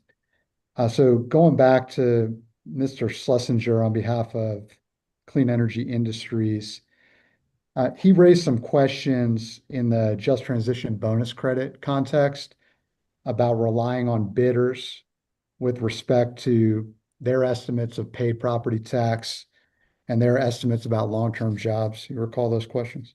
Yes. And does Piesco expect good faith bids from developers? We expect good faith bids from developers in terms of their bid price, their representations on those issues, their labor metrics, and generally following law as it applies to their projects as well. So a number of things are attested to under oath and bids, or under signature, I suppose is the way to say it. And does Public Service review the bid packages and estimates? Yes. And then both Mr. Schlesinger and Mr. Gerhardt, on behalf of Conservation Coalition, asked questions about running portfolios with and without the just transition bonus credits. You recall those questions? Yes. And there was discussion in those questions about the materially different look standard from your testimony in this case. You recall that? Yes, And is public service interested in a materially different look that ignores just transition? we are not. And you had some conversation with both Commissioner Plant today as well as Ms. Canilio, I believe that was yesterday, about the extension of the just transition bonus credits to Moffett County. You recall that? Yes, And is it your understanding that Tri-State intends to invest in a new thermal gas asset in Moffett County already? that is my understanding. And how does that factor into the way that you think about the extension of those bonus credits beyond the communities that are already eligible under the company's proposal? Yeah, I think we'd like to keep the focus on the communities that need or that we would like to see more infrastructure developed in to replace some of those taxes and jobs and other community development efforts. So, all else equal, if the town of Craig has a reasonably good solution at hand, maybe those modeling credits should be reserved for other communities. And Mr. Dittman, on behalf of the Routt County governments, as well as I believe in exchange with Commissioner Plant, there was some conversation about when the community assistance payments would be finalized. You recall those questions? Yes. And can we please call up hearing exhibit 101 and go to page 55?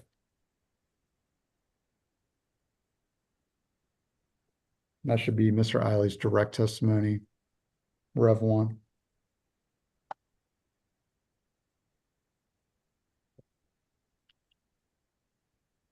And Mr. Eiley, can you see that? Yes. I want you to take a second to look at it, and then I just have one quick question.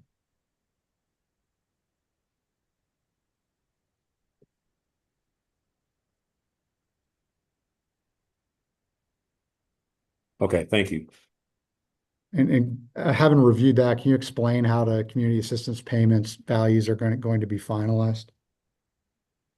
Yes, we would adjust the values as appropriate for property valuation, and as those plants go through that transition, we would factor in as appropriate any nettable resource or property tax that's coming into that community via this resource plan or another resource plan, and then it would be processed into an application, which is another application, probably called a just transition application or similar.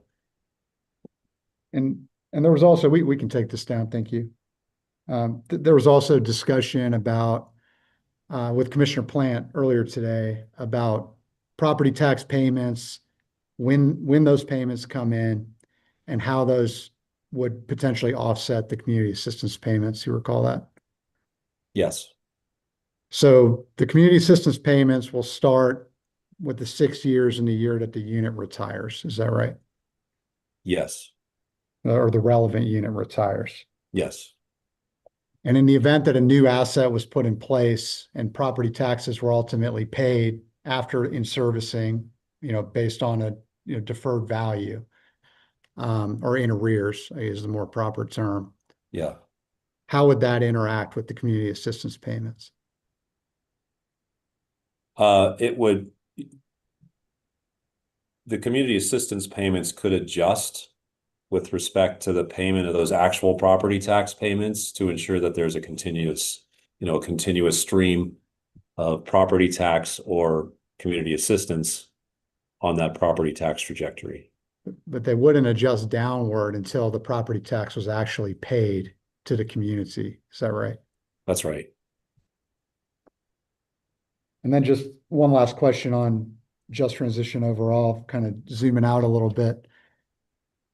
Why does the company prefer its approach that was set forth in the USA and includes the just transition, or includes the payments, and then has been supplemented in this case with the bonus credits as well as continuing the property tax tail offset? Why is that the company's preferred approach? In general, we think that encouraging investment is the best way to ensure a more just transition with these communities, with the communities that are experiencing the coal plant retirements.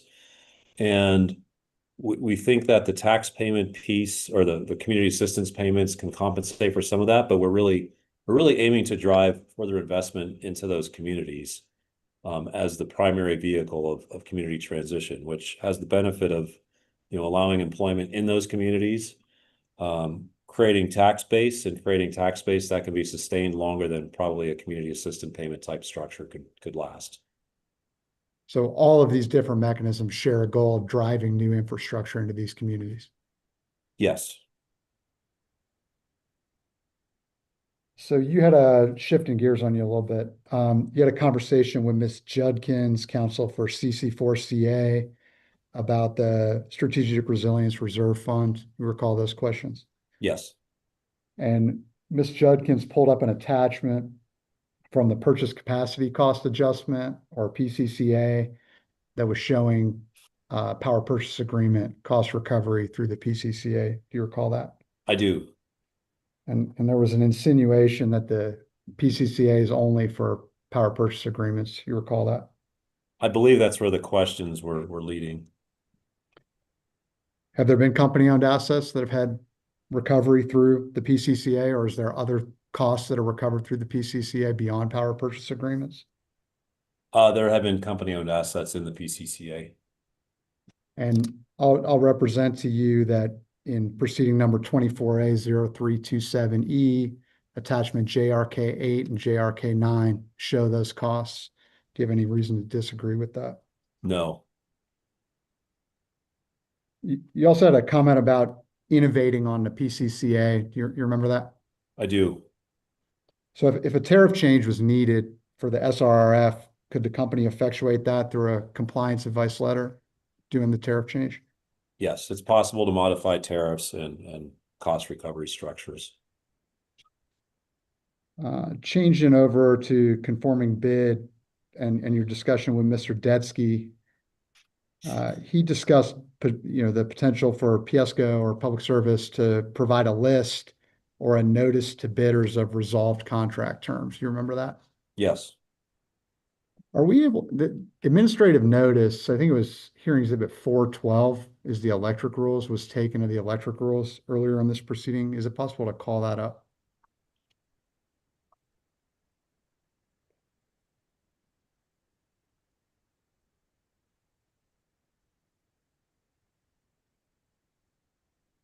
All right, I was right. I wasn't sure about that. Can we go down to Rule 3616, page 138 of the PDF? And Mr. Riley, if you could just briefly read Rule 3616A and let me know when you're done.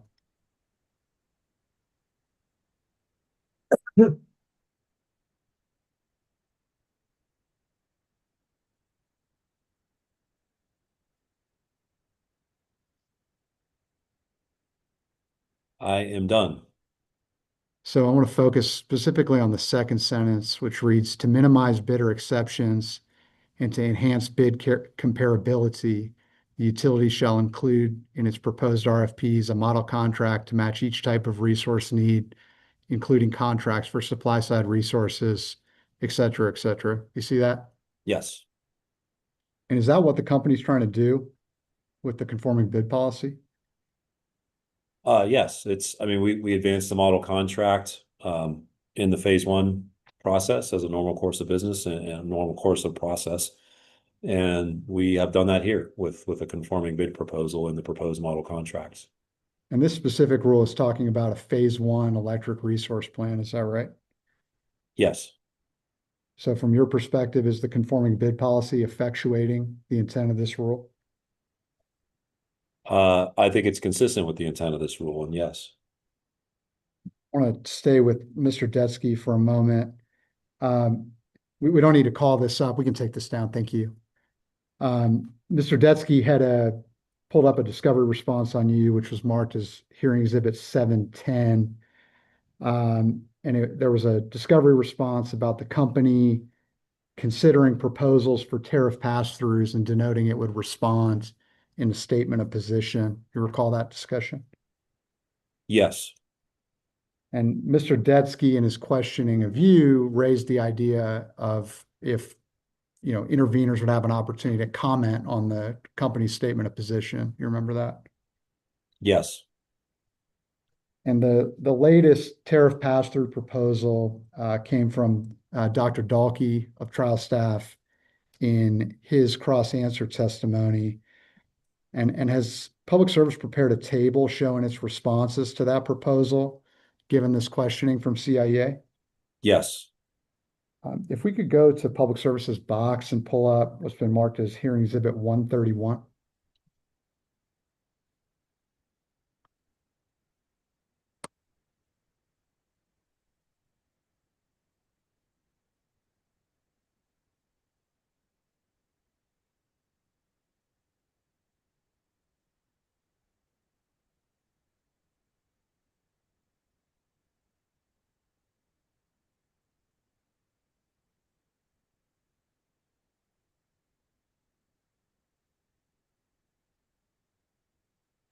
It's just taking a minute to pull Yeah, up. no problem, no problem. We were having some issues with it on our end earlier. I don't know if you guys are having the same thing.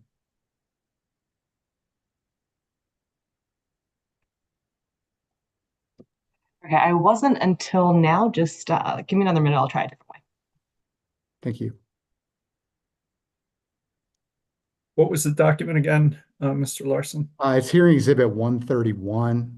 It's an exhibit, it's a table we prepared with Public Service responses, comments on the staff tariff pass-through proposal.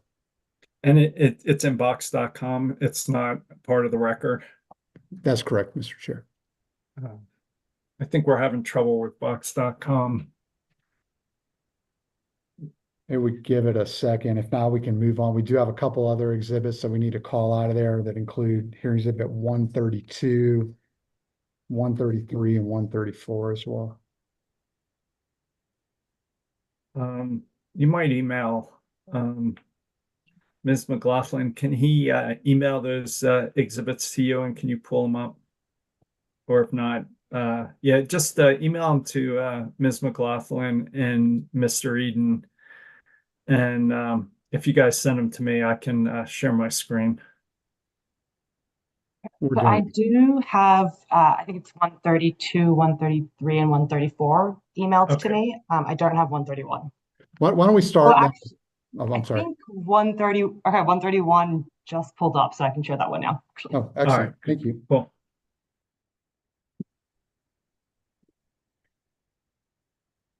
And Mr. Eiley, can you see that okay? Yes. And given the questioning from Mr. Detsky, is this a document that the company prepared responding to staff's tariff pass-through proposal? Yes, it is. And does it show a recommendation, a position, and then company comments moving across from left to right? Yes. And have you seen this document before? Yes.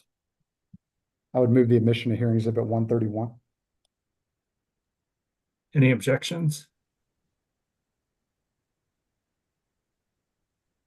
So moved. Thank you.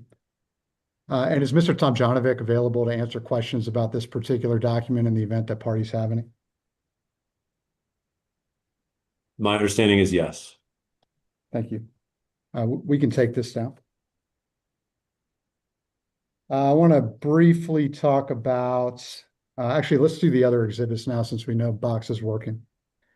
You had an exchange with Chairman Blank just in the last hour or so about the LTRFs, the long-term rate forecast with residential rates in another proceeding. You recall that? Yes. And that proceeding is the distribution system plan proceeding number 24A-0542E. Is that right? Yes. So we've marked attachment JWI-4 from that case, attachment JWI-5 from that case, and attachment JWI-6 from that case as hearing exhibits 132, 133, and 134, respectively. And we would move the admission of those documents into the record now. Is there any objections? Hearing none, so moved. Mr. Larson, is there another witness who can answer questions on that, or is that only Mr. Eiley? At this point, it's probably going to be only Mr. Eiley. All right. But yeah, I'm not aware of another witness that can at this time. Mr. Chairman, may I comment on something? Yeah. I would be willing to come back. I actually have a dentist appointment at 3 o'clock. I'd be willing to come back sometime over the next 2 weeks if you need to for those exhibits, if that's making you uncomfortable. All right. Appreciate the offer, but especially, are you analogizing this process to a trip to the dentist office? Not deliberately, but it offers a unique compare and contrast opportunity today. So just one quick thing on those attachments. I'll represent to you, Mr. Eiley, that those attachments show the base, low, lower low, long-term rate forecast with a residential rate component. You're familiar with those documents? Yes, I recall them from the DSP proceeding 0547. And I'll also represent to you that the class allocation tabs show average retail rates in 2040 that consist of 16.78 cents for the base, 19.05 cents for the low, and 22.67 cents for the lower low. And subject to check, do you have any reason to disagree with the difference in these figures? No. So different topic. Mr. Barroso, on behalf of Western Resource Advocates Suite, had a number of questions for you about the incremental need pool. And specifically, he raised a hypothetical about a situation where a large load for the, results in an incremental need pool activation, but then the load doesn't materialize. You recall that hypothetical? Yes. And you mentioned the ability of the new asset that was activated through the incremental need pool to absorb electrification and potentially facilitate other large loads. You recall that? I do recall that. Can you just briefly comment on that hypothetical situation and how the supplemental RFP accounts for that situation under the tri-party framework? Yes, so I think the hypothetical is that we've triggered a large load through the INP, and I think it's more to Chairman Blank's kind of direction in thinking earlier. I think it's more of the smaller large load that would be at the 80% threshold that would be much more likely to be in that situation than the 90% I've signed a ESA type large load. So that large load in the hypothetical doesn't come through, and we've advanced a resource on there to serve them. That would leave a resource on the system that would be going, or at least going forward into development. It probably wouldn't be on the system yet. And it would be available, as I said, for other types of load to match resource adequacy, and to and then the subsequent RFP would readjust both the load forecast and also the supply side of this. So in essence, readjusting the load and resource perspective as we go back into the second RFP. So the second RFP would sort of subsume that, and assuming a world in which load continues to grow, and it frankly has for almost every single year of the entire history of the electric power sector in Colorado and nationally, then there would be load growth that would absorb that load, and the supplemental RFP would account for that and simply acquire that much less resource in concept. So all else being equal in that situation, the supplemental RFP would be a smaller RFP. Yes, and this illustrates the course correction type of value to the process. It's somewhat self-correcting and governing. Can you just expound on that for a moment? What do you mean by the course correction value? As we're sort of increasing the accuracy of our estimates as we go through the base RFP, then the incremental need pool, and then the second RFP can correct for the conditions at that time via load forecasts and supply differences, policy differences. Run a second RFP and select the amount of resources you need at that time. I would expect that to look more like a topping up mechanism with more of the work done in the base RFP. Changing gears for a moment, and then we'll come back to the tri-party framework. You had an exchange with Commissioner Gilman about the strategic economic development loads earlier today. Do you recall that? Yes. And there was discussion about who those loads are. You remember that? Yes.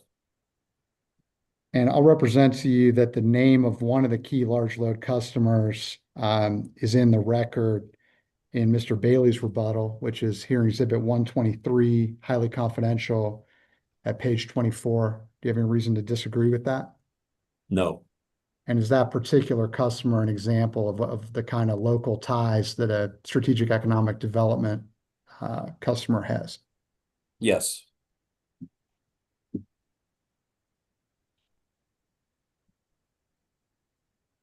So there's been a great deal of concern about overbuilding and the problem statements that you put together in your rebuttal case in particular spoke to this. But can you offer some perspectives on resource adequacy and how the tri-party framework helps on this front, given current and future resource needs? I think the framework elegantly addresses how we can process through additional information on the certainty of supply and demand as it moves through its 3 to 4 processes. And I think the thing that I would add, and I mentioned it yesterday, but the thing that I would add is on resource adequacy. I was really compelled by the WEC analysis, which was finding that 76% of the resources between 2018 and 2023 were either delayed or canceled or delayed. And in 2023, it was actually 53%. So that means our failure rate was somewhere around 24% or 47%. So in a world in which, and we've experienced it, resources are delayed or failing, and in a world in which our resource adequacy is behind, I want to stop playing from behind, and I want to have adequate resources that are best represented by our current proposal, including the updated base forecast in the base RFP. And taking you, I mean, really all the way back to Tuesday morning at this point, your exchange with Mr. Cox and Mr. Detsky, they both spoke to you about the tri-party framework. You recall that? Yes. So does the tri-party framework scale down the direct case from what we were looking at in your direct testimony with Chair Blank in the last few minutes? It scales down the size of the case and kind of breaks down the acquisitions into perhaps more manageable sets of acquisitions. Because there was no doubt that, proposing to acquire 12, 14 gigawatts through one RFP was a pretty daunting prospect. And can you compare and contrast the base forecast, the low forecast, and the updated base forecast that's proposed for use in the tri-party framework? In terms of megawatts? Yeah, just in terms of the size of them generally, yes. Yeah, so the base forecast from the direct was about 1,900 and some megawatts of large loads. The low load was 200 megawatts of large loads. And the updated base is around 940, of which about 300 is the sort of strategic economic development, kind of locally based customers. So it's kind of a middle ground between the base and the low that we think can make a lot of sense for the base RFP. And how does the tri-party framework evolve the ERP and balance the problem statements that you had in your rebuttal testimony? Yeah, going back to the 3 problem statements: certainty of demand, certainty of supply, and integration of generation and transmission. I think it's seeking to directly address all of those, where certainty of demand is as compared to our direct case, we're moving from a world that we had a statistical set of the 50 to 79% type customers, and we're kind of moving those out of that forecast and keeping the 80% where they've entered those negotiations and moved through most or all the preceding steps, about 7 steps. So we think that that's a reasonable confidence level to proceed with those loads in the updated base forecast. So it increases that demand, and then as those loads, if they're not at 90%, but they move to 90%, I guess if they were not at 80% and they move to 90%, the incremental need pool can take that up. And the supplemental RFP can further kind of rerun the full competitive process to acquire new generation as other loads move into an 80% probability and subsequent to that. So it matches the certainty of demand. The certainty of supply is greatly enhanced by having the incremental need pool available, where projects can remain sort of in a backup status, but we can offer them something for their exclusivity and being available to match these loads. So that addresses the certainty of supply, and then the integration of generation and transmission. We started that, and we took some pathways down that road already in the direct case, and then this enhances it through the integration of the transmission planning process that would occur in parallel or after the base RFP and before the supplemental RFP. Thank you. Thank you, Mr. Chair, Commissioners. Thank you, Mr. Riley. Nothing further. Thank you. Thank you. So I guess Mr. Larson, Mr. Tom Janovich, it sounds like well, let me ask Commissioner Gilman, are you good till 6, and can you run the hearing between 5 and 6? I can listen on my phone, but I can't be on video between 5 and 6. Would that work for you? It does, and good news, I have far less time for him than I portrayed to you, so that might help our timetable a little. All right. Commissioner Plan, are you good from 5 to 6? I am. All right, Mr. Larson, I think we can get Mr. Tom Janovich on and off today. I would just point out, I'm not sure you kept to your 10 minutes on redirect, but I tried. fair enough. I went over too, so A lot of people went Mr. over. Yeah, not this afternoon. Let's do it. Mr. Tom Janovich, can you hold up your right hand? Do you swear to tell the truth, the whole truth, and nothing but the truth? Yes. You can put your hand down. Is anybody with you or communicating with you in any way? No. That changes. Will you let us know? Yes. Trial staff, I have 45 minutes and it is 2:22 based on my clock. Good afternoon. Staff waives its cross of Mr. Tom Janovich. Oh, I only had 15 minutes. I was looking at the wrong line, but we'll take the 15 minutes. CIEA, 15 minutes. Thank you, Mr. Chairman. Good afternoon, Mr. Tom Janovich. Hi, Mr. Jeske. We've met a few times. Yeah. For the record, Mark Detsky for CIEA. I have a couple of questions. A couple things that got tossed to you by Mr. Eiley. Will your team be involved in purchasing or securing the transformers and the breakers that are in the SURF? The leads for that will be the supply chain team, which does not report to me, under the strategic direction of, whatever direction we're getting from the commission and the PSCO leadership team. And just there may be some guidance around the dynamics of projects and things that I may be involved in, but it's mostly supply chain going out there and procuring it based upon what is specified for them to go get. Okay, thank you.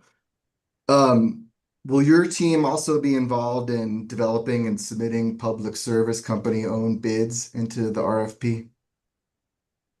Yes, there is a part of my team that is responsible for preparing our company bids, and is during that whole process and evaluation, we have a strict firewall procedure so that they are not speaking with or working with other members of the company per the protocol that's laid out.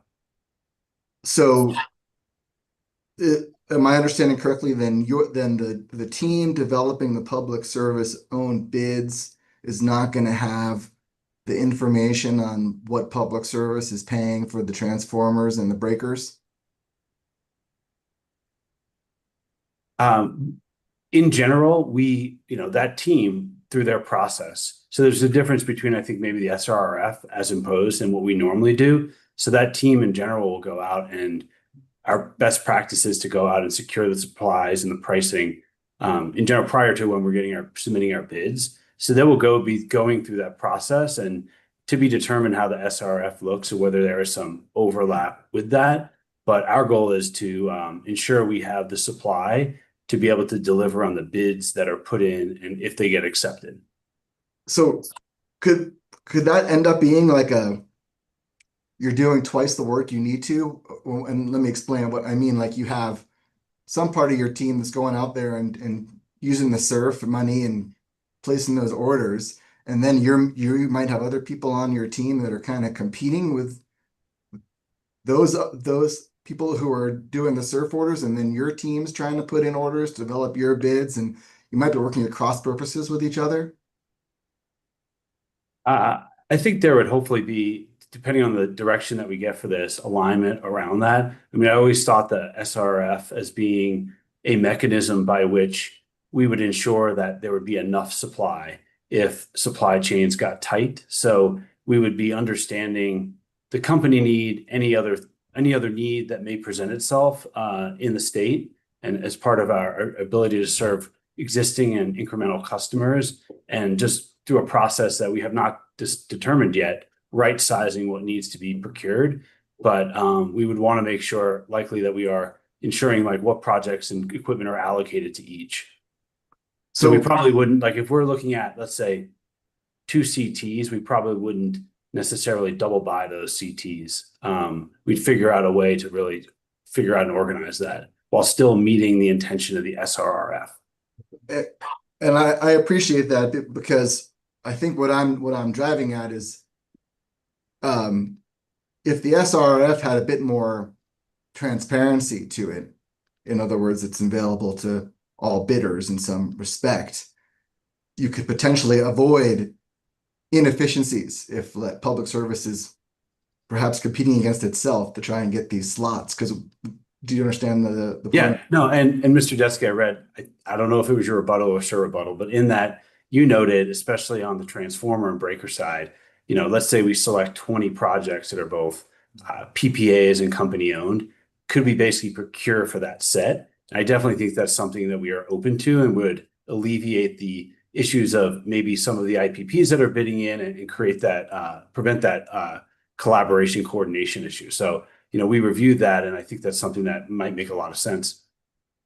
That's great, because that's what I want to go into. And Ms. Crane, if you could bring up from CIA's box, I put in there, I'm not sure what the status of box problems are, but I put in there from hearing exhibit 701, attachment WAM-19. It's already in the record, but I put it in my box to make it easier.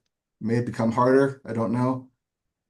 But that's what I'm looking for, is attachment WAM-19 to hearing exhibit 701.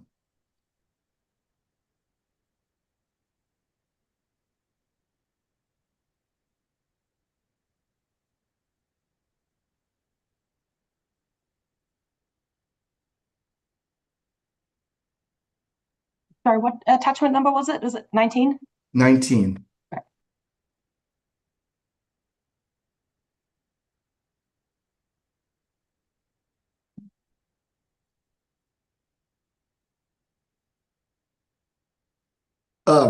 This is in the record already, Mr. Tomjanovich, so I don't have to go through the rigmarole of introducing it, but we asked in discovery, do you see an A, will the transformers and breakers procured be available to IPP, power purchase agreements, projects in the same manner as they are available to utility-owned projects? Do you see that? Yes. And if we could just scroll down to the responses, Ms. Crane. Thank you. And do you see here in A, you said yes, correct? Yes. And so you're saying that to the extent that you can procure them, you're going to make them available on an equitable basis. Do you see that? Yes. Okay, and I appreciate that in your other answers here, because I heard something different from Mr. Eiley on Tuesday, maybe. In his conversation, Mr. Schlesinger, he gave a different answer. Did you hear that testimony? Yes, I did. Okay, he said that the SURF was going to be for company-owned projects and joint ventures, right? I don't have his exact answer memorized, but Right. Listening to what you're rephrasing it. Mm-hmm. And he also said that he might have some for sale to IPPs. Is that correct?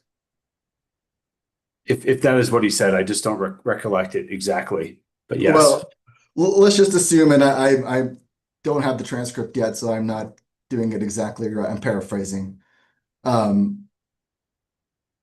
These two answers appear to be in conflict. And so I want to try and settle that conflict here with you. And I like your answer better. And so can you commit here that this answer is the governing answer? In other words, that you're going to make the company is going to procure those transformers and breakers and make them available to PPA projects and utility-owned projects on an equitable basis. I think that we need to figure out the details on what that means on like equitable basis and other things.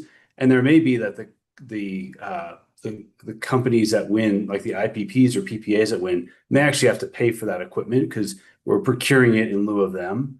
I think that there's a way we have to create a structure and a process to operationalize this and make sure that the developers know exactly what we're doing, what they need to procure when they're putting in their bids, and what actually happens if they get selected and make this equipment available. Some project developers may choose not to take advantage of this and may have their own supply chain. So we'll just have to figure all that out with you and others and our members. Yeah, that's clearly fair, and I want to state that our exchange this in a form of a question with you. It's appropriate, isn't it, that if these were equitably available to an IPP, that public service wouldn't be any out-of-pocket capital in that case. In other words, you would be made whole for any transaction costs and et cetera that were involved in procuring the equipment. Yes, including, the carrying cost of that as well, I think as Mr. Eiley mentioned earlier. But Mr. Eiley also mentioned, so to check on the record, that the company might try and get a premium if it were selling these transformers to IPPs, and that wouldn't meet the spirit of what we just talked about, correct? I can't recall exactly what Mr. Eiley was saying on this, but I think that we need to develop a process, and I think the idea of premiums initially was meant not in the context of this, but if we had this and we sold it to a third party, let's say out of Piesco from the inventory, and there was a gain on that, I think that's what was referred to there. Okay, because we need to clarify that, yeah. Yeah, because if you sold it to a PPA project that the company was contracting with, the company would end up paying for that same premium it had made in the sale, correct? Theoretically, yes, I guess. Okay. So just as a hypo or a suggestion on this, if this was done in a transparent manner where the company acquire the transformers and breakers in the SURF and then essentially make that filing public to the extent it could be made public. Maybe there's NDAs or things that need to be in place, but could you somehow inform the bidding community, hey, we have these transformers and breakers reserved, they're going to be available on an equitable basis, and here's the price. You could take advantage or not. Is that a possibility? I believe if the intention of this SRF goes through, there will need to be transparency and different aspects of this made public, and especially as we're going into the bidding process, we need to be able to inform, if they are available, what the terms and conditions are for participating in that pool of equipment and resources.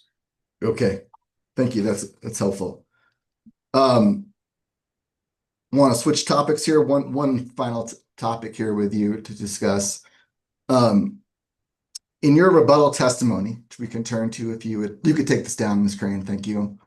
In your rebuttal testimony, which we can turn to, you discussed how we've gone through two resource acquisition cycles, 2016, 2021, in which the company has seen multiple bids fail. Do you recall making that testimony? Yes, I do.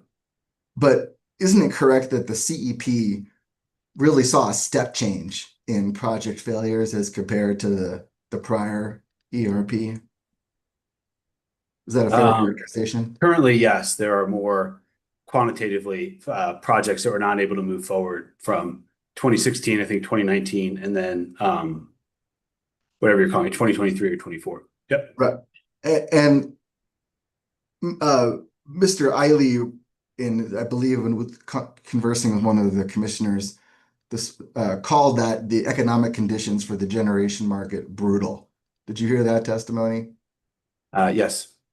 So this brutal economic environment that we're in, the generation business really hasn't caught a break in a while, has it? Not really.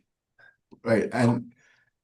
And you testified also in your rebuttal, page 32, again, we can bring it up if you need, but that shortly after the commission issued its phase 2 decision in the CEP, right off the bat, the company lost 3 approved projects and 5 backup projects that either failed or withdrew. Do you recall making that testimony? Yes. And Mr.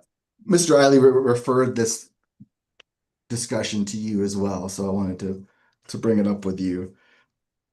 If that happens again in the JTS, in the JTS, the current plan under the framework is that those project failures would immediately be replaced by activating the INP pool. Is that correct? Yes. And so it's completely plausible, isn't it, that the commission would approve a selected portfolio in phase 2. You get kind of instant project failures again. And then the projects that fail, they won't get an opportunity to refresh their pricing.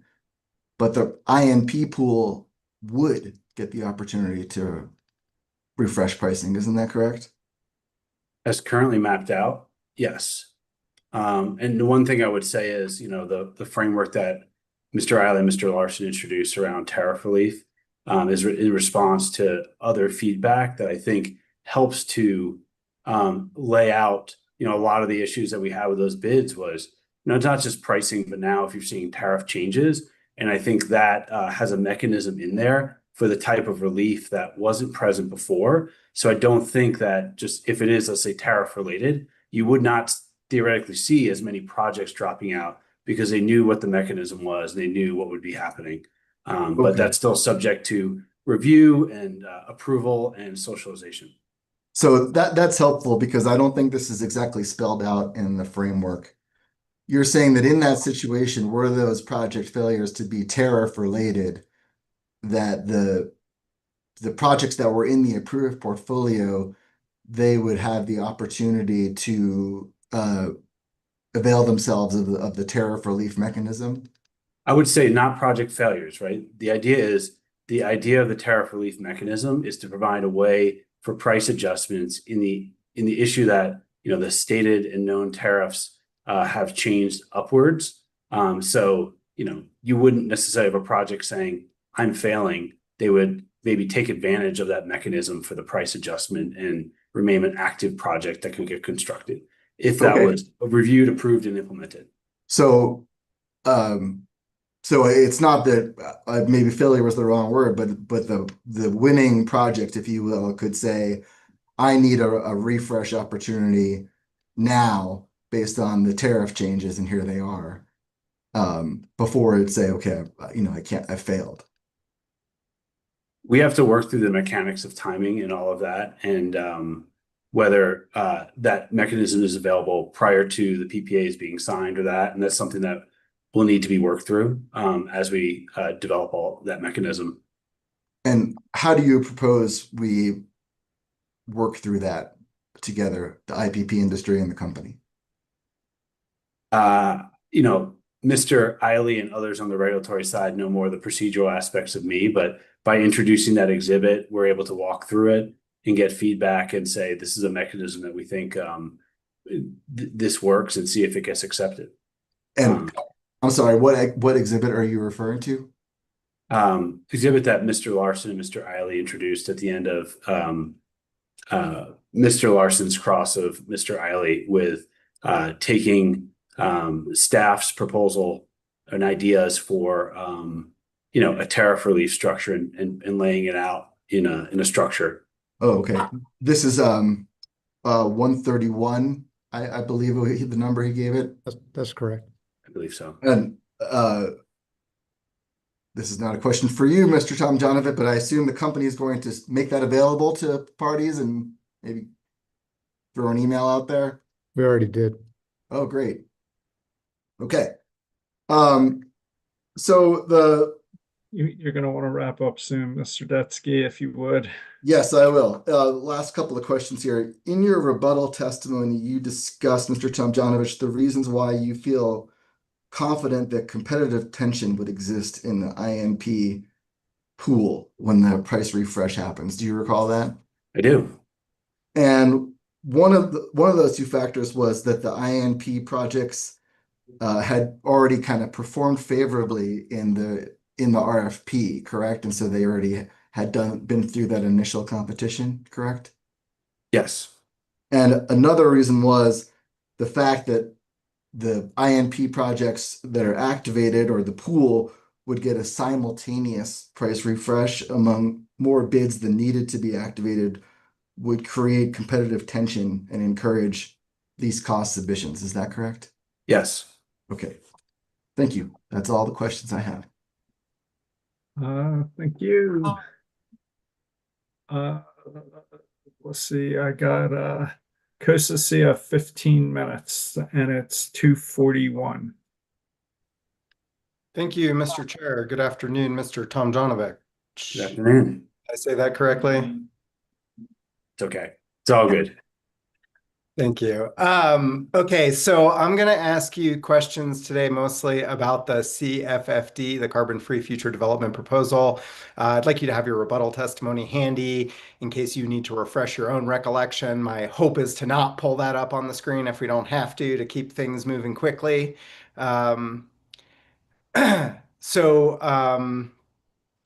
In your rebuttal testimony, you noted that a theme that seemed to underlie many of the responses with regard to both the PCDA and the CFFD was a concern about the company's commitment to competition in solicitations and/or the company's financial motives for proposing those tools.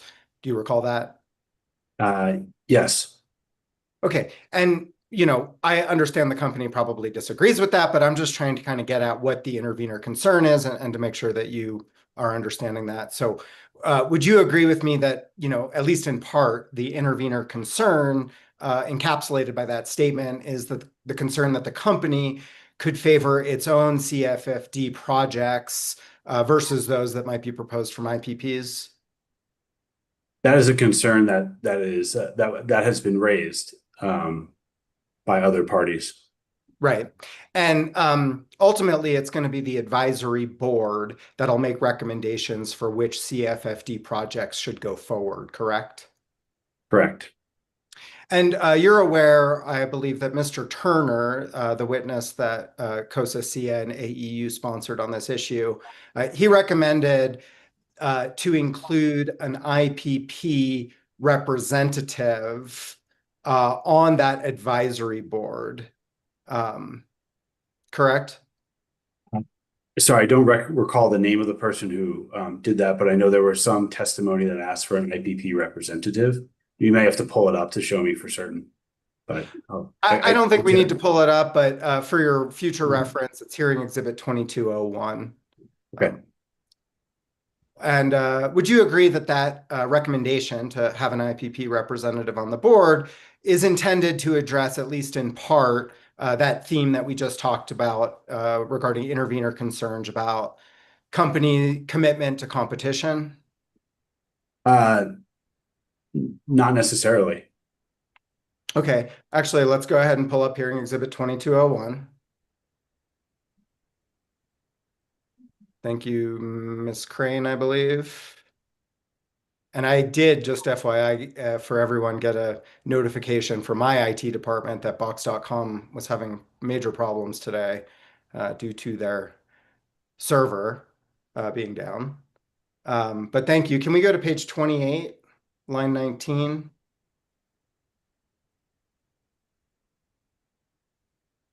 And this is Mr. Turner's testimony that we were just referencing. And here he says that an industry association representative, subject to appropriate confidentiality protections and non-disclosure and code of conduct agreements, would provide the advisory board with industry insight that would help otherwise be missing, and would also help to ensure that IPP bids are considered equally alongside company-owned bids.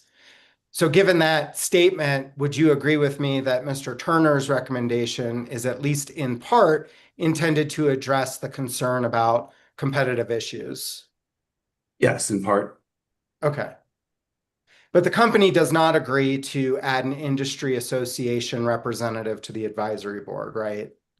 No, we do not. We think that, that's why I say in part because, industry groups represent their members, and there could be known or inherent conflicts of interest that could be present in the advocacy of that. And it's, we have a wide range of other perspectives in that advisory board, and we believe that is sufficient to provide, an unbiased review of all those projects. And at the end of the day, we are, as a company, we don't believe that that bias exists. We, have worked with IPPs for many, many, many years. And I know that just as every new technology begins to come into the market, you had wind and solar developers. When batteries came, they adopted and started doing batteries. When hydrogen was interesting, everybody started looking at it to develop. We think there'll be a robust IPP commitment. And as we go forward, we know that it's going to take both the company and the IPPs and technology companies to make this successful. So we're committed to having an open process that has representation on this board that will resolve any of these perceived conflicts from the company, which we do not believe exist. Okay, actually, can we take this down and put up Mr. Tomjanovich's rebuttal, hearing exhibit 119 at page 23? And I believe that this actually captures this statement that I'm going to put up, captures kind of similar to what you just said, that the board was kind of carefully crafted to balance various interests. And you state, as proposed, the board represents, among other perspective, the public interest through staff, state energy policy through CEO, consumer interests through the utility consumer advocate, as well as environmental and just transition community perspectives. That's kind of similar to what you were just saying, right? Yes. The company's perspective is also represented on the advisory board, though, right? Yes, it is. The company is a member of the advisory board? Yes, as we will be leading, we're part of this process, and the dollars that's spent will be taken from Piesco and provided to the companies that participate for the activities that would be approved. But the company will also be putting forward CFFD proposals in theory, right? In theory, yes, potentially. And of those interests that we were just talking about that are listed here, which one do you think the company represents? We represent as Mr. Eiley noted, the goal of continuing to decarbonize the Colorado and Piesco energy system and finding new innovative technologies that can scale and solve the solutions at a cost that is reasonable for customers. Okay, but you don't disagree, I'm sure, that the company also has an interest in representing itself and its shareholders, correct? I would not say that the interest, I would say that the goal of this particular CFFD approach is to follow the objectives that we have here. And we would expect the individuals that are on the advisory board or support it to be objective in how they think about this and look for whatever technology best serves the purposes that I just mentioned and outlined in my testimony. Okay, I want to move on, but can you at least agree with me that at a high level, the company owes a fiduciary duty to its shareholders? Objection, asked and answered, legal conclusion. May I respond? Yeah, do you want to, yeah, go ahead. It's a different question than what I asked. I asked if he believes that the company has a fiduciary responsibility to its shareholders. Earlier, I asked what interest the company represents. Overruled, keep going. From the way you're framing it, not in the context of this, we do have a form of of many purposes, we do have shareholders that we look to make investments for. But remember, the difference between CFFFD is just the first step. It's a way to move these projects forward. It is not a full project approval. And I think at the end of the day, this is getting the kind of technology that various industry group members and industry groups and all these other stakeholders want. Once you get past here, I think of this as how do you de-risk some of these projects? Any of these projects would go through a full review, RFP process, and commission approval at the end of the day, which would look and identify any potential conflicts of interest that you're insinuating may be possible to happen. Right. But just to be clear, the CFFD process is intended to provide pre-development funding to these projects, potentially millions of dollars in pre-development work that would make them more viable to be proposed in a future RFP, right? That's the idea. That's the whole point of the mechanism. The idea is that there's a real barrier to entry for some of these types of technologies where there's a lot of upfront cost, and both PSCO and the state of Colorado and the commission are looking for ways to de-risk the projects and maybe de-risk the technologies to allow them to move forward. Thank you. And just for the record, I mean, if you're not familiar with Mr. Turner's testimony, my clients support that general idea so long as it's done on an even playing field. So I want to move on to a different aspect of the CFFD. You note at page 22 here that several parties suggested encompass modeling of CFFD projects would be appropriate, and that the company should commit to this modeling as part of the evaluation process. You're familiar with that issue?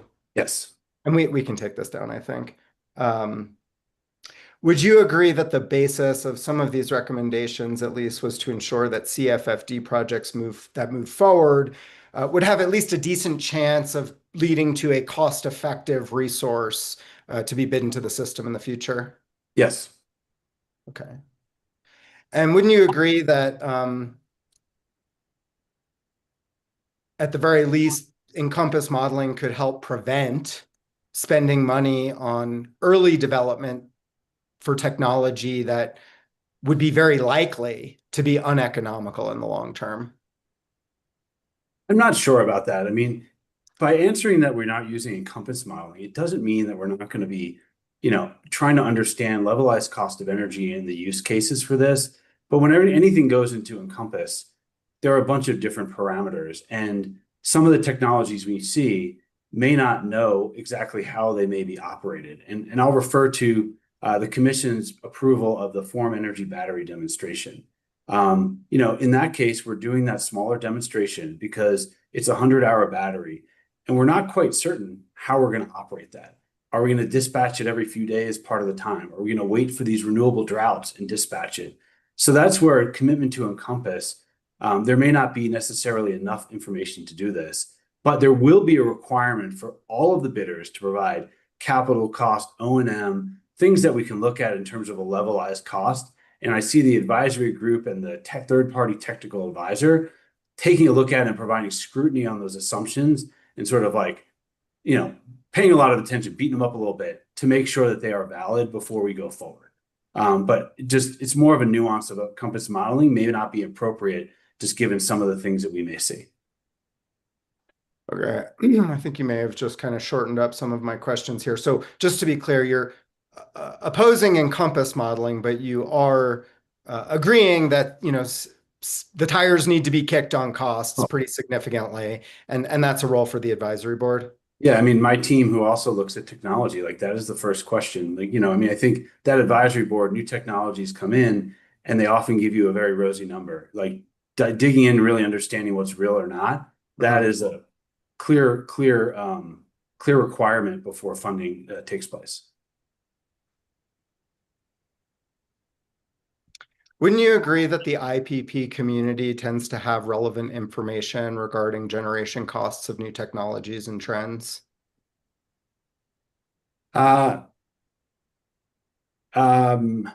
Sometimes, yes. I would say also that just in my experience with various IPPs, it is a very competitive business. and it's not very easy for them to publicly disclose what they see as the costs. So that is one of the concerns that, making that public to PSCO or to an industry group may be very, very difficult in our experience. Have you ever reviewed, for example, the Solar Energy Industries Association's solar market insight report? It's been a while probably since I read that one, but I do read lots of different industry reports and data points. Would you agree that report is generally considered to be pretty accurate and industry standard for solar pricing? I cannot comment on that. I can't comment on the accuracy. Okay. Do you think IPP trade associations or IPP representatives might have more specialized knowledge with regard to local permitting requirements and needs for new technologies? Compared to whom? I'm not necessarily compared to anyone, just that IPPs look at those kinds of things, study those kinds of things, can be experts in those kinds of things. Yes, yes. And that's why I think this process allows any IPP to put in a bid to this advisory board for the CFPP dollars.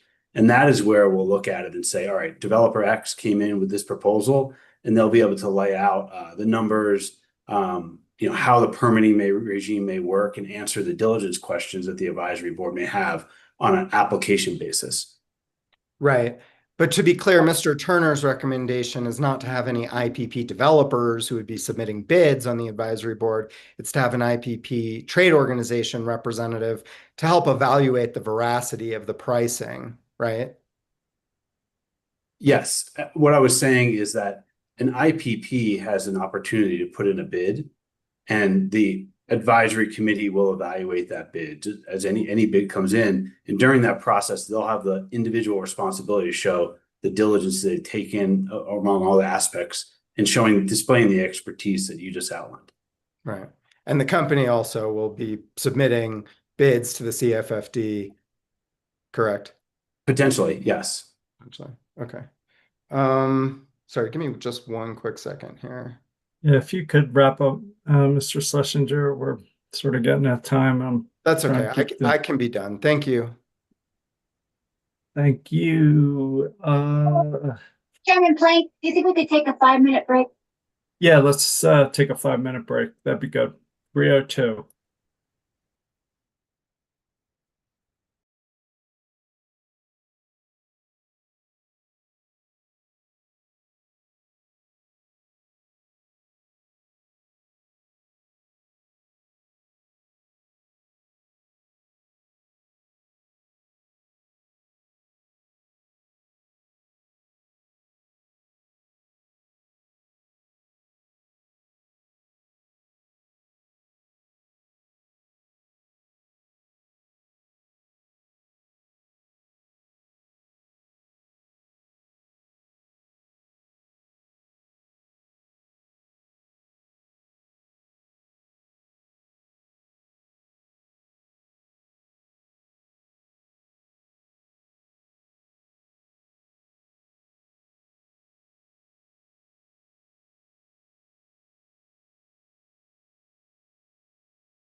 All right, I got 25 minutes for Mr. Rushoff. Thank you. Just to work on the schedule here a little bit, I was going to let you know that CEC is going to waive our cross of Mr. Tomjanovic. Okay. Thank you, sir. Thank you.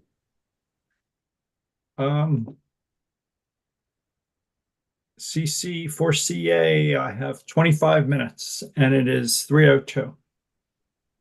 Thank you, Chair. Good afternoon, Mr. Tomjanovich. Nice to meet you. Nice to meet you. Good afternoon. For the record, my name is Sarah Judkins, representing Colorado Communities for Climate Action, or CC4CA. And I would like to focus my questions for you on your testimony related to the Carbon-Free Future Development Fund, which I'll refer to as the CFFD. In your direct testimony, you proposed a CFFD budget of up to $100 million. Is that correct? Yes. And in rebuttal testimony, you removed that proposed budget cap, right? Yes. So to clarify, the company's current position is that the CFFD proposal should have no budget cap. Is that correct?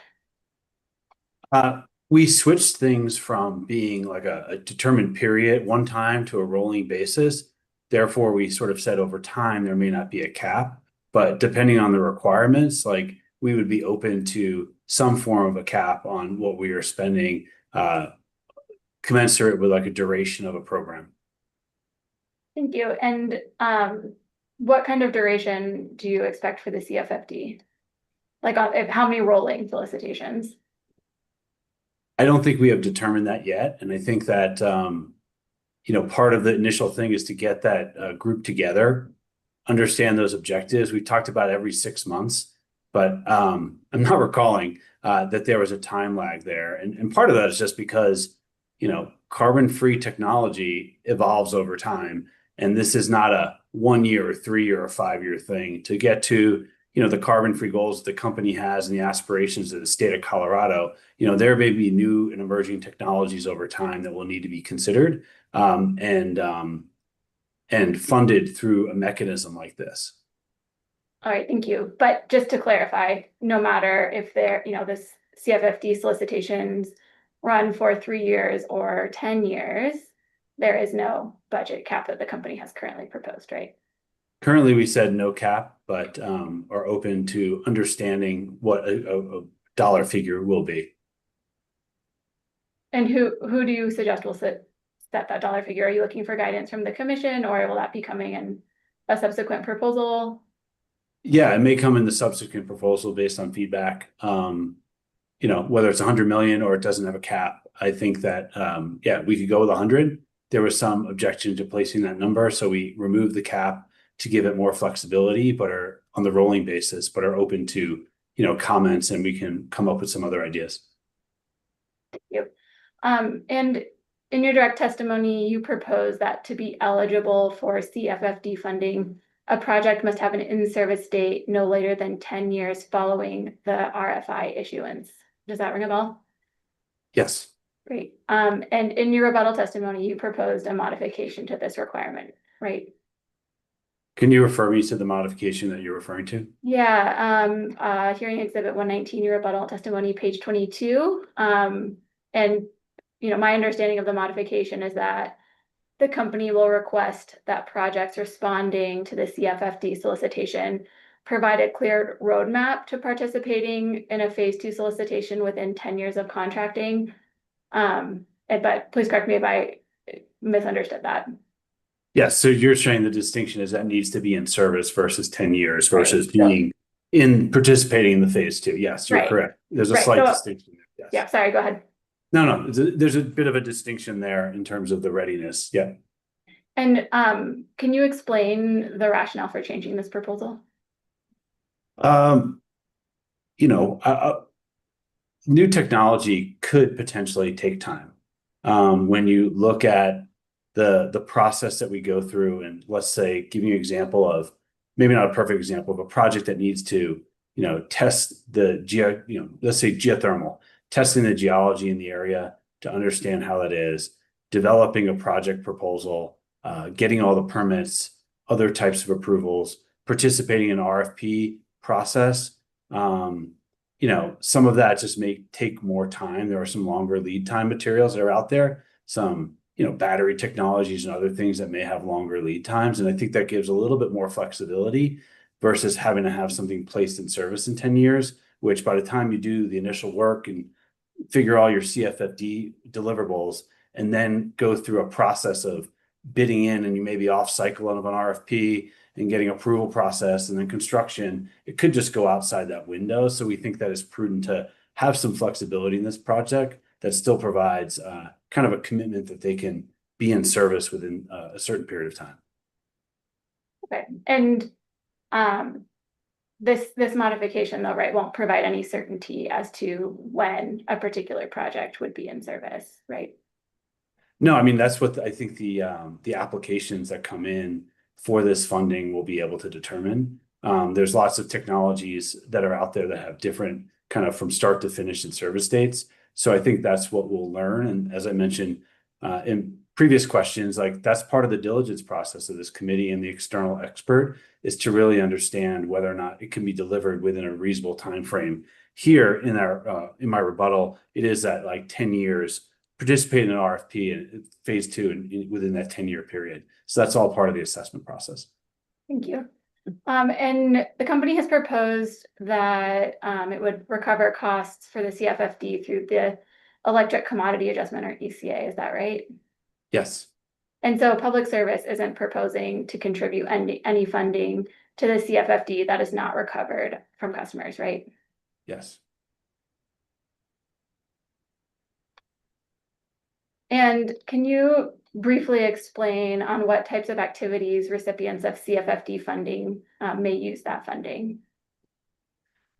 It can really vary, and it's up to the individual applicants. I can throw out a few examples for things, like I mentioned before, that have some geological thing, advanced geothermal, compressed air, other types of things like that. Like it may go to drilling a test well or testing the geology to see if you can actually store, compressed air under the earth. So it could be things like that. It could also be for siting studies and assessments of what may take place to eventually locate and permit and operate a locational site for a different type of technology. It could be, those are some of the things that I think are part of the activities. Siting studies, there could be advanced energy studies or just resource adequacy type things that may go on to understand, hey, we're building this here. There's some technology we need, but we need to do more work to understand how it may interact with the grid in this particular location. So there could be some sort of transmission or reliability type studies.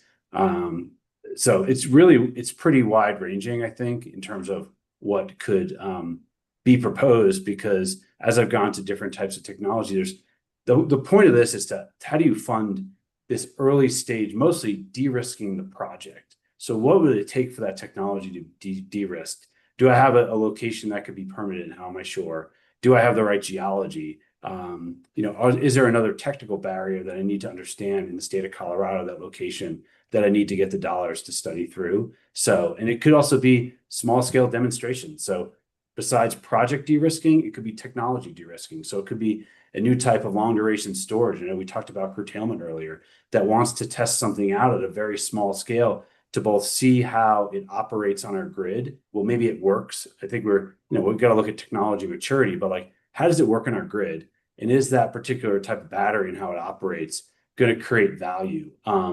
So that when we actually go to the next stage and modeling it in Compass, it's like, all right, I'm going to operate it like this. And if I put this kind of long duration battery, I might be able to absorb curtailment, or maybe I'm substituting from shorter duration storage to multi-day storage. So I think whether it's a small scale pilot or something, there's certain learnings that we're hoping to get out of this that allow them to scale up to a full bid. All right, thank you. And if CFFD funding was not available, how would you expect project developers to fund those types of activities, do you think? I'm nervous. I do think that there's a couple of headwinds that are going on both in Washington, D.C. we saw, we were very lucky to get dollars for the DOE for our Form Energy batteries and some other projects elsewhere. They canceled some of those grants. And just given the VC market, dollars are limited. And I think one of the benefits of this is providing the incentives for, if you've got a limited amount of capital and use a geothermal company, you've got to pick where you want to go. And that you may have to spend $5 to $7 million to really understand if the geology is good to put your project. Having that incentive would bring people there. And without that, we'd have to be even more competitive for that narrow pool of capital that those emerging tech firms are going through. So the answer may be we get a lot less. And that means that instead of being, on the front end of reducing emissions, we may have to wait longer, or, hey, this may not be the project that allows them to lift off and scale. So there could be some real downside to not having a funding mechanism in terms of these tech companies being less interested in putting their scarce capital to de-risk projects in this state.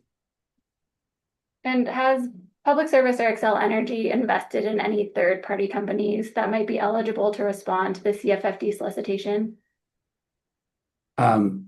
We do not make any direct technology investments. As is public, we are invested in a number of venture capital firms that look at clean energy technology. And that is the way that we do it to learn. But through our long process, we're interested in the technologies, many competitors, and we look for whatever the best technology that fits it, regardless of any of that. But we're not direct investors and don't plan to be direct investors in any technology companies. Okay, thank you. But just to be clear for the record, even if Public Service or Xcel Energy is not a direct investor, you do have investments in third-party companies that might respond to the CFFD RFI, right? Yeah, we are a limited partner in external funds, but don't make investment decisions into those funds as a limited partner. We're not a general partner and don't have investment decision-making authority and control over any of those companies. And is it fair to say that if a third-party company developing CFFD technology sells a project to a utility, that would increase the value of that third-party company? Potentially. I mean, it really just depends on, it depends. Like, it's on the size of the project, where that company is in its stage. I wouldn't draw a conclusion that immediately accrues value to that company. And if a third-party company in which Public Service or Xcel has invested receives CFFD funding and it is ultimately placed into service, would Public Service or Xcel Energy earn a return on that investment?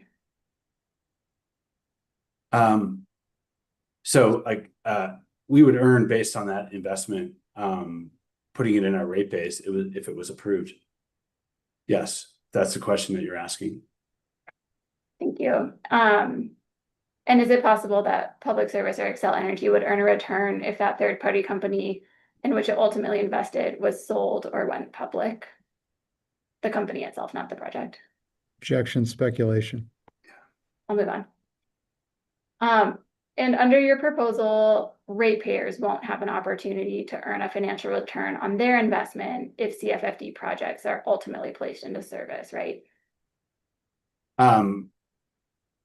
No, I mean, right now there is no mechanism through there to earn a return on this. But again, like, these are projects that might be owned by the company, might be owned by an IPP that operates in the state, maybe the technology companies themselves. And I think the purpose of this is to foster that technology and bring that technology in and de-risk it so that it can be bid in, it could potentially be built in the state.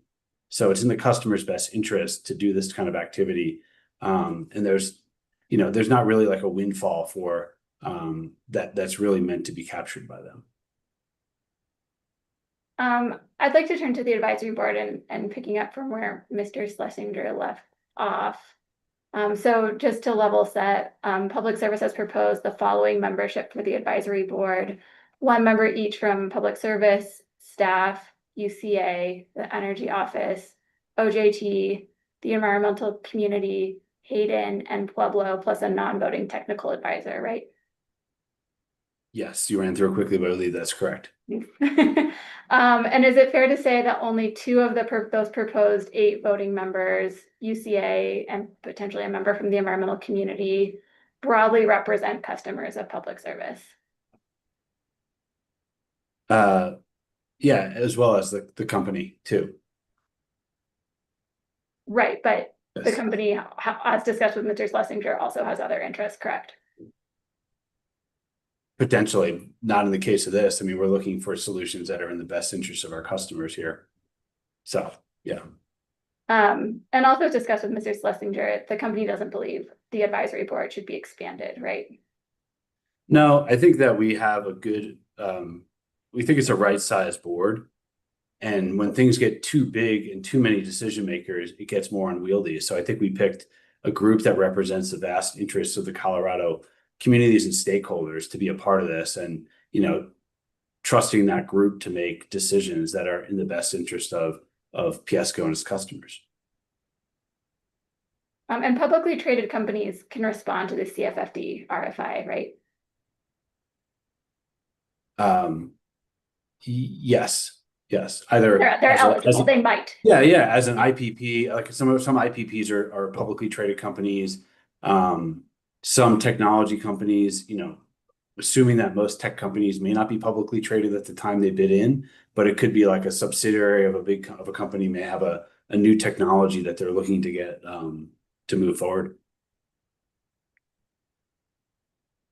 And earlier you said that public service has investments, though not direct, in third-party companies that may respond to the CFFD, right? Yeah, potentially. Okay. And based on that, I would just say that also, like a lot of those companies, it's not clear that like the Piesco is going to be partnering with that technology and bidding in. I know many IPPs, and as I talk to them, they're very interested in these technologies too. So you could see an IPP partnering with technology company and bidding in at the same time. But based on those investments, would you agree that public service has a financial incentive to invest ratepayer dollars through the CFFD in third-party companies in which it holds an equity position? Objection compound. I'll rephrase. Thanks. Based on this,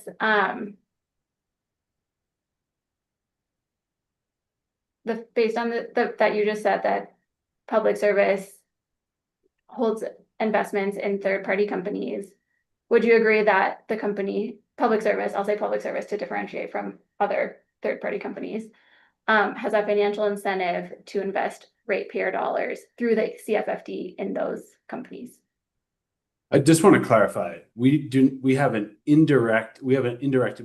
invest in a venture capital fund, which invests in those. We do not have a direct investment.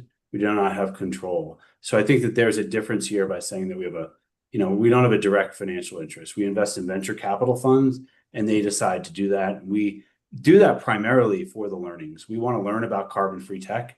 We need to be able to do that. That's one of the main types of things that we're focused on, is how can we learn and understand and be on the cutting edge of what's in the future, so that we can think about how to apply it on our system.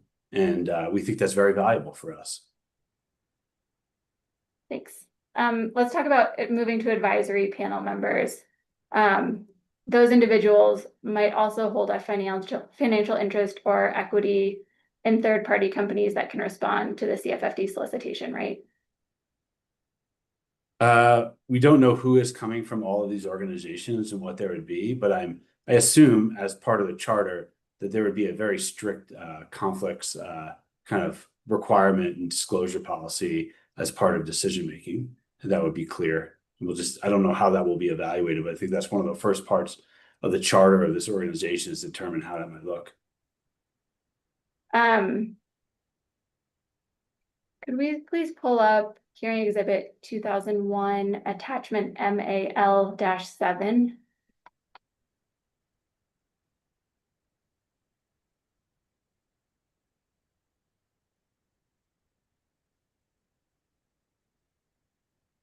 And Mr. Tomjanovich, this is an attachment to the answer testimony of Matthew Lehrman on on behalf of CC4CA, and it's a discovery response from Public Service to CC4CA. And could you scroll to the bottom, please? And Mr. Tomjanovich, are you the sponsor of this discovery response? Yes. Could we look at subpart G, please? Does it state, does Public Service plan to ensure advisory board members and an independent facilitator do not hold an equity position or another type of ownership interest in companies developing technologies that may be qualified to respond to the proposed request for information? Did I read that correctly? Yes. And if you look down at the answer to subpart G, what is the answer to that question? The answer is no. Thank you. So based on this, is it possible that advisory board members could financially benefit if selected projects are ultimately developed if they hold an equity or other ownership interest? Theoretically, yes. But I think that, as I mentioned before, I think they'll be ensure, like any advisory committee or board, disclosures and conflicts are very important. And I think, how do we ensure that that decision making does not get biased is an important part of what will need to be established as part of this board to maintain, the transparency and the fiduciary responsibility that they have. So. Thanks. I'm done with this document. Thank you. So turning the page a little bit onto the types of technologies that are eligible to participate. In your direct testimony, you stated that there are some technologies that are more appropriate for CFFD funding and others that are more appropriate for government funding, correct? Yes. And specifically, you stated that for projects with an in-service date beyond 10 years, investments would be better left to others, such as the federal government, correct? Yes. And you stated that's because other entities like the federal government have a greater risk appetite, right? Correct. So it's fair to say that the government is a more appropriate entity to fund riskier or less certain technologies as compared to the company, right? I mean, there's a scale, right? I mean, that's why we put it on the scale in terms of this committee needs to be able to assess, like, what is the risk reward and the likelihood of this technology coming to fruition? And I expect that advisory board will look at a lot of different technologies and say, hey, is this a good use of Colorado PSCO customer dollars, or is this better in another forum? And I think that's part of the deliberation and decision-making process to determine what may be included and what may not. So I wouldn't agree that risky is just the sole reign of the federal government. Getting back to my previous position, that what role does Colorado have in ensuring its carbon-free future if dollars from the federal government are not available? And we're not talking 30, 40, $50 million project, hundreds of millions of dollars. We're talking small dollars to get them appropriate to be able to come in. So these are actionable type work that could go forward. And I think that's a distinction between where the federal government might step in and where Colorado may make this project de-risk in Colorado and make it viable here versus just supporting a technology which may go anywhere. There's definitely a Colorado applicability here, and making it a reality, I think, is an important tool to have in our toolkit to get where we want to go. And I think I heard you right, but did you just say that the kind of funding provided to projects through the CFFD will be in the range of single-digit millions of dollars? Did I hear that right? Or I may have. We don't know what that specific number may be and what people may ask for. What I was saying is it's not going to be, we're not looking to make 30, 50, $100 million investments in this. They're going to be relatively smaller. Whether it's in the range of 0 to 10, $15 million, it depends on what they're asking for and how we choose to approach this. Thanks. And do you have a sense of the cost to retrofit a gas plant with carbon capture and sequestration, or CCS? I do not have that information on hand right now, but. Do you think just generally, are we talking like hundreds of millions, billions, below 50 million? Do you have any sense of that? It's more than 50 million. It depends on the size of the plant. It's, there's a lot of things that are a little bit unknown in terms of how big is the plant, what is the vintage, What does the sequestration look like, and how far away might that sequestration be? So there's a lot of variables that are there. But we will say that from my experience looking at carbon capture on gas, like the capital costs are expensive, and that for a standard 400 megawatt plant, there are, the technology that we're seeing still need to come down the cost curve to kind of be more competitive. And based on that, and I know your most recent proposal is that there's no budget cap on the CFFD, but there's it seems to me to be a vast discrepancy between, the greater than 50 million, maybe out of bare minimum, for a retrofit cost. But sorry, can I just clarify? The CFFD is not going to fund the retrofit of a gas plant with carbon capture. It may do work on the early stage. They would ask for dollars, a small amount of money, to understand how does the plant operate, what could the sequestration look like situation, what does the carbon capture look like. There could be some technology studies to understand what the emissions may be. So we're not talking about funding a carbon capture project through this. If somebody did apply, they'd be asking for a sub-scope to really understand that project and de-risk it so that they could put a full proposal together for carbon capture if that was something that seemed to be viable. And finally, were you watching Mr. Eiley's conversation yesterday with the attorney for the Routt County governments? Yes, but you might have to refresh my memory of all of it. He said that you had information about recent developments about geothermal exploration that you could share. Yes. Great. I have a team that's focused on various types of technology and commercialization, and we've been looking at a lot of options at Hayden, which I can get into. But about a year ago, a member of my team was informed of a company, a geothermal company, their ground source heat pump company called Bedrock Energy.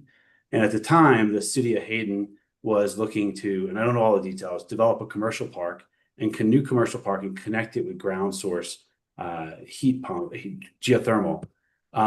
We made the connection with the geothermal company to the city manager. Last name's Mr. Mendesco, I believe. I don't know him personally. And then we're planning to meet with Bedrock next week. And unsolicited earlier this week, they sent us a photo saying, hey, look, we're starting to drill and understand what that thermal resource looks like. And in the background was the Hayden power plant. So we were pretty excited to see that connection is starting to bear fruit in terms of the potential development of this commercial ground source heat pump network. Some of the stuff that we're talking about, CFFD, may be the next level, which is enhanced geothermal for baseload power, carbon-free power generation. But we were really excited that some of those connections were being made and that there was visual proof that something was going on as a result of it. And hopefully it's promising. I'll learn more next week when we meet with them in person and hear more of the details. All right, thank you for that. I don't have any further questions. Thank you. Thanks. Ms. Judkins, I have 35 minutes for Conservation Coalition. Mr. Gerhart. Thank you. Good afternoon. How are you doing? Good. How are you? Good, thanks. For the record, I'm Matt Gerhart. I represent the Conservation Coalition. My questions for you today are going to pertain exclusively to the Carbon Free Future Development Fund. I'll refer to that as the CFFD. So to start off, I heard you refer a few times to the idea of trying to de-risk projects for certain technologies. Do you recall statements to that effect? Yes. Okay. And the CFFD would fund pre-development work on projects before those projects have been selected in an all-source competitive solicitation, right? Yes. Okay. So the CFFD might be de-risking the project for someone, including potentially for developers, but it's increasing financial risk on ratepayers. Would you agree with that?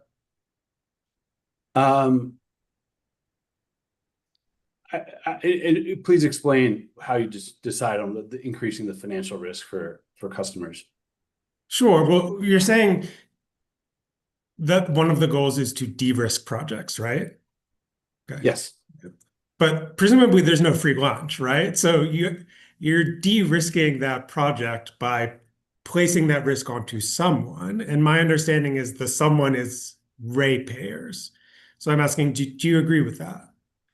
No, I think that it's different. Like, one of the concerns that we would have is if a project came through an RFP and bid in, and it got selected, and it went into service. And I'll give an example of a geothermal project that, without that upfront knowledge on whether they picked the right site through doing some test wells and understanding how it may operate, what happens if it operates and underperforms? You know, if we're counting on it for capacity, that could put customers at a disadvantage if it's a PPA and not performing. So to me, this helps the technology companies de-risk, but also provides a bit of a de-risk for customers, knowing that these particular technologies have done some amount of work to know that they'll operate and be reliable on the system as part of the carbon-free solution. Don't the company's contracts with projects usually include some kind of performance guarantees? Yes, but my point was, like, if they don't perform, and Piesco needs to go and buy an alternate set of power or potentially dispatch a gas dispatchable plant more as a result, there are negative impacts there from the lack of that performance. And it's not clear they're going to be made whole from that from a carbon perspective or other perspectives. Under the company's proposal, only a subset of technologies would be able to respond to the RFI, correct? Yes. They need to be, carbon-free generating technologies or storage technologies. Sure, but certain technologies like standalone wind, solar, 4-hour batteries, they would not be eligible to respond to the RFI under the company's proposal, correct? No, because they're proven technologies with a large track record of operations and have figured out ways to de-risk their projects in advance to know what they're getting into prior to a bid. Okay. Has the company committed to compare responses to the RFI to generic pricing of the resources we just talked about, wind, solar, and 4-hour batteries? During the evaluation project that we've talked about, like, what is that company's pathway to being affordable? And I think, Mr. Tomjanovich, I'm trying to keep us all on track. It was a simple yes or no question. Are you committing to compare the RFI responses to generic pricing of resources that can't respond to the RFI? Not directly. If you're saying that if it's more expensive, then we should not pursue it. There's many aspects of how that may perform and work on the grid that a pure price perspective may not work. It's from a system build and a future perspective. So it can't be completely black and white comparison, but there will be obviously some comparisons at some point to the different mix of resources we may have on our system. But before you would commit CFFD funding, you're not proposing a process to compare a CFFD project to wind, solar, or 4-hour batteries on price.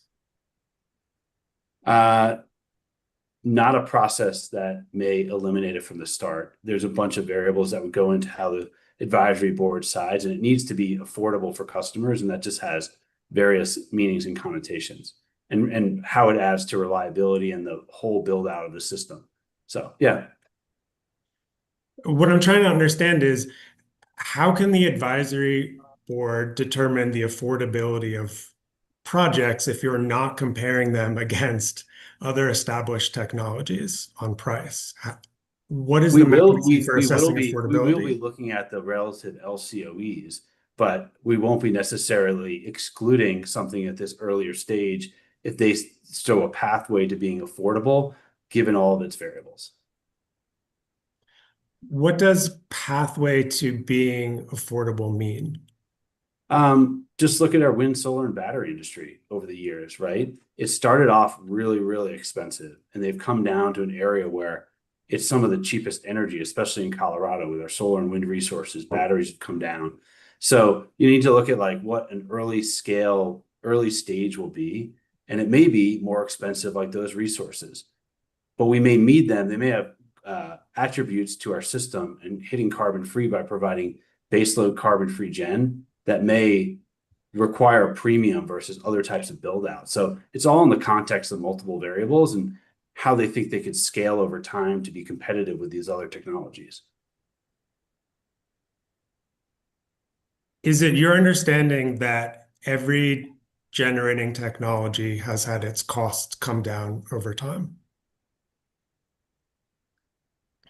I'm not necessarily prepared to ask that question. I'm just referring to the trajectories of solar, wind, and 4-hour lithium-ion battery storage that have had, large price decreases over time as they've hit economy of scales and efficiencies, manufacturing improvements.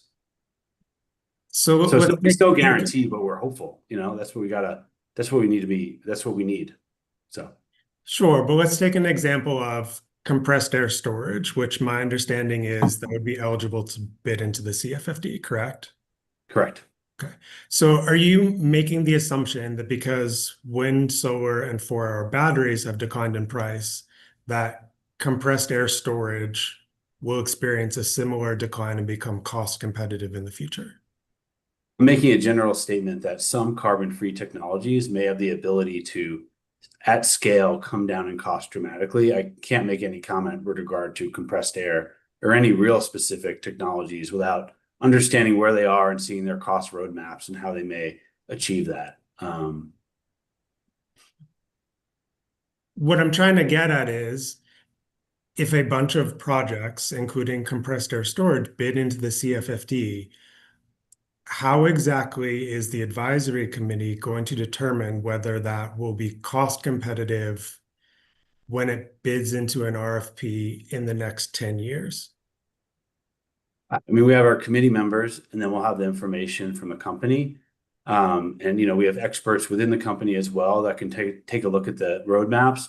But that's part of the reason why we have this third-party technical expert that is a third party that probably is, let's say they're from NREL or another organization, understands technologies and can help us dig in to understand and validate any of these assumptions about how they'll get to a scale of cost effective in the future.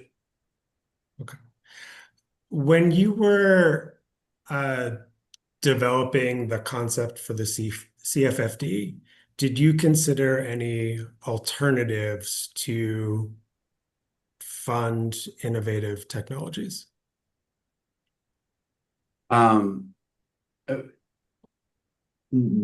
mean, not necessarily. I mean, we looked at it here. We considered the potential for state funding, and we felt like this was a pathway and a mechanism to support our customers that would made more sense and was streamlined and could be replicated over time. So, are you aware of the concept of a clean transition tariff? yes, I'm not an expert, but yes. The company didn't propose any kind of a clean transition tariff to fund innovative technologies, correct? No, and can I explain why? Please.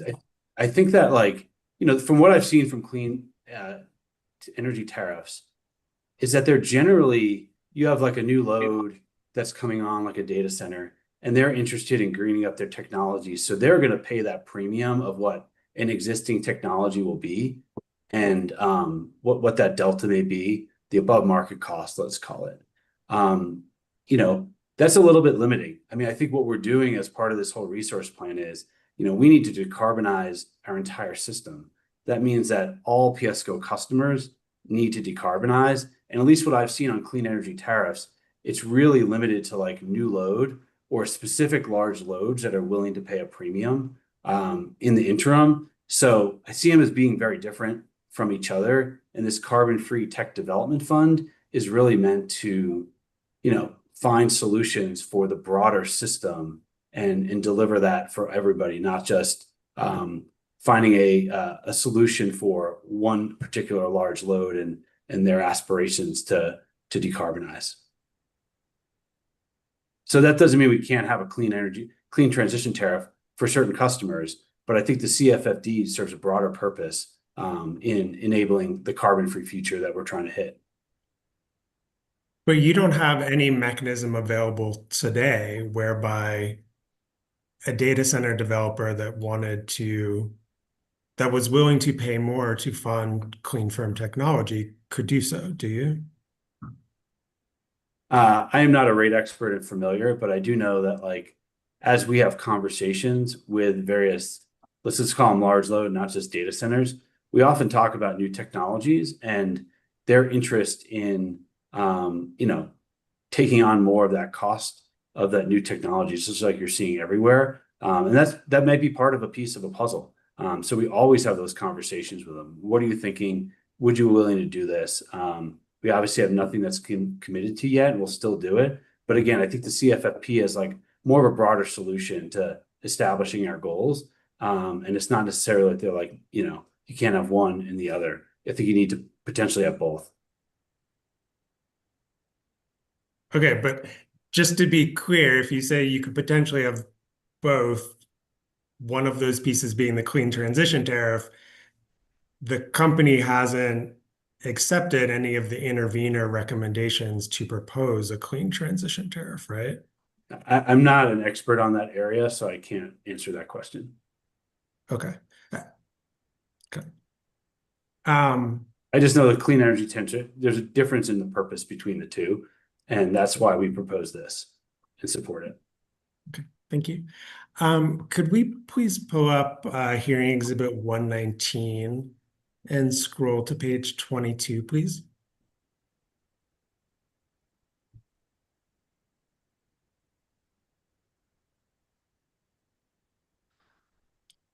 Thank you. Mr. Tomjanovich, so this is your rebuttal testimony. If we could scroll down to line 23, please. So here you were responding to intervener suggestions to encompass modeling of all responses to the RFI. Is that fair to say? Okay. And you state, and I quote, "In other words, we expect many respondents to have insufficient information to provide fully modeled bids." Do you see that? Yes. Okay. So what are the exact categories of information you were referring to here that you believe respondents might not be able to provide to model their bids and encompass? Yeah, and I addressed this in a previous question. When we look at some of the earlier technologies, it's not just about the cost, but it's about how it will operate on our system. And for some of these new technologies, and I gave the example of a multi-day storage battery, we're not so certain right now, like how we are going to operate it. Are we going to be cycling it more often or less often? How does the energy arbitrage look like? So when we have a lot of that detailed information, I'm not an Encompass expert, goes into there just may not be enough to fill in the whole piece to be able to compare how it's going to operate and what the cost profile is at the start. Not everything, to be able to compare it through Encompass, which is a more sophisticated modeling. So there's other ways that we're going to do it. We're going to look at cost and run LCOEs. There'll be other sort of reliability assessments and things that we can do to understand how it's operating. It's just Encompass may not be the right tool to use up front, just given sort of like I said, the insufficient information on some of their operational data. Some may have it, some may not. It's not clear from the applications we're going to get at this time. We can take the hearing exhibit down for the time being. What I'm confused by is, have you reviewed any of the company's phase one modeling? Yes. Okay. So you're aware that the company modeled long duration storage based on a generic form energy battery in phase one, right? Yes. Okay. So how can it be true that the company doesn't know how to model a form energy battery when it modeled form energy batteries in phase one portfolios? Yeah, I mean, I would say that's the area you mentioned the word exactly, like generic, right? We gave it some characteristics, but we're not completely sure. And to be able to do that type of modeling upfront can be very difficult. So you can ask Mr. Landrum that question or refer him to that on how we put in all those assumptions and those inputs. But I wouldn't draw a generalization from the way that we tried to see how theoretically multi-day storage could be picked up in our plan. So I'd refer you to Mr. Landrum for that. Okay. Chair Blank, how much time do I have left? I apologize, I didn't start my watch when I started. Yeah, I think 3:30. So I think you got till 4:05. Okay. So another 15-ish minutes. Okay, thank you. Hopefully I won't need all of that. So I want to turn to a different subtopic here. Have you heard the discussions during the hearing about bidders having difficulty accurately estimating pricing for projects in the current environment? Yes, parts of it, yes. Okay.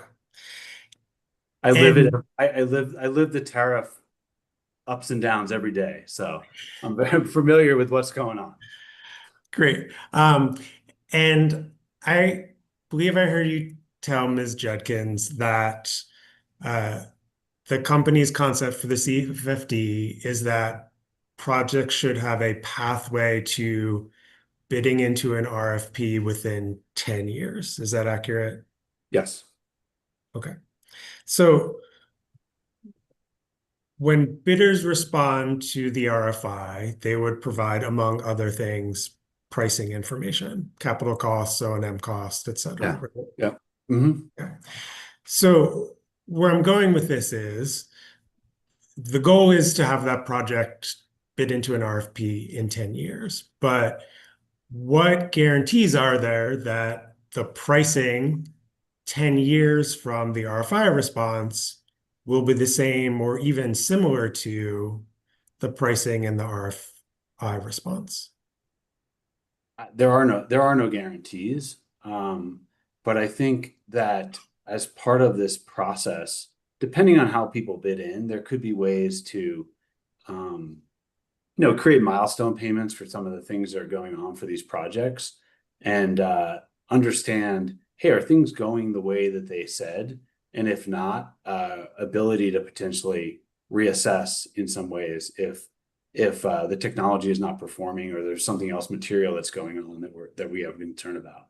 So that is for the charter of the group to understand how we set up this mechanism. Okay.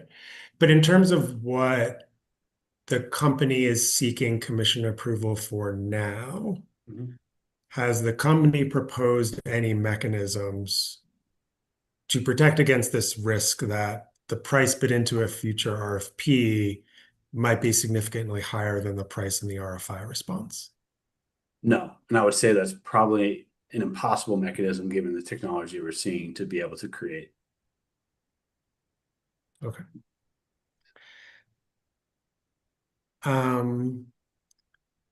One last set of questions. Back on the topic of potential alternatives for funding new technologies, you're aware that the company has offered voluntary programs around wind and solar, such as Renewable Connect.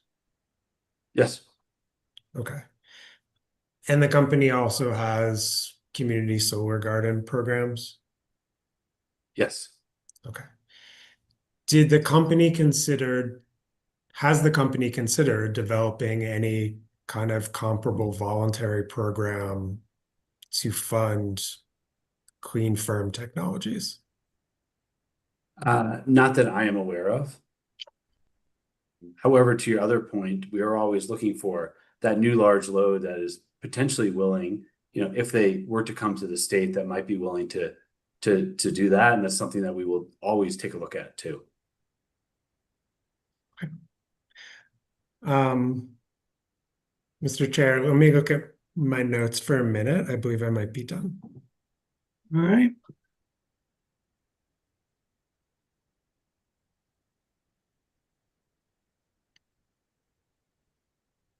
those are all the questions I have. Thank you for your time. Thank you. Thank you. Walmart, I have 5 minutes. Ms. Clark.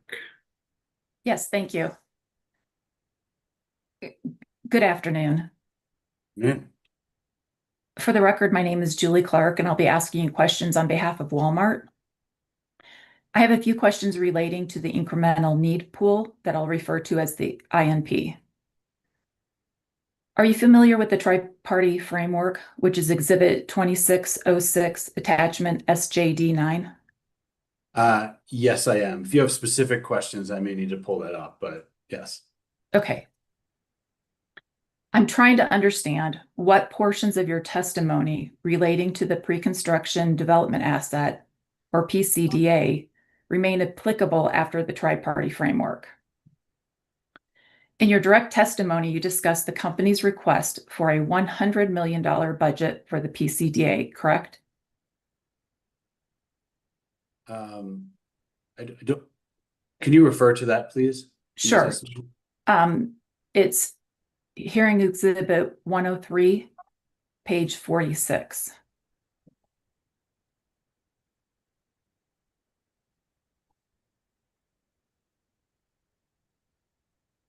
Can you pull up Hearing Exhibit 103, please?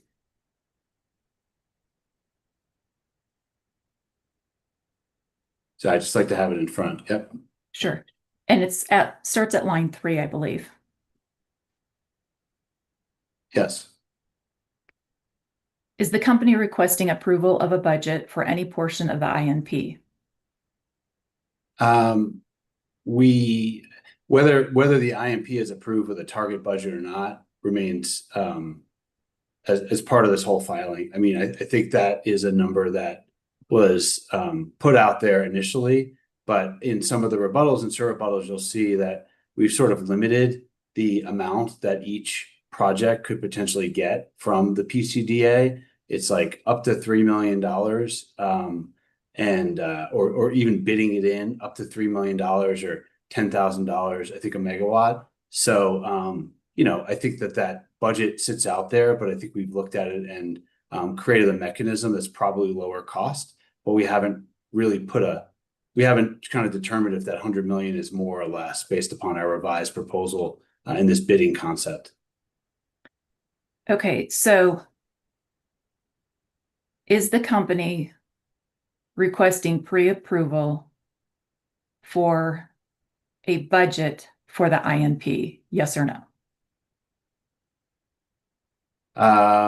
Yes. And what is the budget that the company is requesting for the INP?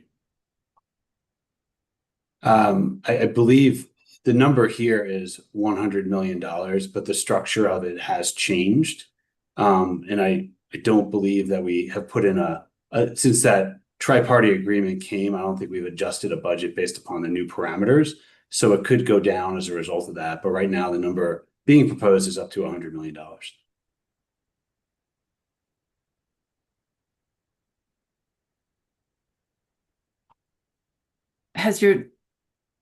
Other than the company still requesting a budget of $100 million, has your direct testimony related to the PCDA been superseded by a combination of your rebuttal testimony and the tri-party framework? Parts of it have been, yes. The INP is sort of the PCDA concepts of compensating bidders is part of that, but it's been, and Mr. Eiley can more adequately describe how that works, or Mr. Larson, but it's been sort of subsumed into this tri-party agreement and mechanism that's been discussed. So if I'm understanding, your direct testimony is still applicable in terms of requesting option payments, which... Yes. Okay. Is there any other portion of your direct testimony that's still applicable?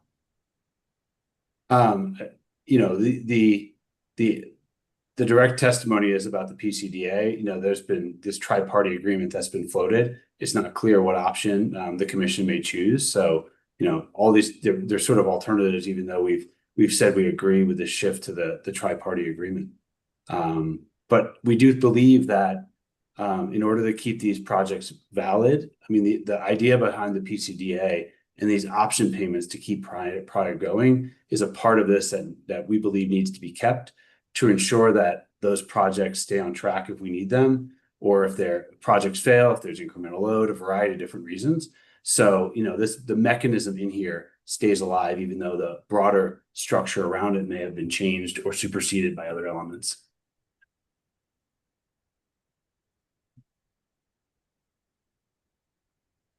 Okay. Has your rebuttal testimony related to the IMP been superseded by the tri-party framework? Sorry,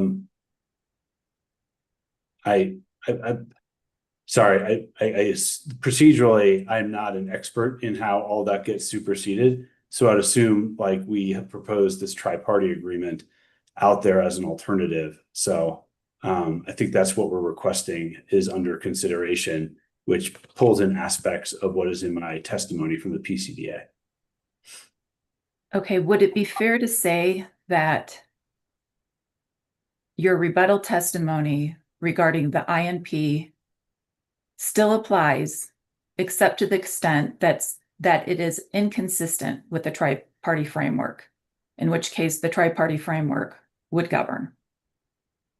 I believe so. I'd have to confirm that. I believe it would govern at this stage of where we are. Okay, that's all the questions I have. Thank you. Thanks. Thank you. I have EJC 20 minutes and it's 4 o'clock. Mr. Hyatt. Thank you, Mr. Chair. Good afternoon, Mr. Tomjanovich. My name is Michael Hyatt. I'll be asking you questions today on behalf of the Environmental Justice Coalition, or the EJC. So I'm going to have questions today for you. We're going to go back to the carbon-free future development proposal, okay. CFFD, as I'll refer to it here. So to start, in your rebuttal testimony, you did not mention the Environmental Justice Coalition's testimony and recommendations in this case, did you?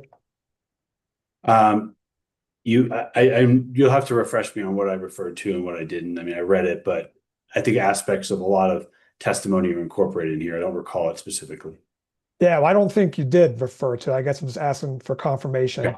As you say today, you don't recall at least for replying or responding to the EJC's testimony. I would have to review that testimony and point to those areas in the recommendation. I think we try to take everybody's feedback and sort of figure out a way to make it work. So yeah, and there's a lot of parties in this case. So are you aware then just generally the fact that the EJC in this proceeding includes several environmental justice nonprofit organizations that represent community members in Pueblo? Yes. And are you also just generally aware that the EJC wants the company to build a renewable energy park, solar and storage in Pueblo, and not a gas plant and not a nuclear facility? Can you rephrase that and say the company wants to build an energy park? Sure. Are you aware that the EJC's position in this case is that it would like the company to build a renewable... Okay, thank you for clarifying that in your question. Yes, I am aware. I've reviewed some of that. Yes. All right. Are you also aware that the city of Pueblo and Pueblo County are also interveners in this case, right? Yes. And do you know that the city of Pueblo and Pueblo County are advocating for the company to build a gas plant and an advanced nuclear facility in Pueblo? Yes, I believe I'm aware. So you realize then, don't you, that the EJC on one hand and the Pueblo local governments on the other hand have different views in this case on what is a just transition for Pueblo? From your explanation, yes. Okay. So turning now to the CFFD, at a high level, the company anticipates that it could use the CFFD to provide preliminary funding for a nuclear facility or a carbon capture project on a gas plant, couldn't it? Yeah, I mean, I think the mandate of this group is not exclusive to any technology at the start, and that the group would look at bids for any type of technology. It would not show like a bias before or after for any one specific technology, anything could be bid in and assessed and viewed in the context of both the technological viability, cost, all the things we've talked about, and also the value for the dollars that we're putting in and what we're getting at it, and the benefit to the customers of investing in it. All right, so nuclear and carbon capture, they could receive funds through the CFFD, right? Yeah, it has not been ruled out as an option for some early stage work on that, like anything else. Okay. And the company views the CFFD as a tool to potentially direct investments to just transition communities, doesn't it? Yes. And as you've discussed earlier this afternoon with Mr. Schlesinger and Ms. Judkins, CFFD is going to have an advisory board. That advisory board is going to play a substantial role in helping determine which projects the company proposes to fund through the CFFD. Is that correct? Yes.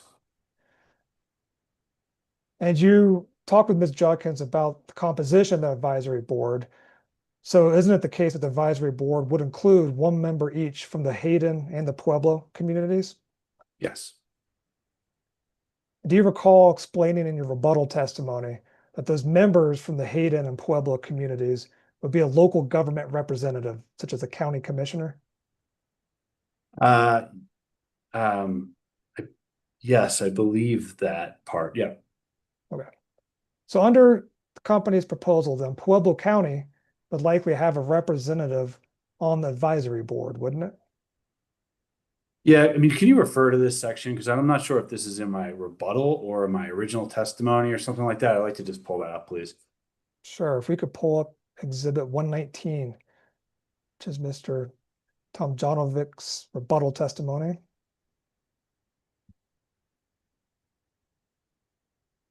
And if we go to page 25, please. And then on lines kind of 6 through 9, do you see Mr. Tomjanovic that Yeah. we state here that the members from the Hayden and the Pueblo communities would be a local government representative, such as a county commissioner? Well, see, this is where I wanted you to pull this up for the distinction. It says here that the company expects the governing body, the county commissioners, would nominate a representative. That does not mean that the representative is a county commissioner. They would nominate a representative. So, sorry, thank you for pulling this up. There is a distinction.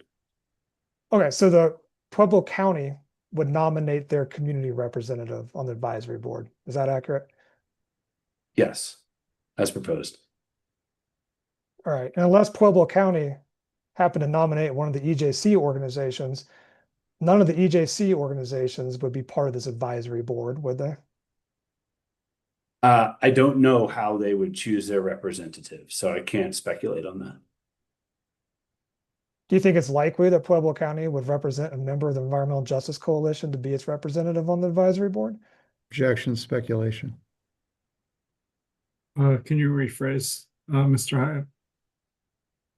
Do you have any reason, Mr. Tomjanovich, to think that the Pueblo County would nominate an organization from the EJC to be the Pueblo County representative on the advisory board? Same objection. Overruled, if you could answer. I don't know. I don't know the politics and the people down in Pueblo and who they may nominate. So I can't say that. I mean, I know that you're presenting this kind of conflict between the two, but I can't speculate. I mean, the EJ community also represents many different dynamics. So it's hard to tell if there is somebody that could be nominated that thinks in a variety of different fashions that may be acceptable to the commissions. Okay. So the Pueblo local governments, as we've established, want public service to build a nuclear facility. And those local governments would nominate the Pueblo community's representative on the advisory board, correct? Correct. Okay. I think we can move on. Let's talk a little bit about the process for approving the projects that would receive funding through the CFFD. So in your direct testimony, the initial plan was that the company would propose the CFFD projects as part of the phase 2 120-day report. You recall that? Can you pull me to that section of the testimony, please? Sure. It's you're in exhibit 103.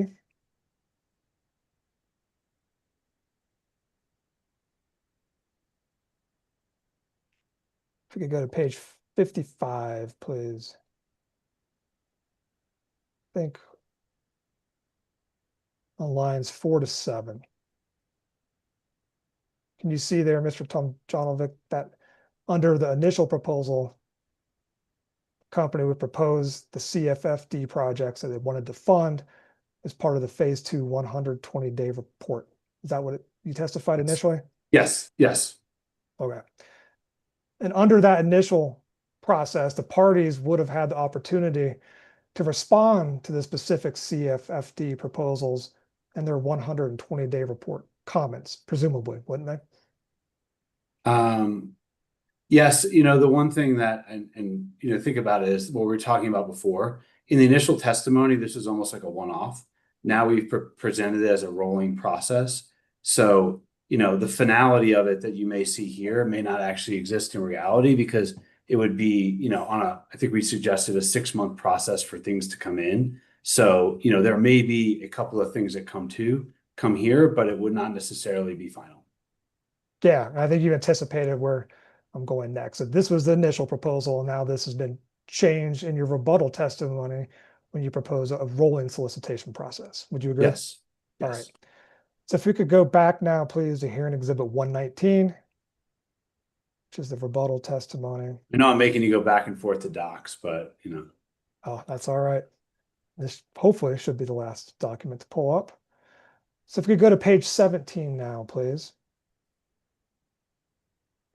Scroll down a little bit. So on line 10, beginning here, do you see the sentence that starts, the company proposes the following process? Do you see that? Yep. Mm-hmm. All right. So starting with that sentence, can you just please review the rest of that paragraph?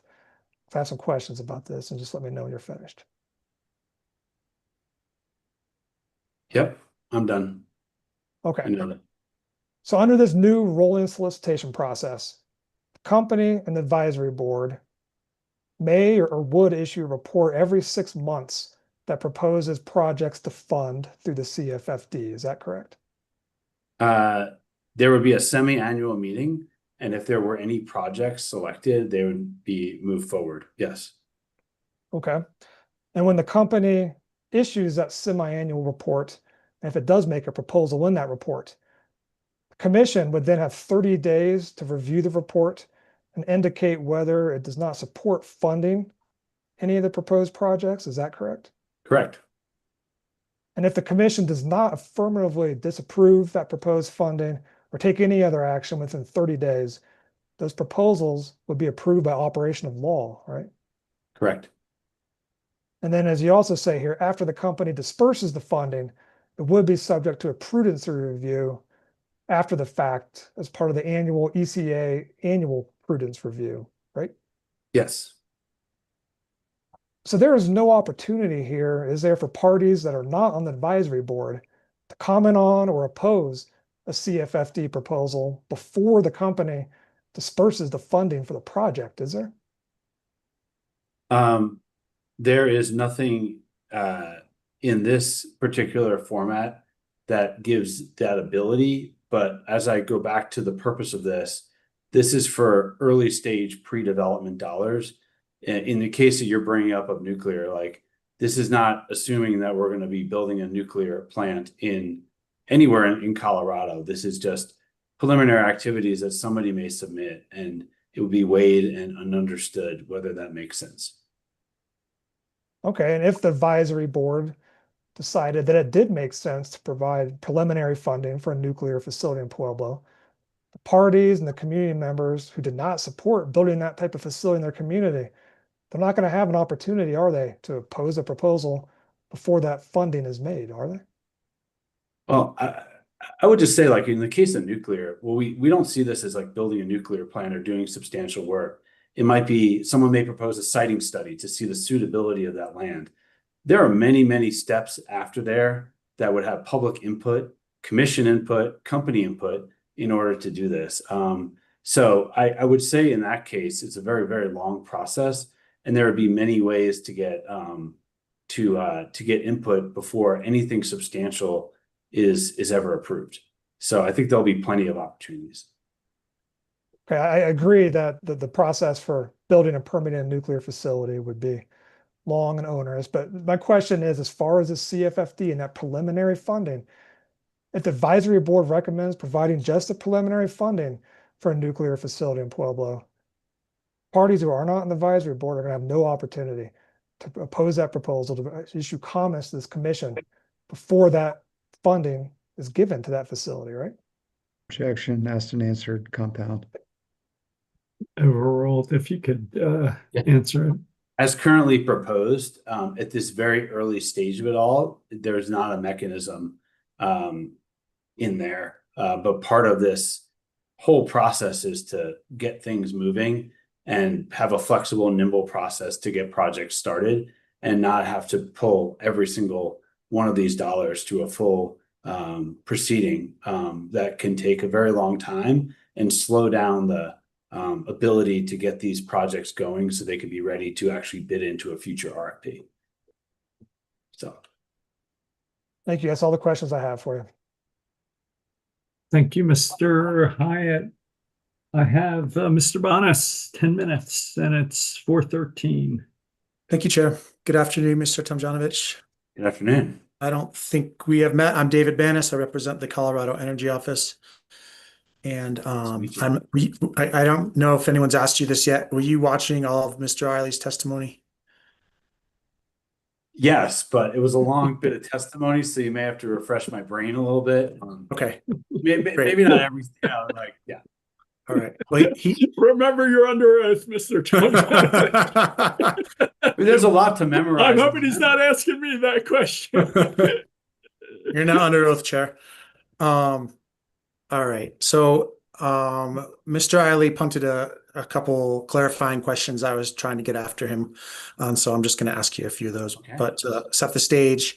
This is about the Strategic Resilience Reserve Fund, or the SRRF, or the SURF. I'll probably just call it the SURF. I asked Mr. Eiley about his testimony. I think it was his second supplemental direct testimony, where he stated staff's approach does not account for the commercial realities of obtaining a slot in the manufacturing queue, followed by continued need to deploy dollars to maintain that slot and ultimately secure the critical equipment. Do you remember that line of questioning? Yes, I do. Great. And then I asked him a series of clarifying questions about manufacturing queues and commercial reality. So I'm just going to kind of rephrase those and run them by you. Okay. You co-signed a discovery response, and maybe we can save time by not pulling it up, where you mentioned a typical milestone payment for a transformer would be 10% payment 30 days after the order, 30% after the purchase orders for materials, e.g. steel and copper, 30% after completion of factory electrical testing, and a final 30% 30 days after delivery. Mm-hmm. Does that ring a bell? Yeah. I mean, it was a rough rule of thumb, some different companies, a little bit slightly different. Yeah. That's great. And I'm not going after the numbers or anything. I'm just trying to understand some of these terms. Yeah. So my one question I had the other day was, in entering is entering a manufacturing queue the same thing as completing an order? No, it's not. So we make a reservation agreement that, depending on the company, may be valid for 6 months, 12 months, 18 months, mostly, let's just say 12 months as a rule of thumb. And in that time, they're basically holding your position. Some equipment manufacturers will make you put a deposit down to hold that position, and others may not. But the expectation is within a year, or let's say in this case, you're signing a supply agreement with a specific, validating that delivery date, at which point there's another payment, and that is required to keep your slot. So there's a gap between the two, yeah. Does that answer your question? I think so. And I have a follow-up question, and I'm not sure if you've already answered it, so I'm just going to ask it, and you tell me that you already answered it. When is the order considered complete in relation to entering the manufacturing queue? Part of it is relationship based, right? I mean, I think for us, like, if we're putting in a reservation agreement, that third party company trusts that we are going to eventually sign that contract when we need to. But technically, that until you sign that contract, the agreement is not firm. So you need to kind of get to that point where you have a binding commercial agreement to procure that. So it's when the contract is signed to purchase the equipment. Yes. Okay. Sort of related, but I'm pivoting a little bit just so you don't get dizzy. Is a deposit required to obtain a slot in the manufacturing queue for HVDC equipment? Are you talking about like HVDC, like converter stations and transformers? Yes. That's right. Yes. And it's a pretty, I mean, those are big pieces of equipment, and there's a very large deposit required to hold those slots. All right, great. That's all the questions I had for you. Thank you. Thank you, Mr. Bonas. I have RCG 15 minutes.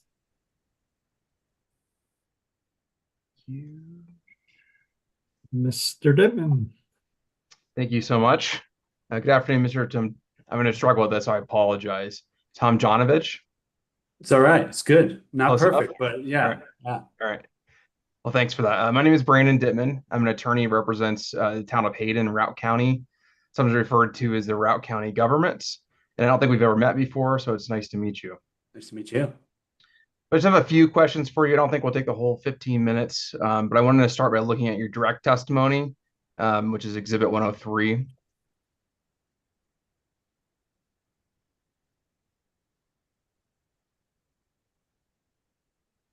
And then on page 10, lines 13 through 16 is what I'm interested in. And to save time, I'll just read it for you. It says that given the geothermal potential of certain areas of the state, including the Hayden community, that the commission may wish to provide explicit direction that geothermal is a favored resource. Do you remember that testimony? Yes. And my question for you is, how could the commission provide explicit direction that geothermal is a favored resource? They could just say it, but no, I think more formally, like I think when you think about the CFFD approving that and requesting geothermal type alternatives to be seen as requesting, if it goes through the advisory board and everything, that it's an area of interest and that something in the CFFD should be funded to support geothermal potentially in the Hayden area. And you said you watched Mr. Eiley's testimony, is that right? Yes, you just might have to refresh me on aspects. Yeah, no worries. I know It was a long time. And so I spoke with Mr. Eiley about geothermal a little bit, and we were speaking about maybe a standalone application for a geothermal facility. Do you remember that? Yes. And would that be another way the commission could signal explicit direction that's a favored resource? Yes. Okay, thank you. I appreciate that. And so I guess that probably answers my next question, was whether there could be explicit direction above and beyond the carbon-free future development approach. I think a variety of things are helpful. I think we're at the stage right now to give an update of, we've spent our own company dollars to assess the geothermal potential across the state, and specifically spent some extra dollars to do more of a desktop study with an advanced engineering firm to understand the more advanced geothermal potential. I'm talking, 10 to 15,000 foot wells. And I think one of the next steps, that's why we have the CFFD, is you need to understand the resource.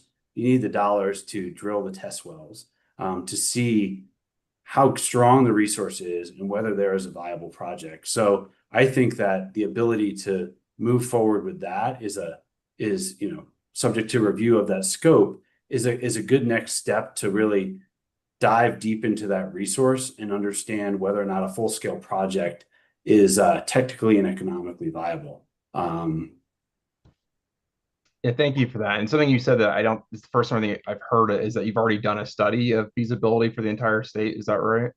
Yeah, my team, I commissioned a small study with a very well-known global engineering firm that does that type of activity. And it's the results are just coming in to us recently. It took a while to get everything together, but it does basically a snapshot of some of the best areas in Colorado, but we asked them to do a separate scope just looking at Hayden and its potential. And we're still reviewing those results right now, so I'm not in a place to say how perfect it is or not. But we went ahead and did that because, as we go forward with the CFFD, or we go forward with a bid in the future, we wanted to have a better understanding of what that would look like, because we do engage. Somebody mentioned earlier, I think Mr. Eiley, my team was out at the Fervo demo day for the past couple of days in Nevada. In Utah, seeing that project, understanding it. We built a relationship with them. But there's also geothermal developers out there. There's other technology companies that we're engaging with to figure out who is the best person to maybe help us develop a project somewhere in the state of Colorado, including the Hayden area. Thank you. I appreciate that. So on page 14 of your direct testimony, a little bit down, you talk about dispatchable carbon-free resources. And again, just kind of summarize for in the interest of time. You talk about several key issues that are offered by carbon-free energy and dispatchable resources specifically. 1 being firm power, 2 being spinning mass, 3 being opportunities for workforce transition, and then 4 potentially higher revenues for local communities. Do you remember that testimony? Yes. And my question for you is whether a geothermal facility would meet each of those kind of 4 categories of benefits. Yes, for 1 and 2. Obviously we need to make sure the technology works in those specific locations, but subject to that, yes. And, we've spent a lot of time, both as a company, working with the Hayden community to understand what technologies are there. And I think we mentioned this before. We look at it from what kind of energy needs, what's the energy resource, what technologies work, does it provide jobs, does it provide tax base? So, just like a similar thing that we did with the PISEC study down in Pueblo, we've just done it independently. So we think that geothermal has an opportunity to tick the boxes 3 and 4. So all 4 of them. And that's why we're very excited about it. I think one of the exciting things about geothermal in Colorado is you don't have this kind of geology everywhere. And if we can use this, it's a great alternative and way to potentially do this as an affordable cost for baseload power. And so it kind of builds on that. And you spoke a little bit about this with Ms. Judkins. I'm just kind of curious from your perspective, what does the company see as the kind of the runway / time frame for deploying a geothermal generation resource? I think so we do have some preliminary schedules and construction schedules, all based upon various milestones. I don't think this is a 2030 technology, but I do think, as opposed to something like nuclear, it could be in the 2031, 32 to 2034 range. I mean, companies like Fervo are doing it large and the ability to scale up over time, but it definitely has promise to be in that sort of, maybe not immediate, but in that medium-term window, which is kind of what excites us about it, is that if everything seems to work, that it's not as far away as some other technologies. Appreciate that. And just a point of clarification on the CFFD generally, kind of given some of the other back and forth, that program is designed not to fund an entire generation source, right? It's for studies, things like test wells. Is that right? Yes. I mean, but it could be open to, let's say a new type of a battery that they want to do I'm making an example, a $5 million demonstration in a certain part of our grid. And we're like, wow, this is great. And they want to learn how they operate it. So it could be open to a very small scale demonstration. But for anything that we're talking about large scale, this would only fraction the pre-development activities. Thanks for the clarification. So I want to wrap up by talking briefly about the CFFD advisory board. Just a couple more questions and just kind of clarifying. And so earlier you speaking with Ms. Judkins, and I think one of the previous attorneys as well, about the composition of the advisory board. And I remember you saying there was a Hayden representative on that board. Is that right? Yes, someone from the Hayden community. Okay, thank you. And there's been some inferring implication that Hayden and Moffat County, or specifically Routt County and Moffat County, should share that seat. And I just wanted to get confirmed for the record whether or not that was the company's position. I am not aware of that. Others may be, but I'm not aware of that personally in the composition. And so is the way you envision the program was that would be a Routt County or Routt County area, Hayden area specific representative? Yeah, I want to just pull up that testimony. That's where I think it is. It's more of a community representative from that area, but yes. Okay. That's all I had. And so I appreciate that, Mr. I'm gonna try it again, Tom Janovich. So thank you. Yeah. Yeah. Thank you. Yep.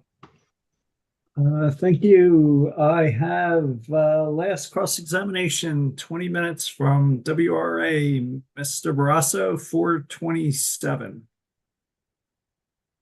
Thank you, Mr. Chair, and it should be much shorter than that. Good afternoon, Mr. Tomjanovic.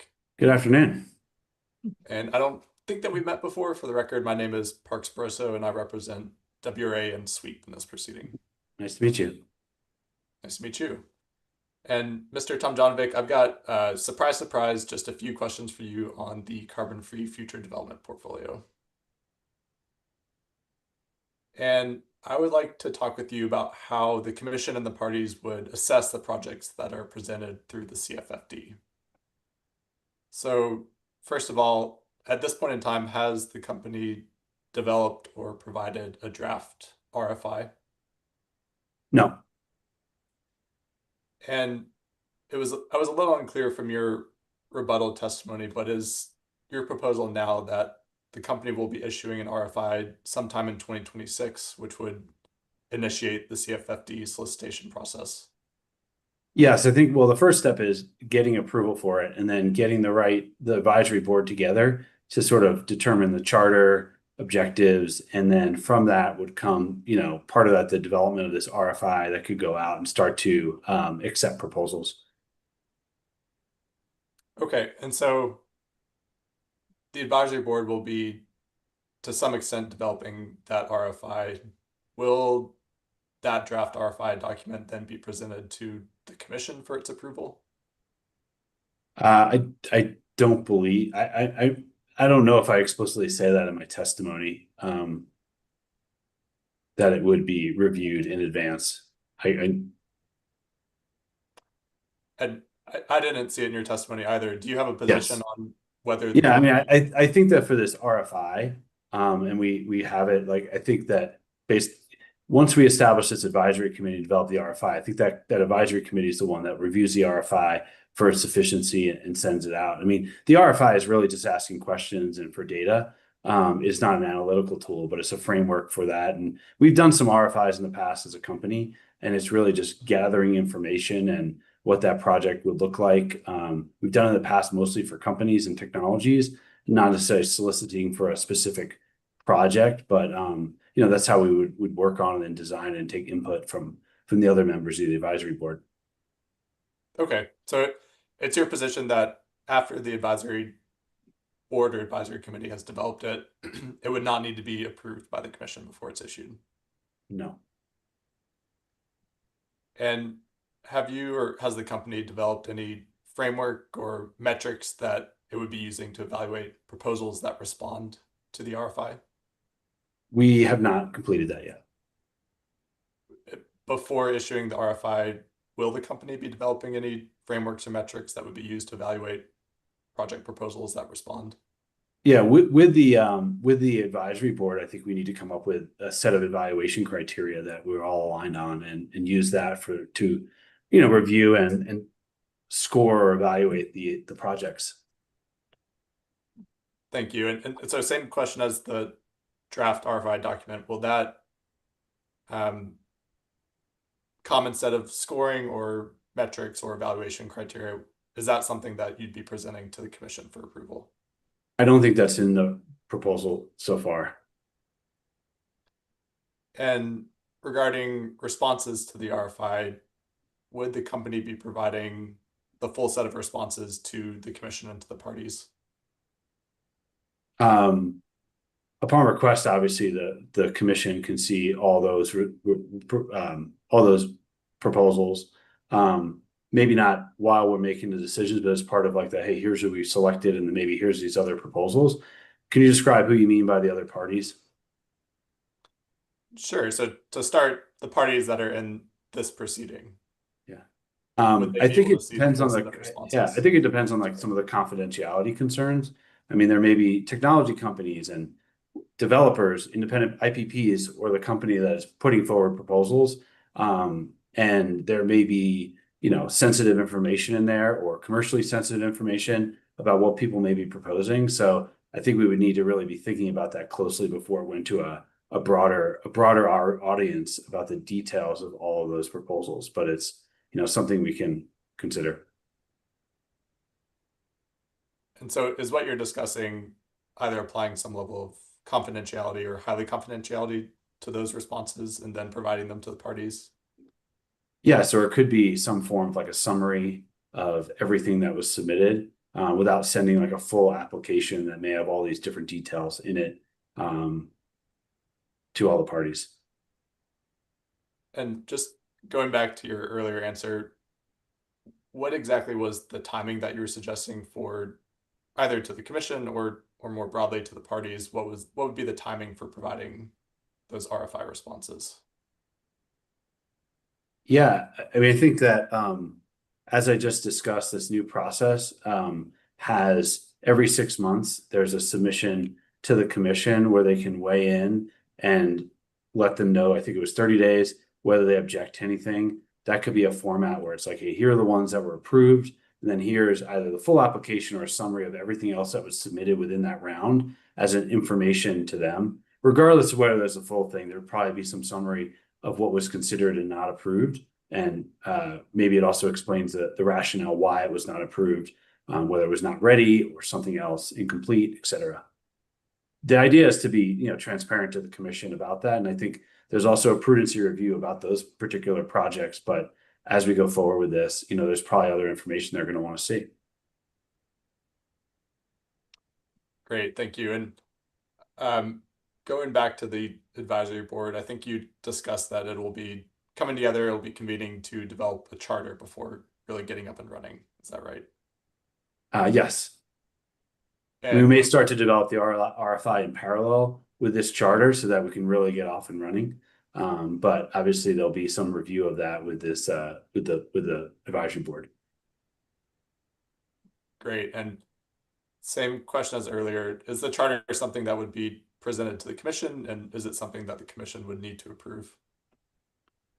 I don't think that it would be probably at some point if requested share with the commission, but I don't think it requires commission approval for the charter of how this group of advisors is going to operate and the norms and the procedures and things amongst them.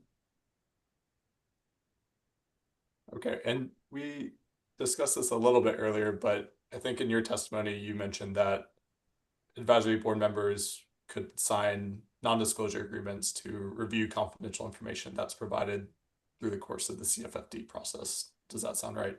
Yes.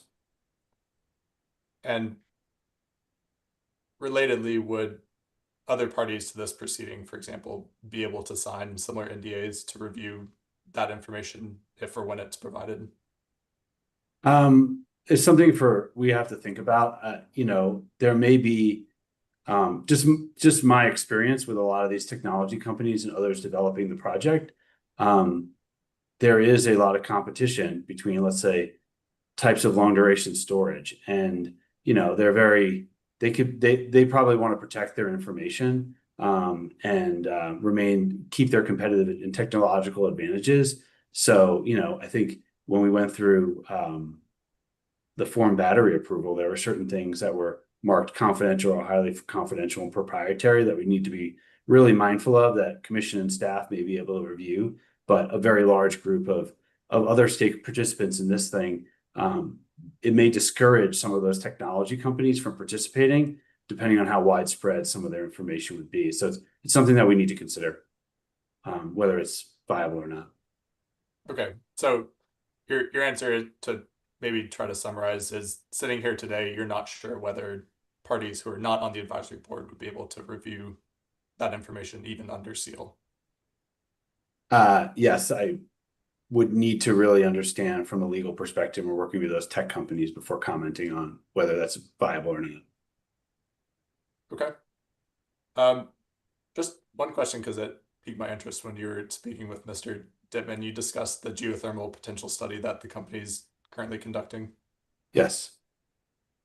Is that something that you're intending to share or provide more widely or publicly once it's completed? I'm not sure just yet. I mean, I think that we did this for our own understanding of the geothermal potential in the area and in the Hayden area, the state and the Hayden area. So, I think that others interested in geothermal development would probably do that same bit of work. So I'd have to really consider whether we wanted to make a study like that public or not. I think parts of it will obviously be discussed and used as we talk about the potential of geothermal, but I don't know if that whole study with some of the details and locations would be considered proprietary or not. Okay, fair enough. Thanks for that. Whoever's driving, if we could please pull up WRA and Sweep's box, looking for hearing exhibit 1306.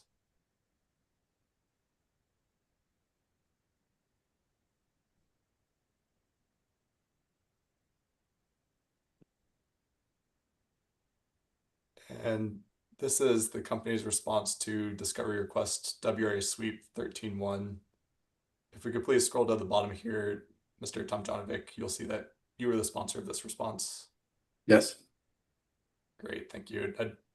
Chair move for admission of hearing exhibit 1306. Any objection? No objection. So moved. Great, thank you. With that, last bit of housekeeping, that is all the questions I have. Thank you so much. Thank you, Mr. Barresso. My notes say UCA has waived cross. I'm told Commission Counsel doesn't have any questions. Commissioner Gilman, would you be all right if I went first and then turn the hearing over to you? Sure thing. Thank you.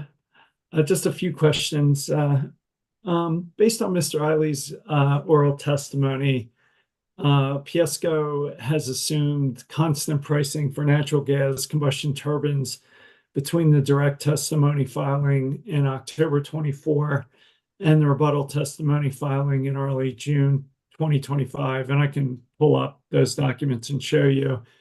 At the same time, however, Mr. Eiley has claimed that there has been considerable upward pressure on CT pricing. Can you just explain this apparent contradiction, or just explain based on your view of what's going on with CT prices? Yeah, and I would really, for that comparison of the table, that I saw what you were seeing there, and I have a similar feeling to Mr. Eiley and Chairman Blank during the breaks or all that. I wasn't able to figure out that and reconcile, but I think when Mr. Eiley comes up, we can do that. There has been considerable pressure on the supply on gas turbines in a number of different ways. We've seen, and GE's been public about it, and others, like pricing has gone up for turbines considerably.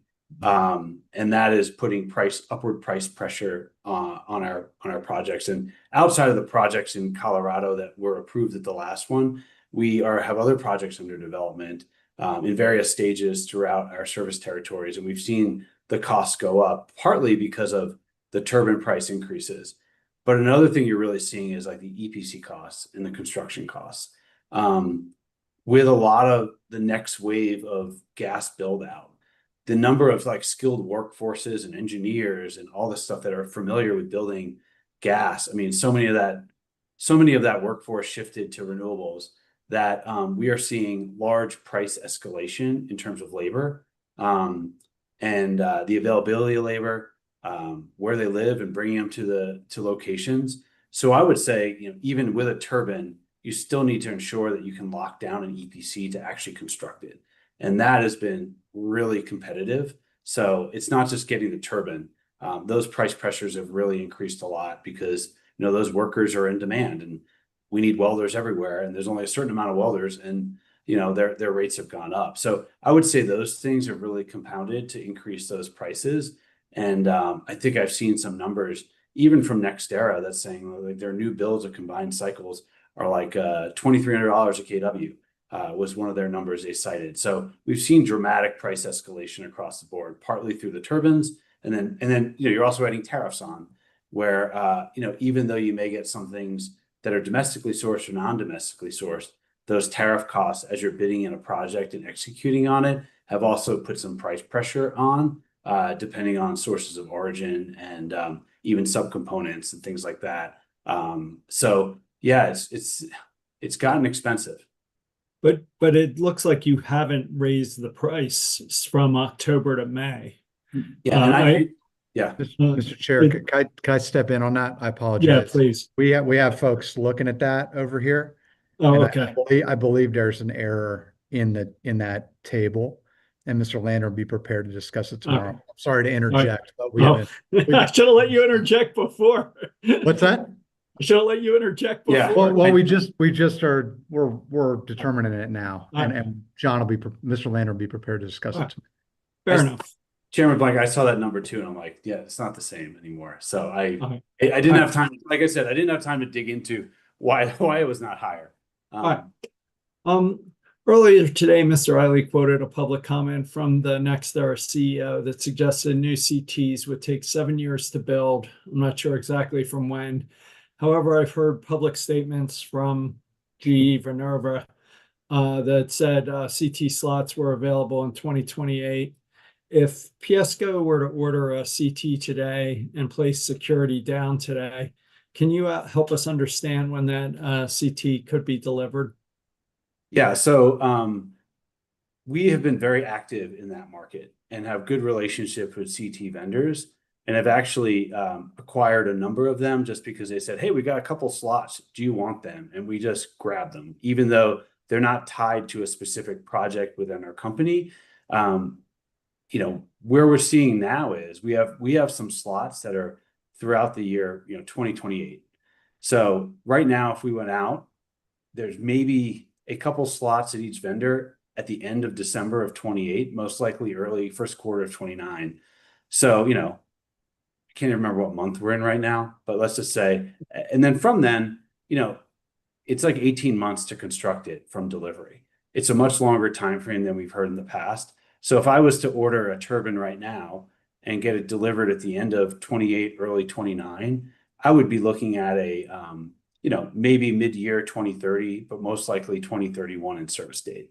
So maybe 5.5, 6 years. I mean, the 7 years from NextEra is there, but like the timelines have been are longer. And I would say, I don't know if he was referring to CTs or combined cycles, but the timeline for construction of a combined cycle plant is longer than the length for a gas CT, which is much simpler to construct. So I don't think it's out of the realm we could get to 7 years when you're looking 5.5, 6 from your reservation to construction these days, just given how far in advance we need to order those turbines.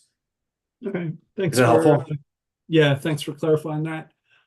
Just last question on the CFFD, would you be open to creating a mechanism to allow public comments, perhaps through an accelerated process with appropriate confidentiality, particularly for the typical PUC stakeholders? It could be advisory to the advisory board, but in my view, the legitimacy of the PUC and our processes involving spending customer money require some due process, offering the public an opportunity to comment, have their concerns heard, and potentially addressed.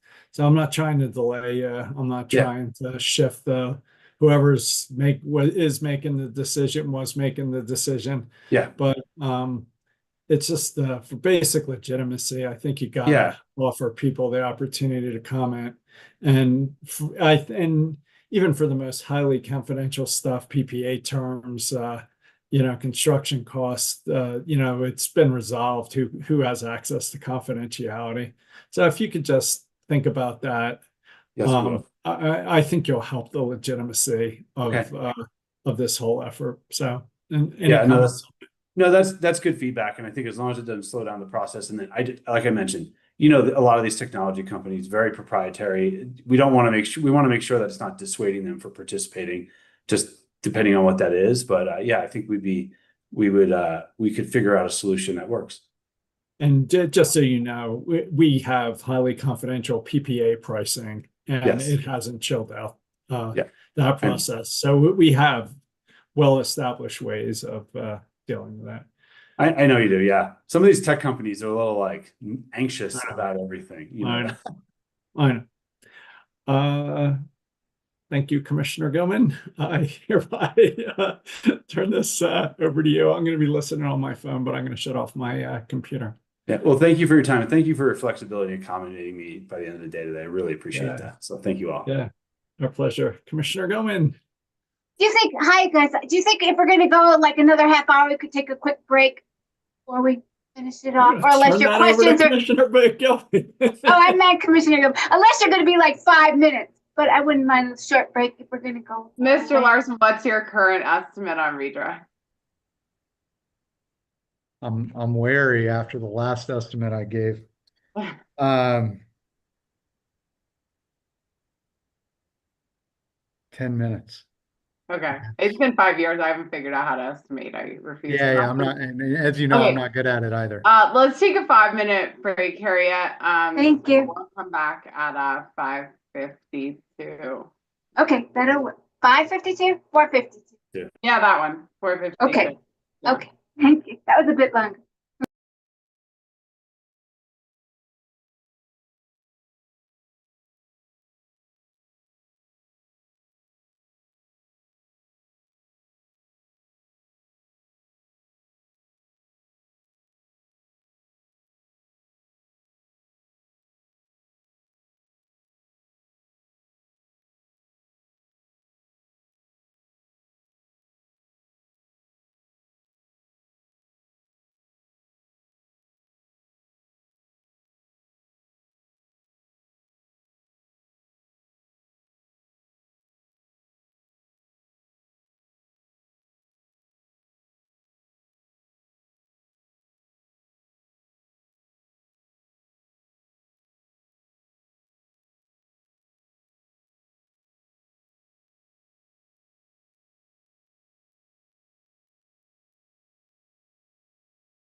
Garrett, are you back with us? Yes, thank you. Okay, I realized the clock turned the second I said it, so I felt bad. It was a 4-minute break. Commissioner Plant, curious if you would like to go next? Sure. I just have like 2 questions. All right, go for I it. don't think it'll take very long. Hi, good afternoon, Mr. Tomjanovic. Good afternoon. Just a couple of quick questions. Actually, Chair Blank kind of got to one of my questions, which is sort of opportunity for community input. We have heard from the Hayden community that they're not interested in any kind of carbon capture and gas. We've heard from down in Pueblo that the PISAC committee was, but many people in the community, and certainly the ones that came out to our public meetings, were not. And so there's clearly some conflict there, and I'm wondering what part of this process might lend itself to hearing from the community on issues like that. Yeah, so a couple of points that Chairman Blank was saying is I think we can figure out a way to build in some input part of this without slowing things down. This is very early stage and pre-development, so I think that there's, like I said, many opportunities for the public to weigh in. But I mean, one of the things I'm hoping that we can do is get an advisory board that members and that really understand all the different aspects of their community, so that if we are doing something down in Pueblo, that as we're talking about the pros and cons of funding something, that representative and other, I mean, that's why we have a very varied group of people on the advisory board, that hopefully, if they're not from that community, someone from CEO or someone from UCA is able to understand that community, and also from Piesco too, and provide that perspective about like how we're evaluating it and the pros and cons, that we weigh all of those different things. So I mean, I think there's a lot of knowledge among the members in here about those things, and nothing I think is to stop us from going and getting feedback on some of these technologies from the community members directly, if appropriate, and if warranted, if we believe that something might be controversial. So I think there's a lot of mechanisms. The idea here is not to fund a bunch of early stage stuff that everybody's going to be mad at, but we need to figure out a way that's not too onerous to start advancing this tech within the state and making these projects more viable, and doing it expeditiously. So yeah, we'll find that balance. Okay, thanks. And my last question just relates to the sort of the technology aspect of it. Certainly understand, the need to, I think a lot of people call it sort of a valley of death, or Yes. commercialization sort of black hole. But in addition, and I know that, you've said that technologies like wind, solar storage, or 4-hour storage, whatever, are established technologies. Some of the proposals that we've had come forward to us in this proceeding are more sort of a systemic novelty as opposed to a technological novelty. So, for example, the energy park proposal that we heard from the Pueblo area is really sort of an idea of how these technologies as well as loads can be combined in order to provide, both resilience and reliability, but also an asset to the system. And so from that perspective, it's kind of innovative in a design and system perspective as opposed to a technological perspective. So I didn't know if that is the kind of thing that the CFFD is thinking about as an application, or is it specifically confined to looking at, those specific technologies that maybe are in the earlier stages of development? Yeah, it's a great question. I think of it really as these early stage technology development.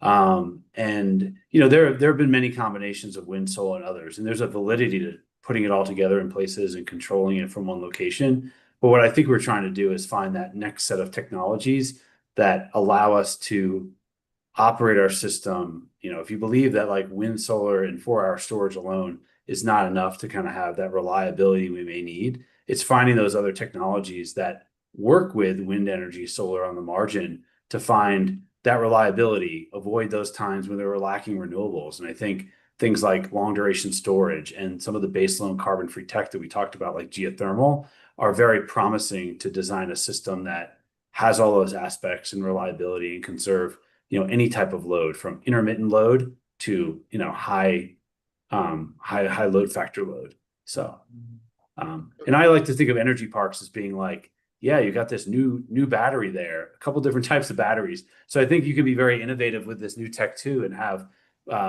locations that maybe through the CFFD can expand and be really novel ways to think about new tech and old tech, not just existing technology together.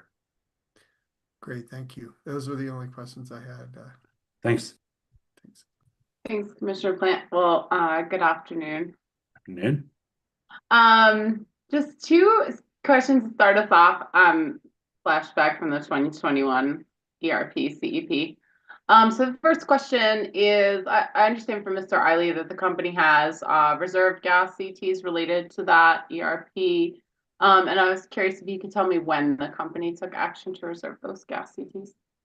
Yeah, so in general, our principle is to make sure we're bidding in something that we have line of sight to supply chain. So for those gas CTs, it was a little bit different with GE. It was kind of like a MOU versus what we have now, which is a strict reservation agreement. Did the same thing. We reserved those. I think the bids were due in late February, and we had already been having conversations. We knew they had availability, and then we signed this agreement. I think it was in July of that year. So it was before we were aware that like the 120-day report came out or anything like that. We were aware that we locked up all the turbine supply for what actually is like Fort James Range 7, 8, and Fort Lupton, not knowing, among other projects too, what might get picked. And we think about it as we reserve them. We're like, hey, if something gets picked, we can allocate this down to those projects. So okay. And so I'm thinking through the timing from the 2021 ERP CEP, because it's been a long time. Yes. Are you talking about July of 2023? So it was before, before phase 2 of that. Yeah, it was before the end of while bids went in and everything, we were lining up our supply. And I just want to make sure I'm like on the same year. Yes, the same year. Understanding. So, okay. Just like with wind turbines and other stuff, we all around that same time, even before the bids went in, we made sure we had line of sight. So whether we officially reserved it or reserved it a month or so afterwards, all our supply was locked up well before any decisions on what projects would be awarded. Okay. So I guess similarly, on wind turbines, also related to the 2021 ERP CEP, that phase 2 decision included 3 company-owned, I think, projects in the portfolio.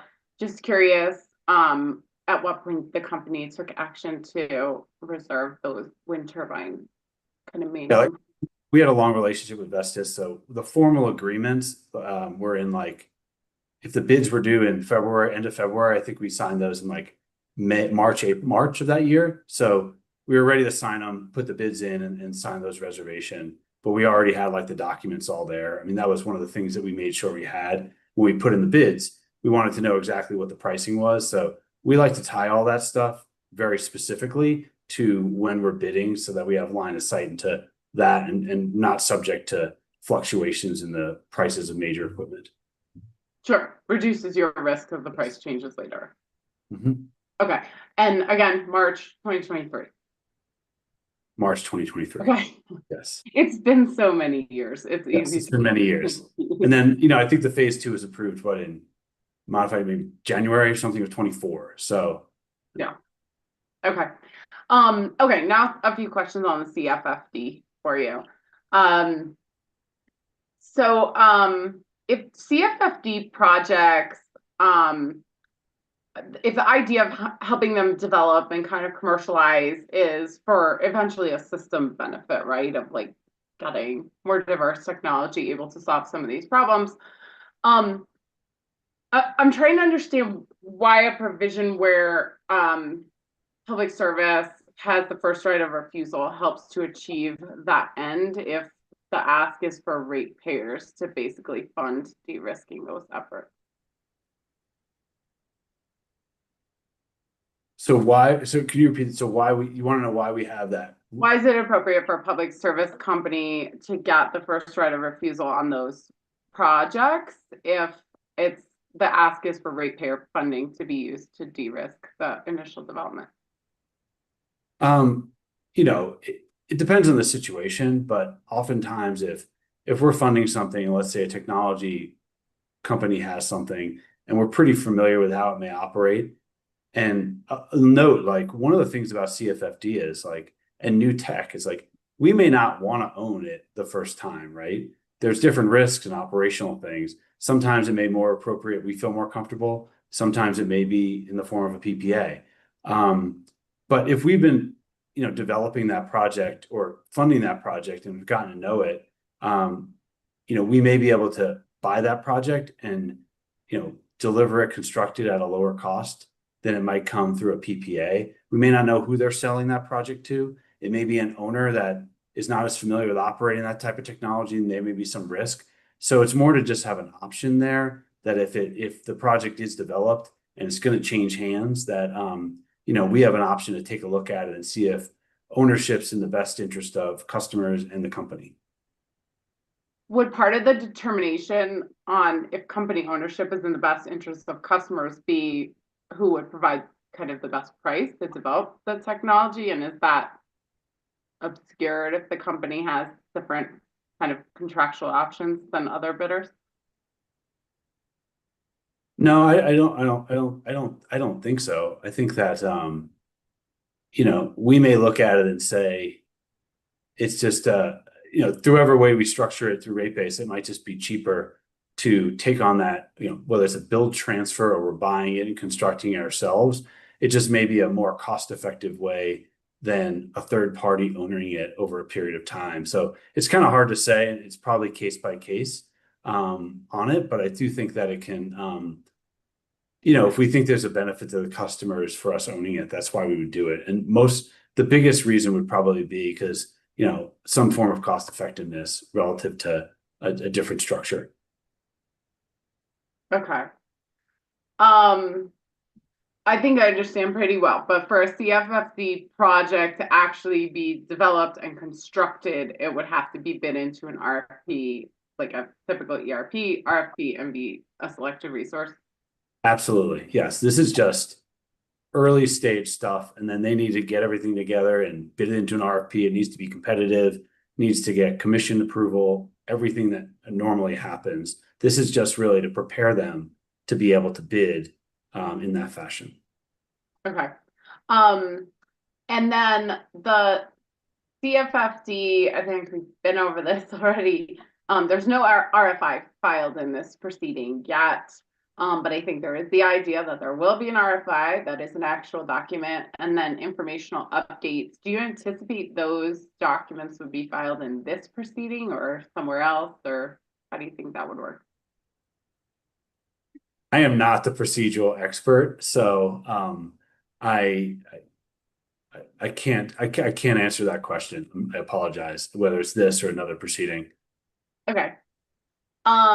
CEO expressed concern that the advisory board wouldn't necessarily have access to all of the bids, as I think the company's proposal is that the company does an initial screening and just advances those that kind of pass your initial screening to the advisory board. Is that accurate? I think we need to be able to discuss what the best process is. I mean, from an efficiency perspective, if we're getting lots and lots of bids, it may make more sense for the company to like do an initial, you know, based upon some things, an initial screen to present it to the advisory board. If we're getting a couple bids each quarter, then that's something that's different. But I think it's meant to be that, you know, some screening may be appropriate, just determining the volume. But it would all be, that screening would all be done within like a framework and an evaluation framework that would kind of be reviewed and approved by the group. So we would be only acting upon the framework there. Like all right, well, maybe they're giving us something that's 2045. We're like, that's out, and we'd screen it out. But there could be a way to provide some access to everybody and like who bid in and what was it. But they may not have to do the review and separation work. We may do it for them. Okay. And so that kind of matrix or criteria that would weed out this initial screening is not developed yet, but you anticipate that would be developed in consultation with the advisory board? Yes. Okay. And it sounds like you got to kind of one of my other questions too. What if instead of a total screening, this was more of a recommendation where the advisory board also had access to see the other bids for transparency purposes? Is that something that you're opposed to or that you could support? I'm not opposed to that. Yeah. Okay. If that's what it takes to show sorry, a transparent, if that's what it takes to show a transparent process. I mean, these are, subject to like various confidentiality and conflict stuff. Like, yeah, I think this group definitely needs to be able to share with others, like what was bid in and the rationale for why something may have been screened out. So I think we could figure something out. Okay. With the rolling concepts that appeared in rebuttal, basically absent a firm spending cap, I'm curious, how would the advisory board be aligned on the appropriate spending amounts and allocations, like without the guidance of a budget?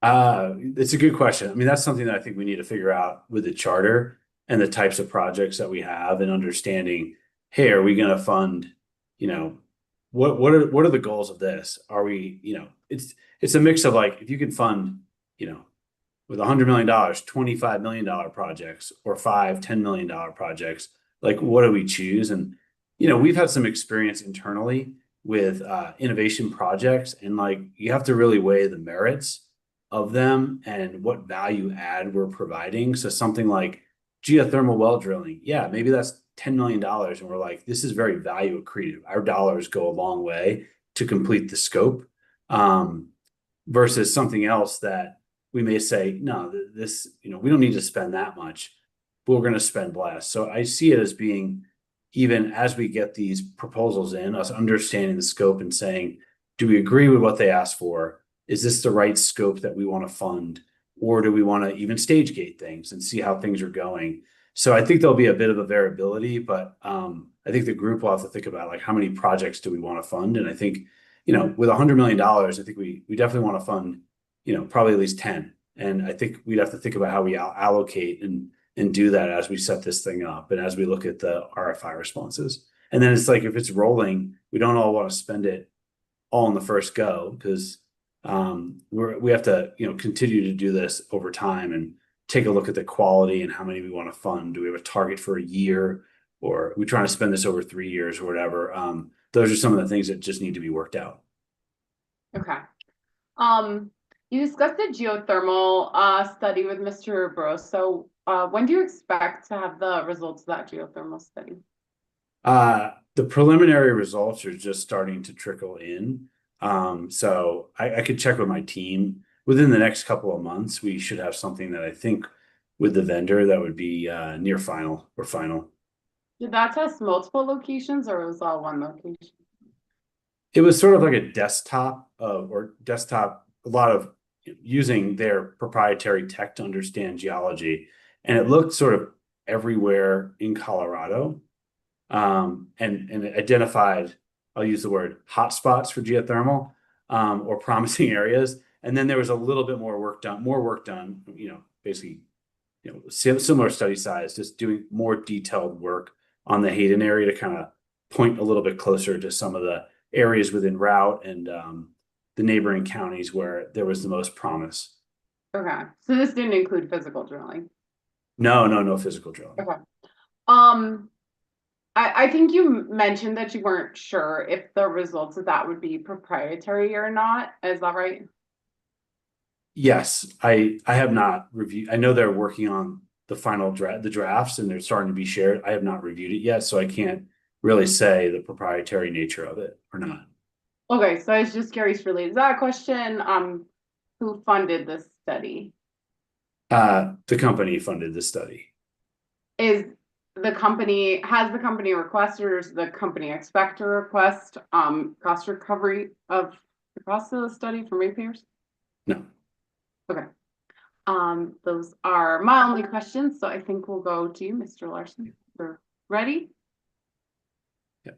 Yeah, we have a small, I have a small company budget for pilots, or, like it's called the rapid innovation. So we take little technologies, you spend little dollars here and there to try and do it. This was kind of a larger study allocated from a small bucket of dollars that I have to sort of move technology forward and innovate it and try it out parts of the business and see if it works. So, yeah. Okay, but the rapid innovation budget does not come from ratepayer collected funds? I don't believe so. Okay, thanks. Over to you, Mr. Larson. Thank you, Commissioner Gilman. Mr. Tomjanovic, good afternoon. Good afternoon. For the record, Matt Larson on behalf of Public Service. Let's actually start where we just were with Commissioner Gilman. You all just had a conversation about the execution of agreements associated with wind turbines from the 2021 Electric Resource Plan, Clean Energy Plan portfolio. You recall that? Yes. And you gave an approximate timing associated with general turbine procurement.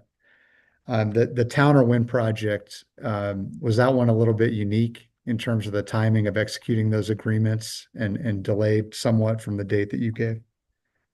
Yes, that one was a little different. We had reservation agreements, but as we were working through that process and understanding the site layout and working with local stakeholders in the tribal community, we wanted to have a better sense of what turbine was required. So we had full things reserved with our vendor Vestas, but we held back from signing a definitive, what's called a TSA, turbine supply agreement, until we really knew what we needed at that site.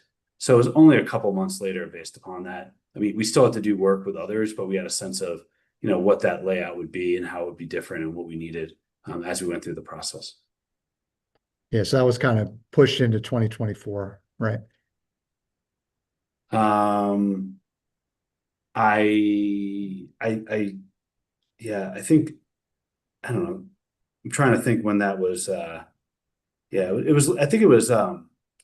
Maybe late 23, a little bit later.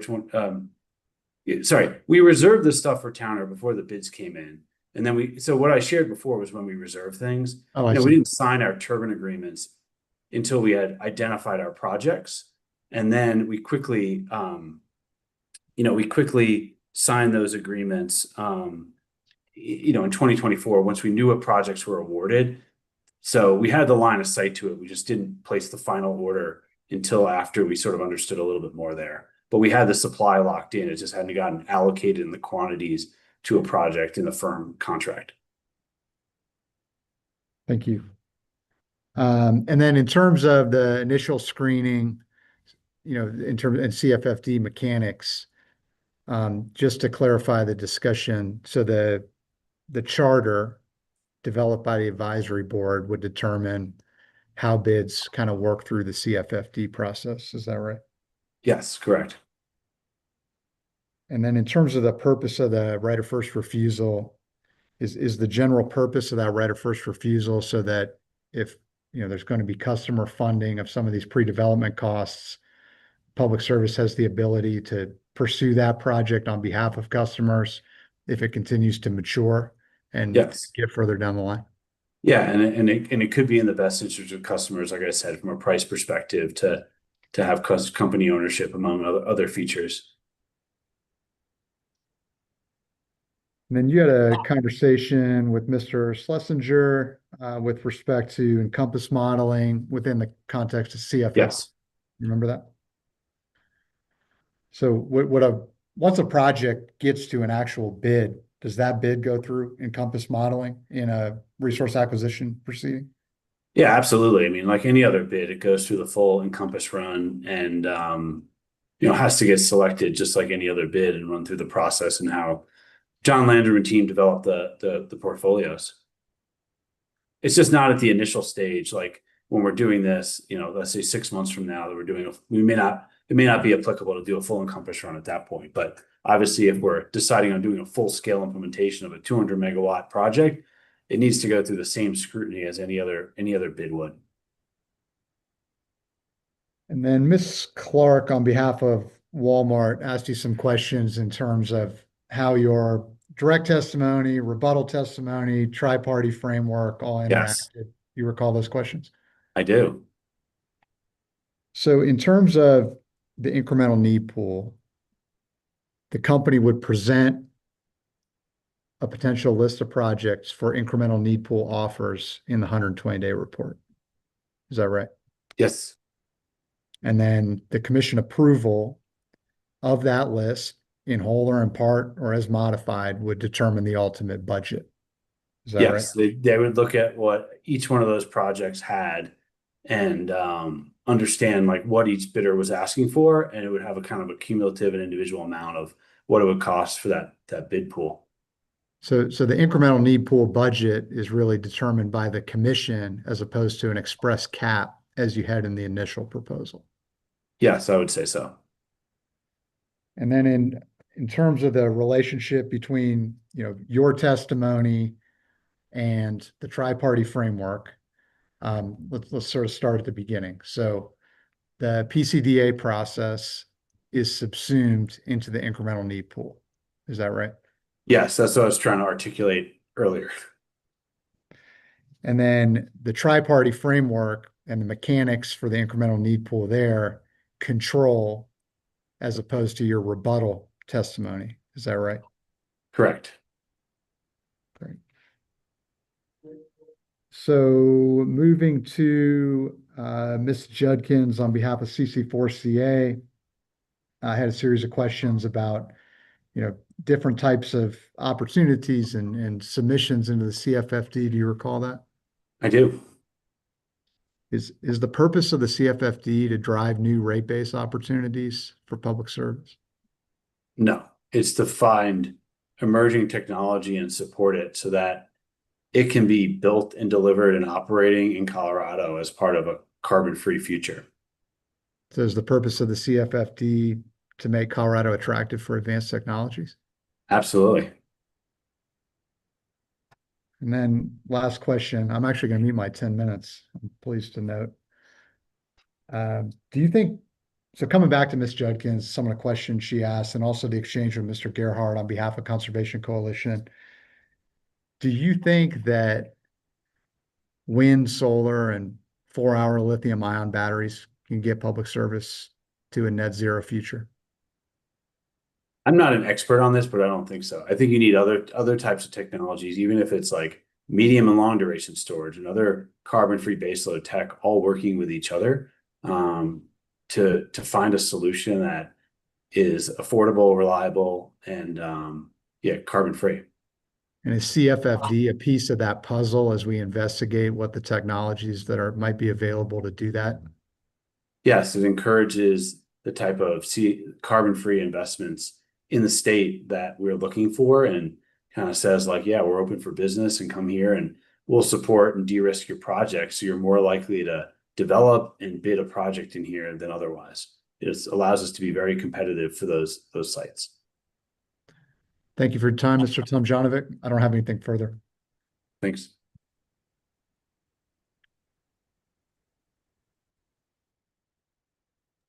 Commissioner Gilman, I think you're on mute.